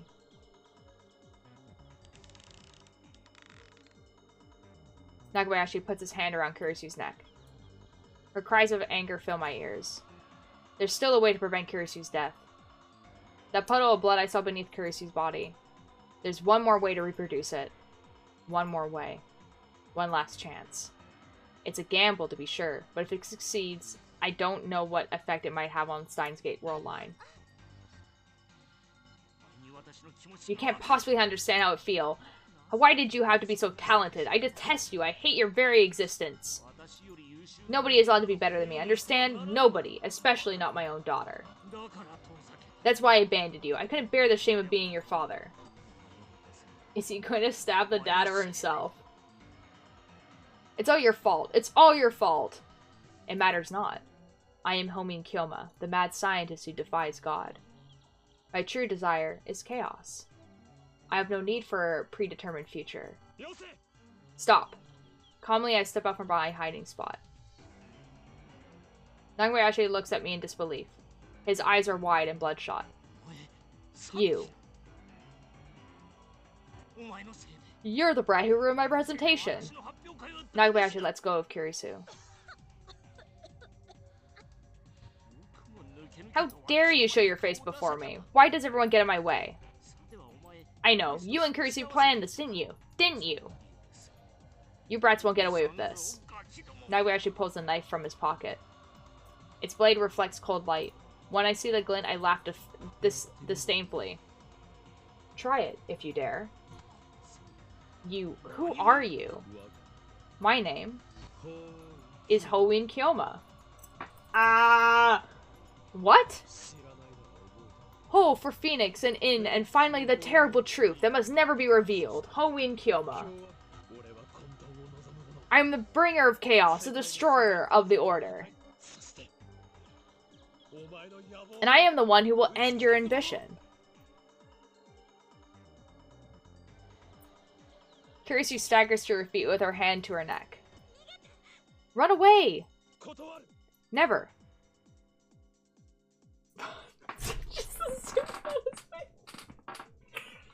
That's a good face. That's a great face.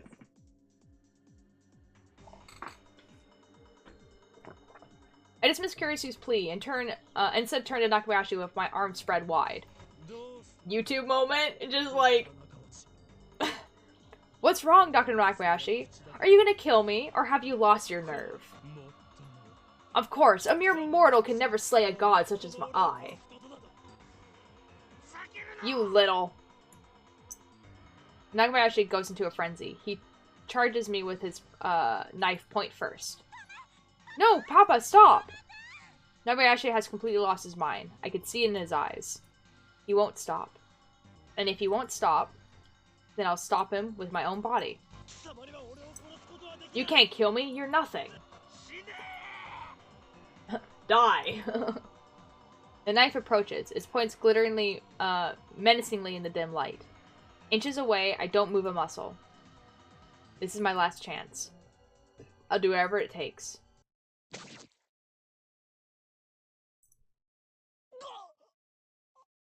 Ah, what you see. He doesn't have it's okay. Intense pain rips through my abdomen. I feel the cold steel sink into my body. He did it. He stabbed me with a knife that killed Kurisu. The pain flares. It feels like my insides are being torn out.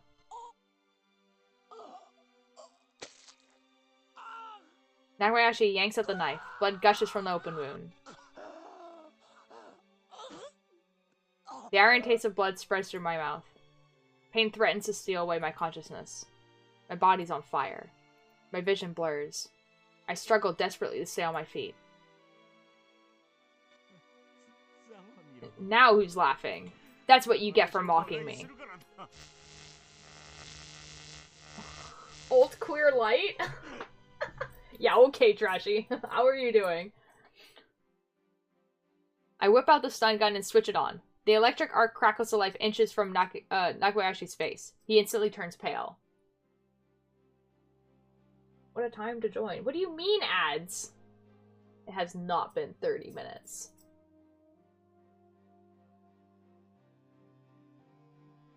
Twitch has lied to me. I'm doing just fine. I'm so glad. Trashy, you've joined at such a great time. This... What ads? No, right at the effing good part? What the F? They're supposed to be only every 30 minutes, and it kind of feels like they're every 10, and I need to make sure that's, like, not the case.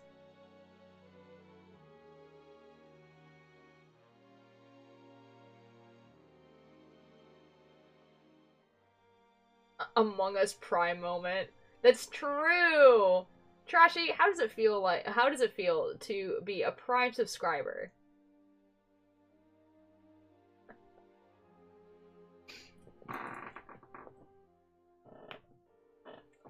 I would say pretty good. Also, isn't it like 2 a.m. for you right now? Why are you here? I feel one with the cult here. Excellent. All according to plan.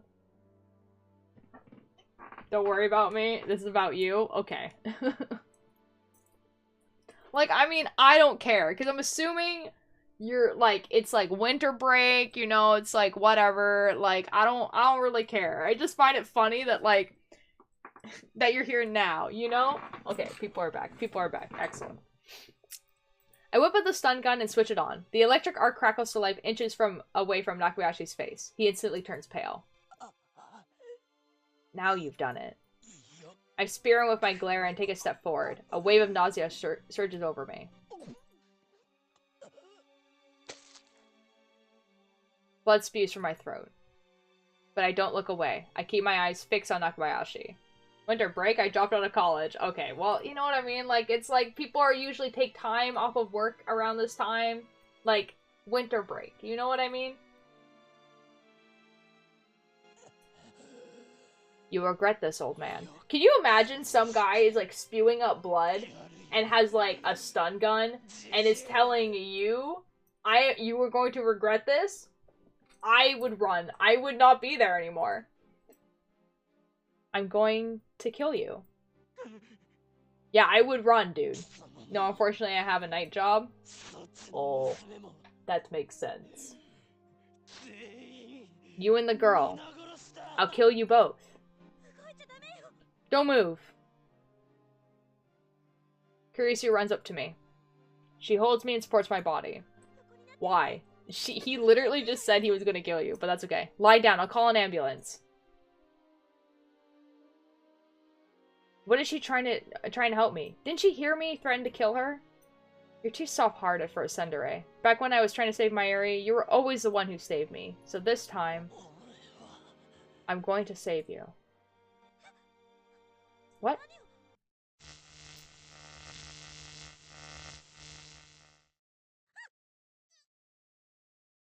Kurisu convulses. Strength leaves the leg she used to support me. She collapses.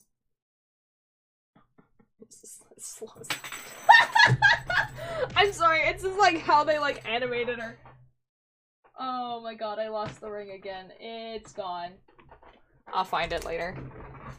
I'm sorry. I send I send her my silent apology. L collapse. I'll be sure to have my way with your daughter before I kill her. That's so cool for you. Why would you say that? But first is you, Nakabayashi. Dude, why are you still here? Like, leave. Just run. Nakabayashi tosses his knife away with a pitiful cry. He takes a step back. 2 steps back. Run, dude. Why are you still here? Leave! Like, good god. Firing the shotgun once more does the trick. Nakabayashi turns and flees down the hallway towards the elevators. Good god, dude. But first, he makes sure to pick up the envelope Kurisu dropped. How skewed of him. Drink? Oh, was there a drink? There was a drink. Bonk time? Bonk time. Bonk!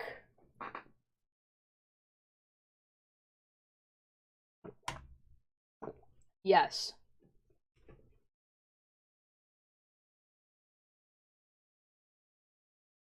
I touch my wound.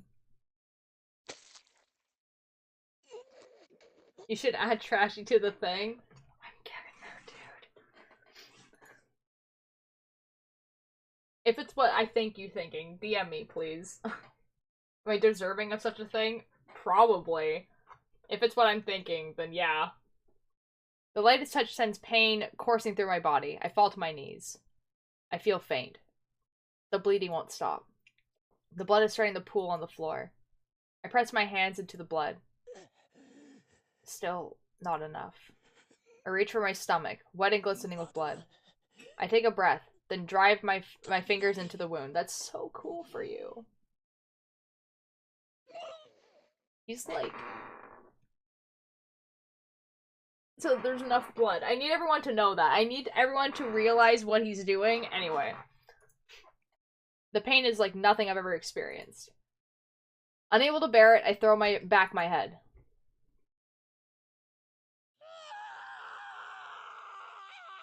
And the scream is back.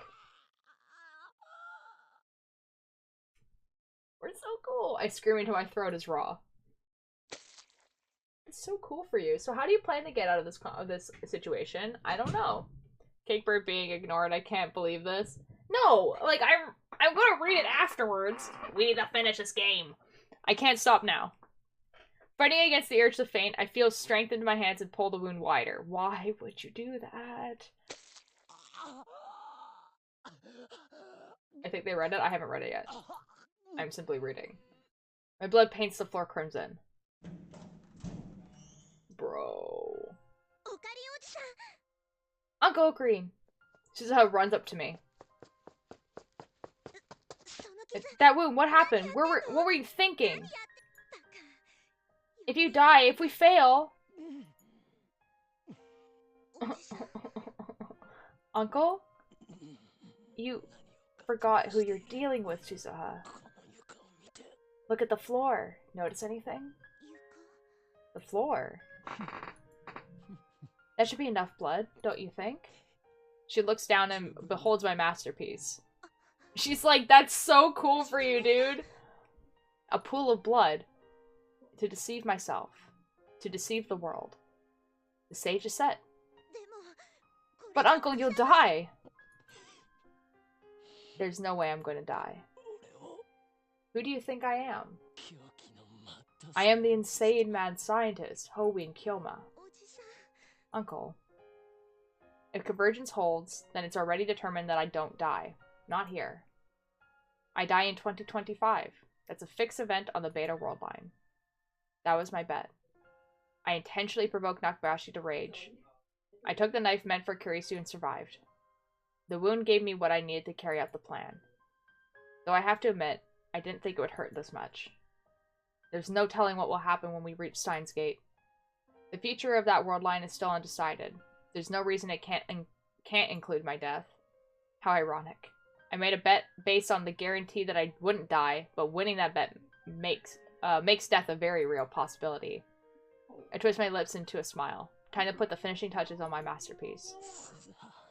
Shizuha, get Kurisu. Okay. Suzuha picks up the unconscious Kurisu. Then she lays her face down on top of my blood puddle. Kurisu doesn't wake up. She's perfectly still. But she's definitely breathing.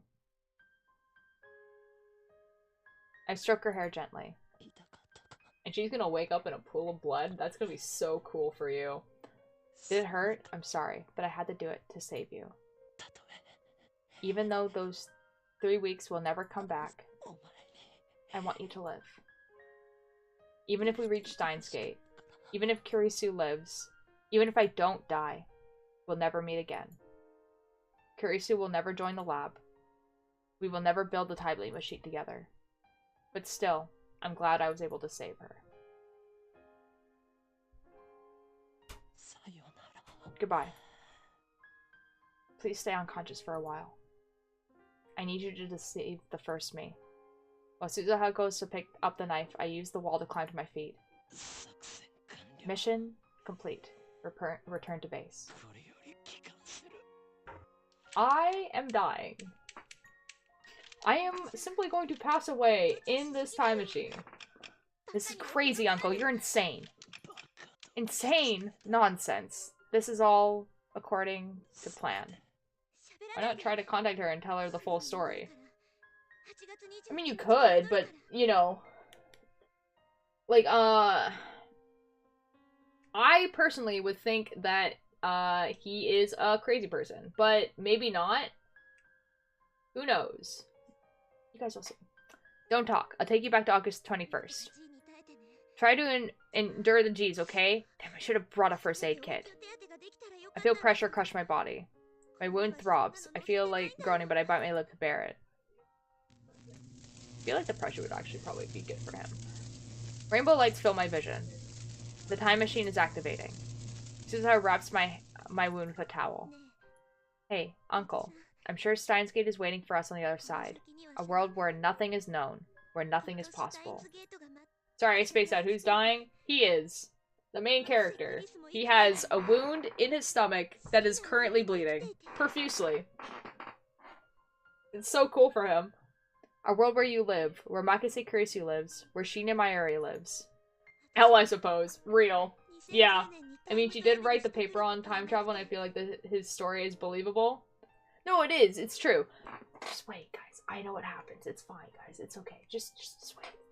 A world where I have no reason to travel to 2010. Imagine dying. I'd rather not, actually. I was gonna quote something. You know what? I'm gonna quote it anyway. I'm quoting something. This is like, the moment you die will feel exactly like this one. You're welcome, everyone, for that existential crisis. Like, and you're gonna think about that, you're gonna be like, of course it'll feel like, it won't feel exactly like this one. And then you think about it more, and then you get it. There's a point where you get it, and then existential crisis ensues. The future may still lead to World War III. It may lead to a dystopia ruled by CERN. Someone's warm hand grasps mine. Tightly. I get it? Okay, cool. But now, there is hope for the future again. And death. I slowly close my eyes. It's hard to breathe. But my pain feels distant now. Once we arrive, I'll probably disappear. I won't be able to thank you for bringing me to Steins Gate. So I'll say it now. The warmth of her hand slowly fades away.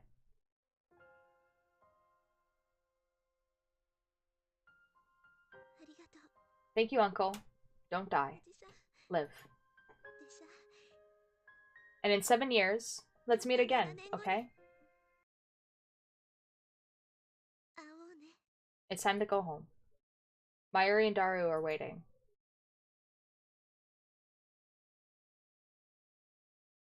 And with them, a future that has yet to be written. White light, it's very bright. Oh my god. Oh my god. Thank you, don't die from your wounds, Omega lol.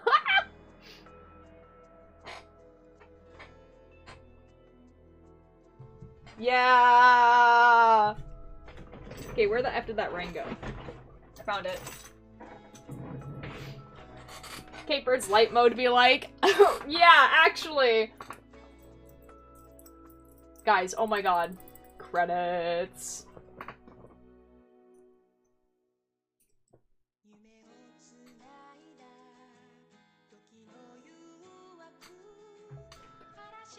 Credits that I can't read? I mean, it's just normal credits. Steingate!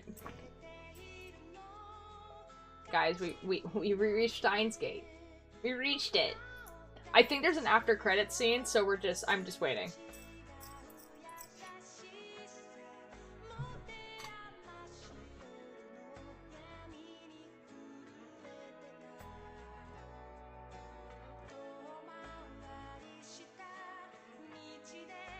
Hoenn Kyoa played by Light Yagami. It's not wrong. After so long. Dude, for people who don't know, I've been playing this game since July 28th. Like, I started this game on July 28th by complete accident. I started on the day that the game starts. So I've been playing this game for so long. I think I have 80 hours logged into this game or something stupid like that. Like a stupid amount of time, man.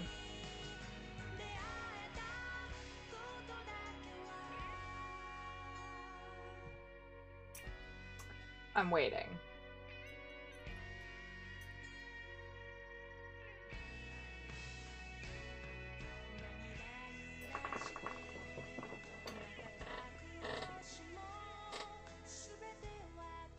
One month! Oh my god, Wolfie?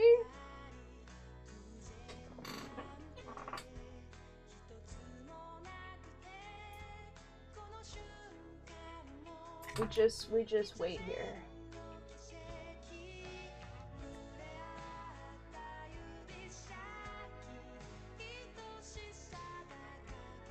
Only one? That's what I was thinking. Was there a point, Wolfie, where you unfollowed and followed again? Because that will reset your followage.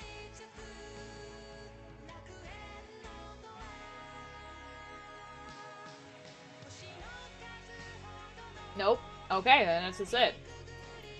He's gonna follow Attacker Man. I mean...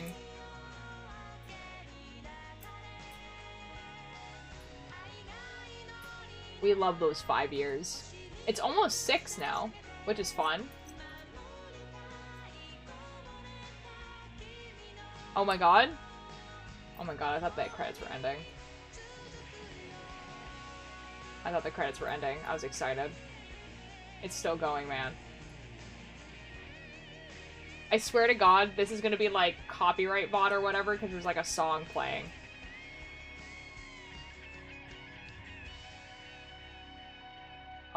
Oh, wait. This game is such a journey, I love it. It's awesome, man. It's still up and going. Ultralight is not following Ultralight. Yep.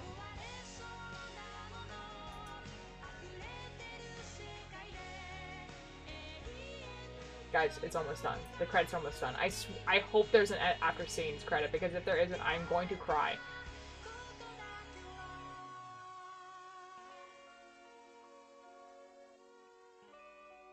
I tried. Okay. Okay. I'm scared to click things. Why are you not following Ultier? Like, oh!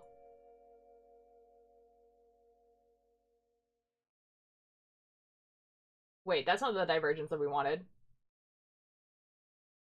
Wait, hold on a second. That wasn't the divergence that we wanted. Oh my god, oh my god, oh my god, there's an after scenes credit. I got an achievement, by the way. It's been a month since then.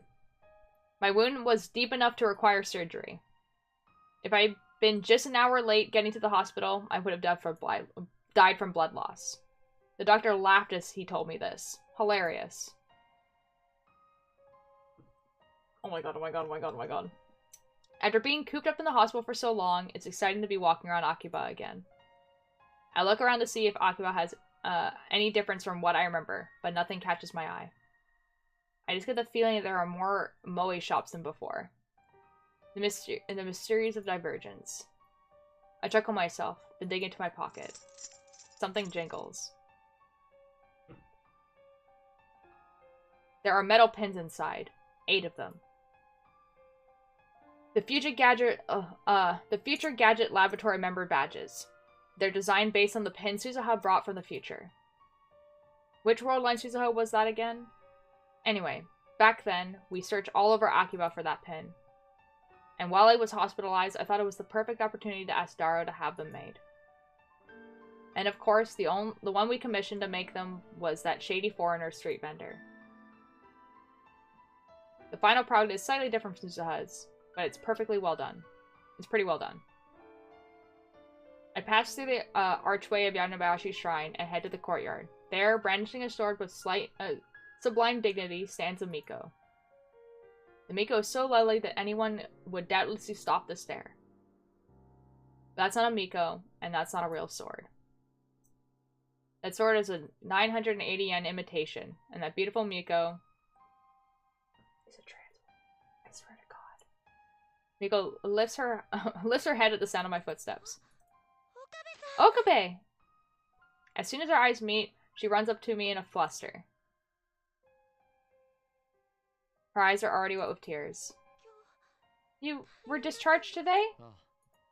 Yeah. But I'm sorry I didn't know anything about it. Of course you didn't. I didn't tell you. But I'm glad you're okay. I'm so happy. And then she starts crying in earnest. Seeing her tears, I feel an urge to pat her head and tell her everything will be alright. But I resist and sigh instead.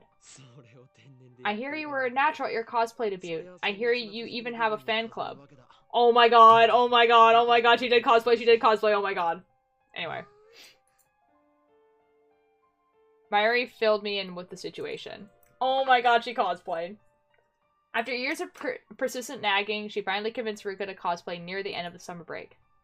It wasn't in time for Kamima, but she wore one of Mayuri's costumes to a cosplay event in early September. Her cosplay debut was effective. Dozens of photographers took her picture, and the images soon went viral on the net. Try to look up pictures of Ruka now, and you'll get a ton of hits. She's being swarmed by fans, and since she's what they call... she's probably with girls too. No. There are some things in this world I just don't understand.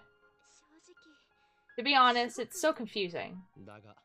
You know, I still haven't had the pleasure to see your cosplay in the fresh. I just can't. If Okabe were to see me, I'd get so embarrassed, I'd die. But you had fun, didn't you? That's what Mayuri said. Yes. He's not she, you'll tear. Wolfie, you haven't been here the whole time. I'm telling you that she's a trans woman.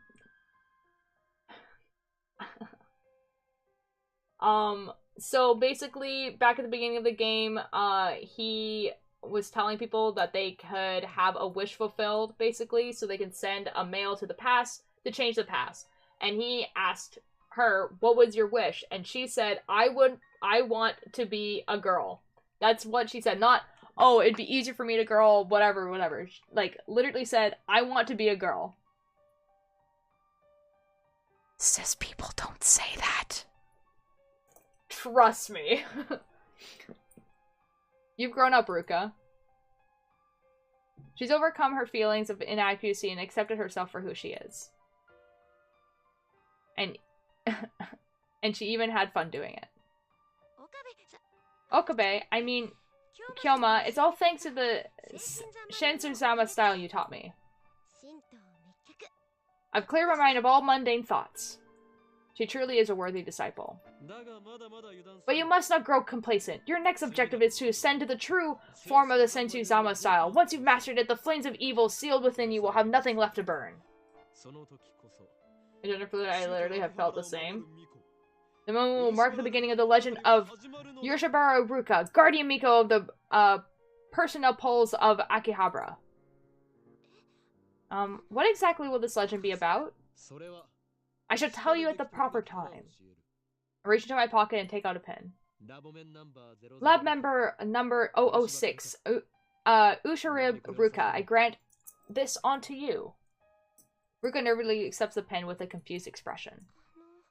When did I become a lab mem? It's a memory from beyond the veil of time. Your past life, I suppose you could say. My past life? You've been a lab mem from the moment you were born. Be proud. It's not an exaggeration. It's the truth. Ruka most likely doesn't remember. But it's okay. Even if I'm the one who does. You don't like it? No, it's just, I'm really happy. She starts crying again. I always wanted to be a part of your lab. I wanted to be one of you. But I never had the courage to ask. Thank you so much. She bows her head. This is a precious artifact. Only 8 of them exist in the entire world. It's a magical item that protects you from all calamity. Really? No. So don't lose it. I won't. Ruka, best girl. Yes, yes, yes. Ruka nods with a joyful smile on her face. Too cute. Welcome back! I passed through May Queen's door for the first time in forever. Ferris runs over to greet me. Kyoma! She suddenly links arms with me. At first I get a little flustered with something soft touching my elbow, but then I break into a cold sweat once I feel the murderous glares of the surrounding Ferris fans. They let you out of the hospital? Yeah, I managed to claw my way out of hell. I tear Ferris off me and take a deep breath. Precisely. What I expected from the Ahoin bloodline. The name of the Undying Phoenix isn't just for show. I am Ferris fans. I still she's making up her own backstories for people. It boggles the mind that this crazy cat girl is behind the redevelopment of Akihabara. Maybe the world's just messed up. Mayushi has a day off. I know. She shows me to my table, where I order iced coffee. Oh, right. We decided to open a second May Queen location, and it's right on Chudori. Isn't that awesome? Don't you think you're abusing your authority as redevelopment committee chair? Just a little. No doubt the recent explosion of moe shops is her doing. I think she's just getting a little carried away. This is my sacred duty. Now is the time to summon all the powers of moe to this holy land in preparation for their offensive. What? They're going to attack? Did the awakening occur while I was in the hospital? That's right. They took our absence as their opportunity. Will we be able to complete the mummification of Akihabara before they hatch? That's the only way to defeat them. It's a race against time. Ferris also fought in the Rhinet AB tournament to gather karma, but it was really tough by myself. What the hell does she mean by karma? Over the past month, Ferris has started participating in Rhinet Access Battler tournaments. Ferris is the chairman of Akihabara Redevelopment Project, a high school student, a popular waitress at a maid cafe, the president of the company founded by her father, and the head of the Akihabara family. She should be incredibly busy, but I guess she couldn't stay away from Rhinet forever. Anyway, she went to her very first official tournament and snatched a dramatic victory. Ferris is even more cheerful than usual now. I guess all it takes to feel fulfilled is to do things you like to do. I need your mad scientist powers to stop them. If they make it into town, they'll make the place their litter box. They're such dorks. I love these two friendships. I guess I have no choice, but it comes to this when I too must fulfill the convent. Oh yeah, and take this with you. I take a pin out of my pocket and present it to Ferris. This is... Where did you get this, Kyoma? During my stay at the hospital. So you have overcome the test of the heart. You truly are a great man. I don't really get what's going on, so let's just nod for now. This belongs to you, Lab Mem number 007. Whenever you need my help, just hold the pin and speak the incantation La Yosha Stelza. Ferris and I smile at each other. And then we high-five. That's so cool. That's so cool for you. What a dork. That's so dorky. Thanks. The Future Gadget Laboratory is the hope of Hakiba. Can I come over for a visit? Of course you can. Dara will be glad to see you. I wonder if they become a couple on another line. I mean, so does him and Ruka. When I get back to the lab, I'm startled to find an unexpected visitor. Oh boy. Oh boy, it's Moika. Hello, Moika. Yo, Okabe. Out of the hospital already. This girl scares me now. I'm gonna be real. This girl scares me now. Who that? Which one? Because, oh boy, do all three of these have a story. Tenjo, Yoko, and Nai are standing out front. Kiri Moika is with them. The Rounders who killed Mayuri on another world line. Nai hides behind her father when she sees me, like usual. That biatch almost kills you! What the F? Like, she hold a knife to your throat. I think you should ask about the child. Oh yes, a small psycho. The one that kills me in 15 years. Yes. Oh yeah, let me introduce you. Tenjo indicates Moika with her chin. With his chin. Starting today, this girl's gonna work part-time at my place. Moika bows her head. She's silent as always, but at least she's not holding her phone. I guess it's some improvement. Doesn't talk much, but don't let it bother you. Oh my god, there's an effing ad. Oh my god, oh my god. Oh my god, oh my god. Anyways, this is... How are we doing, gang?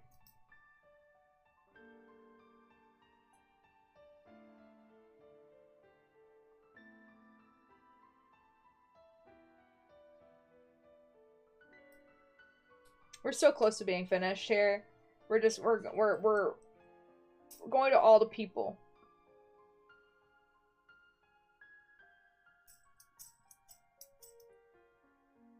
Why do you keep doing that? Doing what? Walter White? Oh yeah, the guy.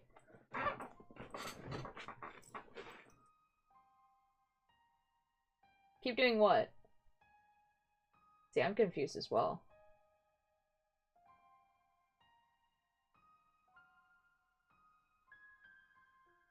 Anyways, I'm assuming people are back, so I'm just gonna... Don't worry, Shiny Finger and I know each other already. Shining Finger? Who's that? It says you did exclamation mark ad. It's to tell me that there's an ad. So that I can pause what I'm doing. And so you guys don't miss anything. Yeah.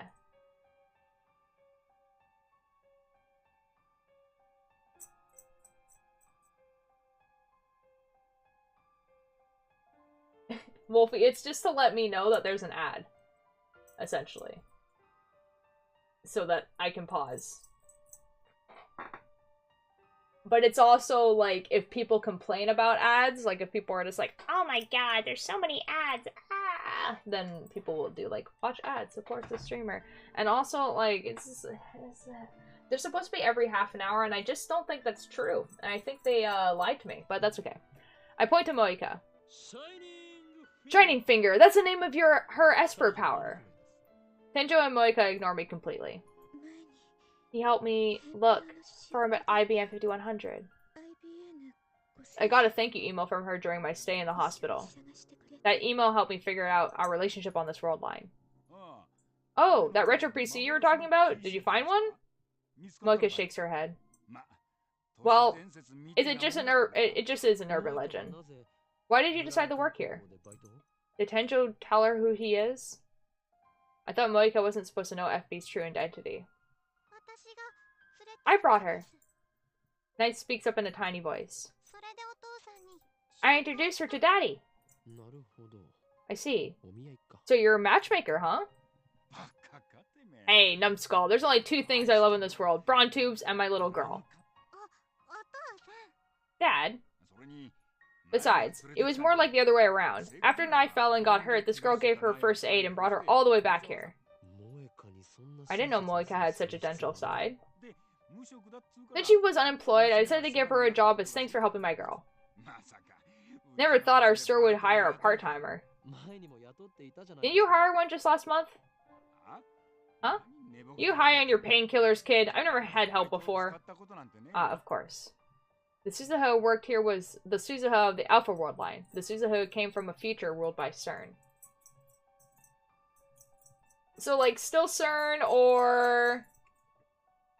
I think so? But they're not his enemy anymore. So, like, yeah, they all three of them still work for CERN, but, like, he's not making a time machine. So...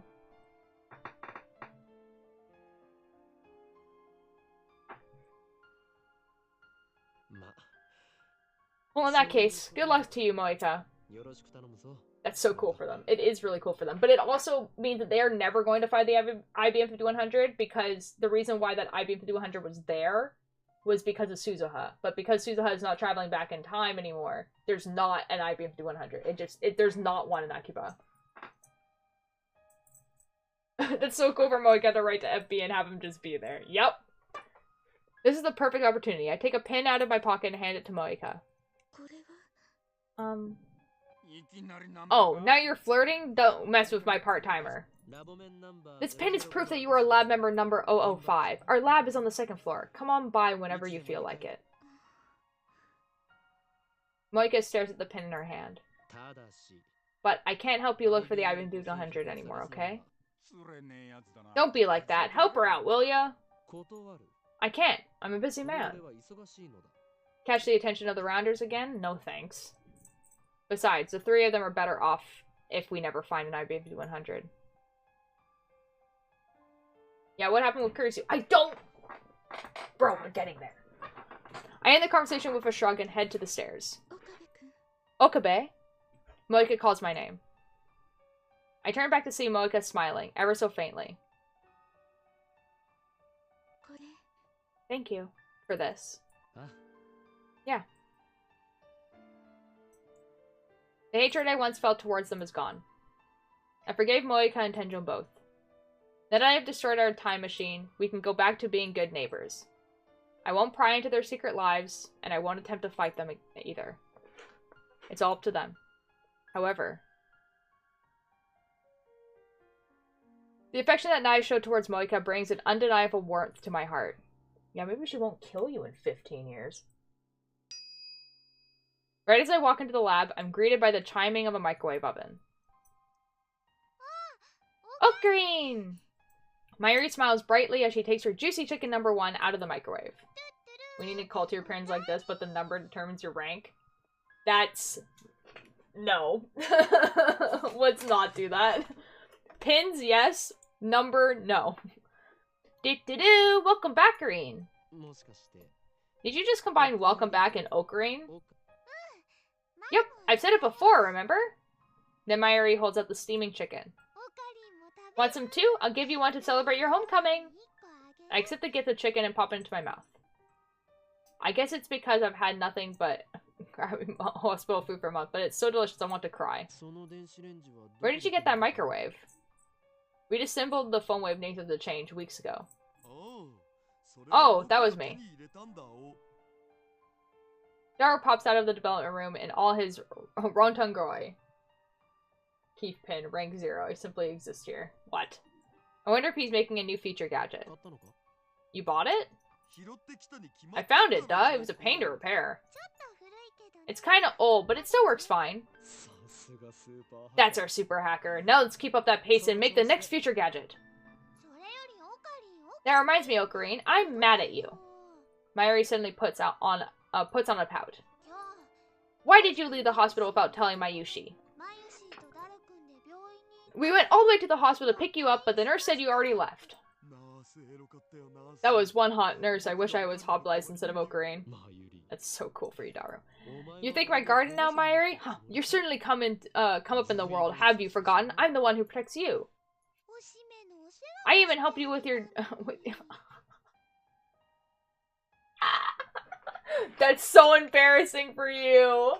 Okabe, I would simply... That's embarrassing for you. I couldn't move at all after the operation, so my mother and Mayuri made the great effort of coming to care for me. Especially Mayuri. Even though it was her summer break, she visits me every day. I'm grateful for this childhood friend of mine from the bottom of my heart. Bro. She changed your diaper for you. You can't you could never live that down. Like, anytime you guys get into an argument, or she's just like, hey, could you buy that for me, or whatever, all she has to do is just be like, I changed your diaper for you. And you just lose. I forgot this dude had a family. Yeah, you know what's even better? He still lives with said family. Like, he, like, lives in his house with his mom and dad because he is simply 18. Like, this dude, man. She's a ditz, to be sure, and seems like she always needs someone to look out for her, but she's actually quite tough for her age. You got your childhood friend to change your diaper? I'm jealous, man. What? That's not a good thing, dude. That's not a desirable thing. Anyway. Dario, stop. I think Dario needs to die for a bit. That's real. I hate Bob Myrie on the head. Wait, MC has both parents? I know, right? I think they all do. I'd be a bit jealous too. I hate that for you. I'll buy you some juicy chicken #1 later. Really? Thanks, Oak Green. It was worth the help you after all. I breathe another sigh of relief when I see Myrie's innocent smile. Myrie is still alive. I've seen her die countless times. Though the events of those world lines have been undone, my struggle to escape them was not in vain.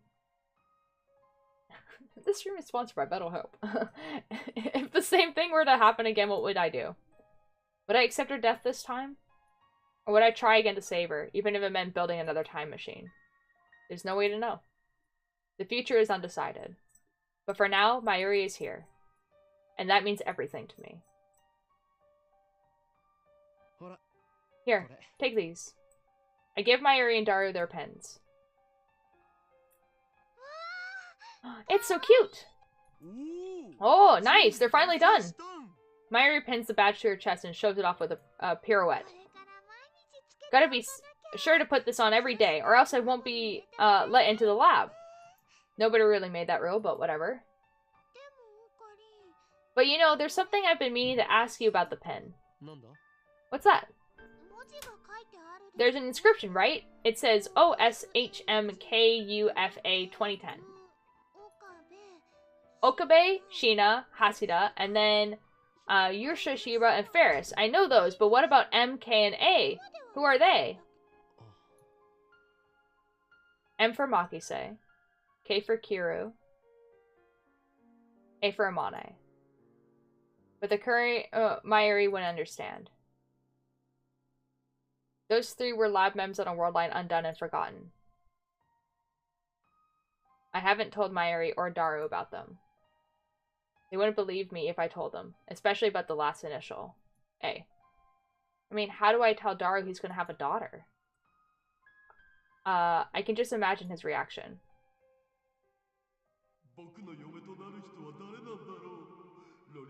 Wait, did it say Makise? Kiru. Who is Kiru?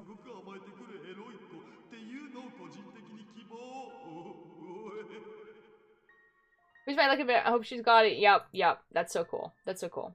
He sees something gross like that, no doubt. I remember. As I lay dying in the time machine, Suzuha gripped my hand and said, once we arrive, I'll probably disappear. I won't be able to thank you for bringing me to Science Gate. So I'll thank you now. Thank you, Uncle. Don't die. Live. Just as she predicted, Suzuha vanished the moment we returned to August 21st. Right before my very eyes, the time machine was enveloped in rainbow light and disappeared. She was smiling as she faded away. That was proof I had reached Science Gate. And that's why I don't mourn Suzuha. And in 7 years, we'll meet again, okay? I don't know what the future will bring. There's still the possibility that Daru won't get married, that Suzuha won't be born. But still I believe that in 7 years we will meet again. And that's when I will give her this pin, her birthright as lab member 008. Until then, I'll keep it in a safe place.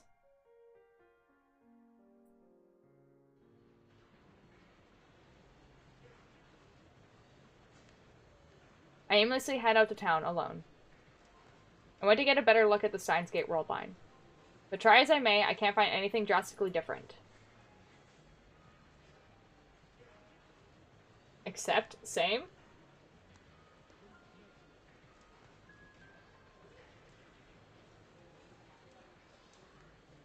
Okay.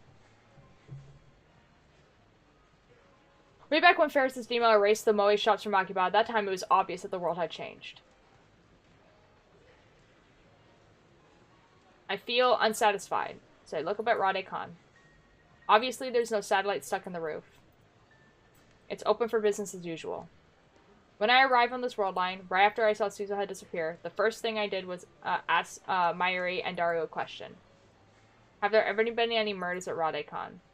As I panicked at the sight of my blood-stained body, they answered that no one had been murdered at Radhe-Khan.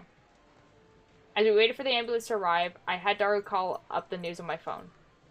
They were running the story about Nakabayashi's flight to Russia. This time, Nakabayashi looked terribly agitated. His eyes were bloodshot, he was yelling, spraying spit everywhere. His appearance was strikingly similar to how I saw him in the hallway of Radhe-Khan. To me, his unintelligible rambling was evidence of Operation Skull's success. This is an outrage! An outrage! A fire? How can that happen? My precious thesis was burned to a crisp. The future of humanity went up in flames. This is no time for an interview. I won't stand for this. Russian airlines, I'll murder every last one of your crew members. That's a good thing to say on television. Money's not the issue. Aren't you listening? You burned my thesis which would have changed human history forever. I should never have let you or fools handle my suitcase. None of this would have happened if I just carried it with me. The subtitles read, what was your thesis about? Time travel. The invention that had granted control over space-time, from past to present to future. The screen immediately returned to the studio, where a female reporter continued. This outburst continued for some time. Dr. Nakabayashi, also known as Makase Shuzushi, was denied by Russian authorities upon arrival at Domodedovo International Airport in Moscow. Makase is currently under investigation by the Tokyo Metropolitan Police Department as a subject in the July 28th stabbing of a young man. I don't think anyone's going to listen to Nakabayashi now. For argument's sake, let's say Nakabayashi manages to recreate Kurisu's thesis from memory. Nothing will come of it as long as Kurisu is alive. The scientific community undoubtedly trusts the Makase Darada over the father, meaning Kurisu can deter any attempt made by Nakabayashi. World War III won't break out, or at the very least, it won't be over the Nakabayashi paper. I haven't seen Kurisu. Apparently, Kurisu reported to the police that I was stabbed, but at present there have been no progress on the investigation, as the victim, from their point of view, up and disappeared. I heard from Daro that no one was murdered at Radhe-Khan, and I couldn't find a single report of anyone dying in the area that day. Kurisu is still alive, that much is certain, but I haven't had any contact with her since then. I signed for the first few words we exchanged at Radhe-Khan. The current Kurisu and I are strangers. Besides, I was bedridden, so it's not like I could have gone to see her even if I wanted to. Kurisu said that she was supposed to go back to America in August. That was on the Alpha World line, so things may have changed, but that reason would she have stayed in Japan after what her father did to her. I thrust my hand into my pocket. 2 pins remain. One of them is for lab member 001. That's me. The remaining badge, which belongs to lab member 004, may never reach its rightful owner. But Kurisu is alive, and that's good enough for me. I once chose to let her die. I once killed her with my own 2 hands. But this time, I was able to save her. No one remembers those 3 weeks we spent with Kurisu. No one but me. I will remember. I will never forget. So I don't need anything else. I don't want anything else. Hey, Kurisu. I don't know what the future holds. War may still break out. CERN may still complete their time machine. But at the very least, the future is undecided. We're building it now. From the bottom up. Not just me, not just you, but every man, woman, and child. So keep on watching, whatever this world, so keep on watching, whatever in this wide world you may be. I take out my own pin and fasten it to my chest. I walk through the sea of shoppers, staring straight ahead.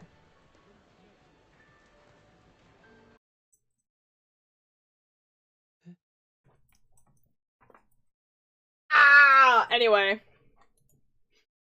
It's like the only piece of animation in the whole thing. What the F? What? I quickly turn around.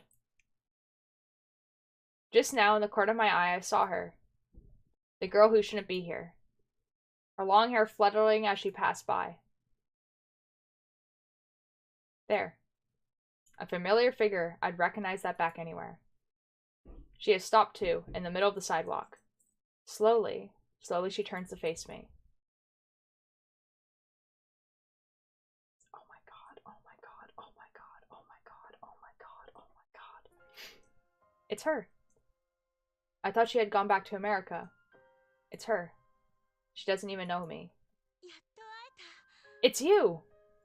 That voice. That face. That hair. Those eyes. Makase Kurisu is standing right there, the same as I remember her. I've been looking everywhere for you. Ever since you saved my life. I was afraid I'd never have a chance to say thank you. I'm so glad we could finally meet.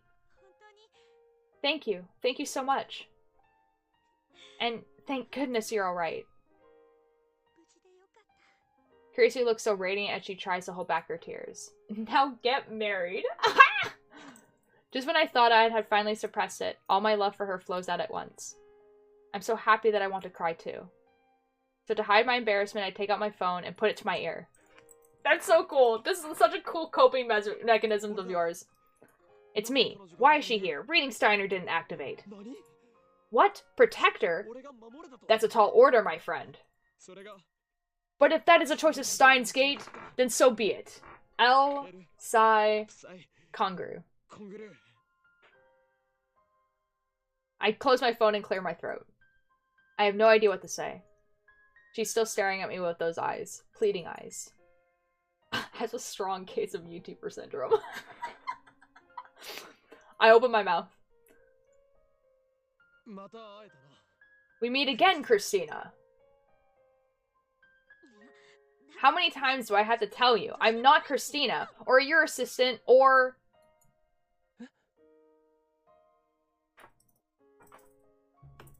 Emotions. Eh? Now I really have no idea what to say. How does this Kurisu know about that? Those were the names I used to tease Kurisu.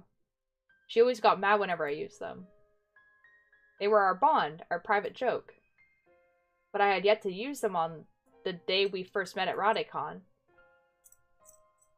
So how could this world line Kurisu know? Huh? Why did I say that? Words just popped into my head. It looks like Kurisu is as confused as I am. She stares at me, bewildered. And then, I finally realize the truth. Everyone has Rating Steiner. Even if the world line changes, even if the past and the future are rewritten, your memories remain. You've merely forgotten. All it takes is a push, and you can remember. The memories of those last 3 weeks. The memories we made together.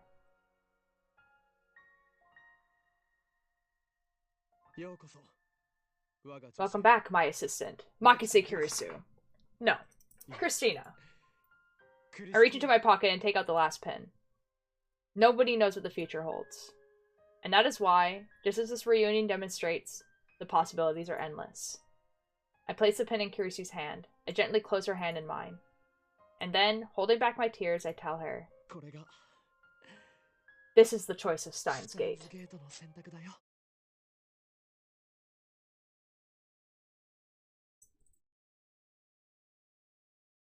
Ah!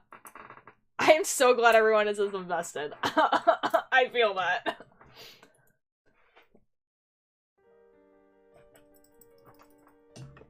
So anyway... Like, actually, though, I am also very glad that everyone is as invested in this story as I am. Because, like... Okay, guys, how... Okay, hold on. Let me exit this. Let me exit this game. And I'm going to tell you guys how many hours I have played this game.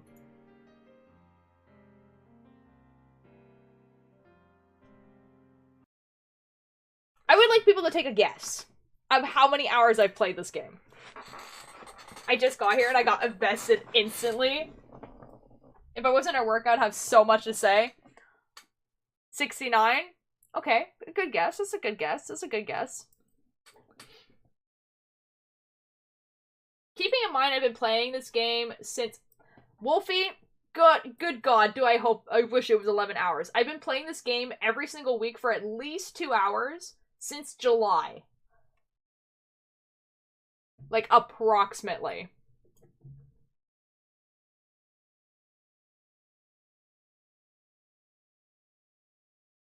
No, you did play a bit before this run? I did. Among Us moved? No, it's in the same place. Been there for a bit.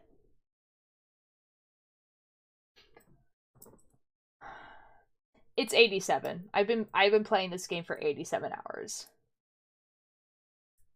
I thought he was on the shelf. He was on the shelf. He moved here a little bit ago. 87 hours. So, like, it's like, yeah. 87 hours. I've been playing this game for 87 hours. Guys, I got the achievement, Open the Steins Gate. Guys, I've only gotten half of the achievements. What the F?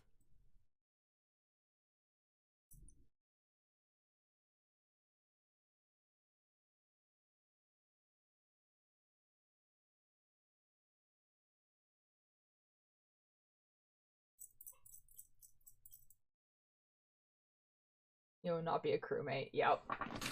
Alright. So, with the conclusion of that, so, this will be my last stream until, like, maybe, like, the 28th, the 29th-ish. Like, I'm going away for Christmas, and I won't be back, for a little bit. So I won't be back until the 28th, 29th-ish, and,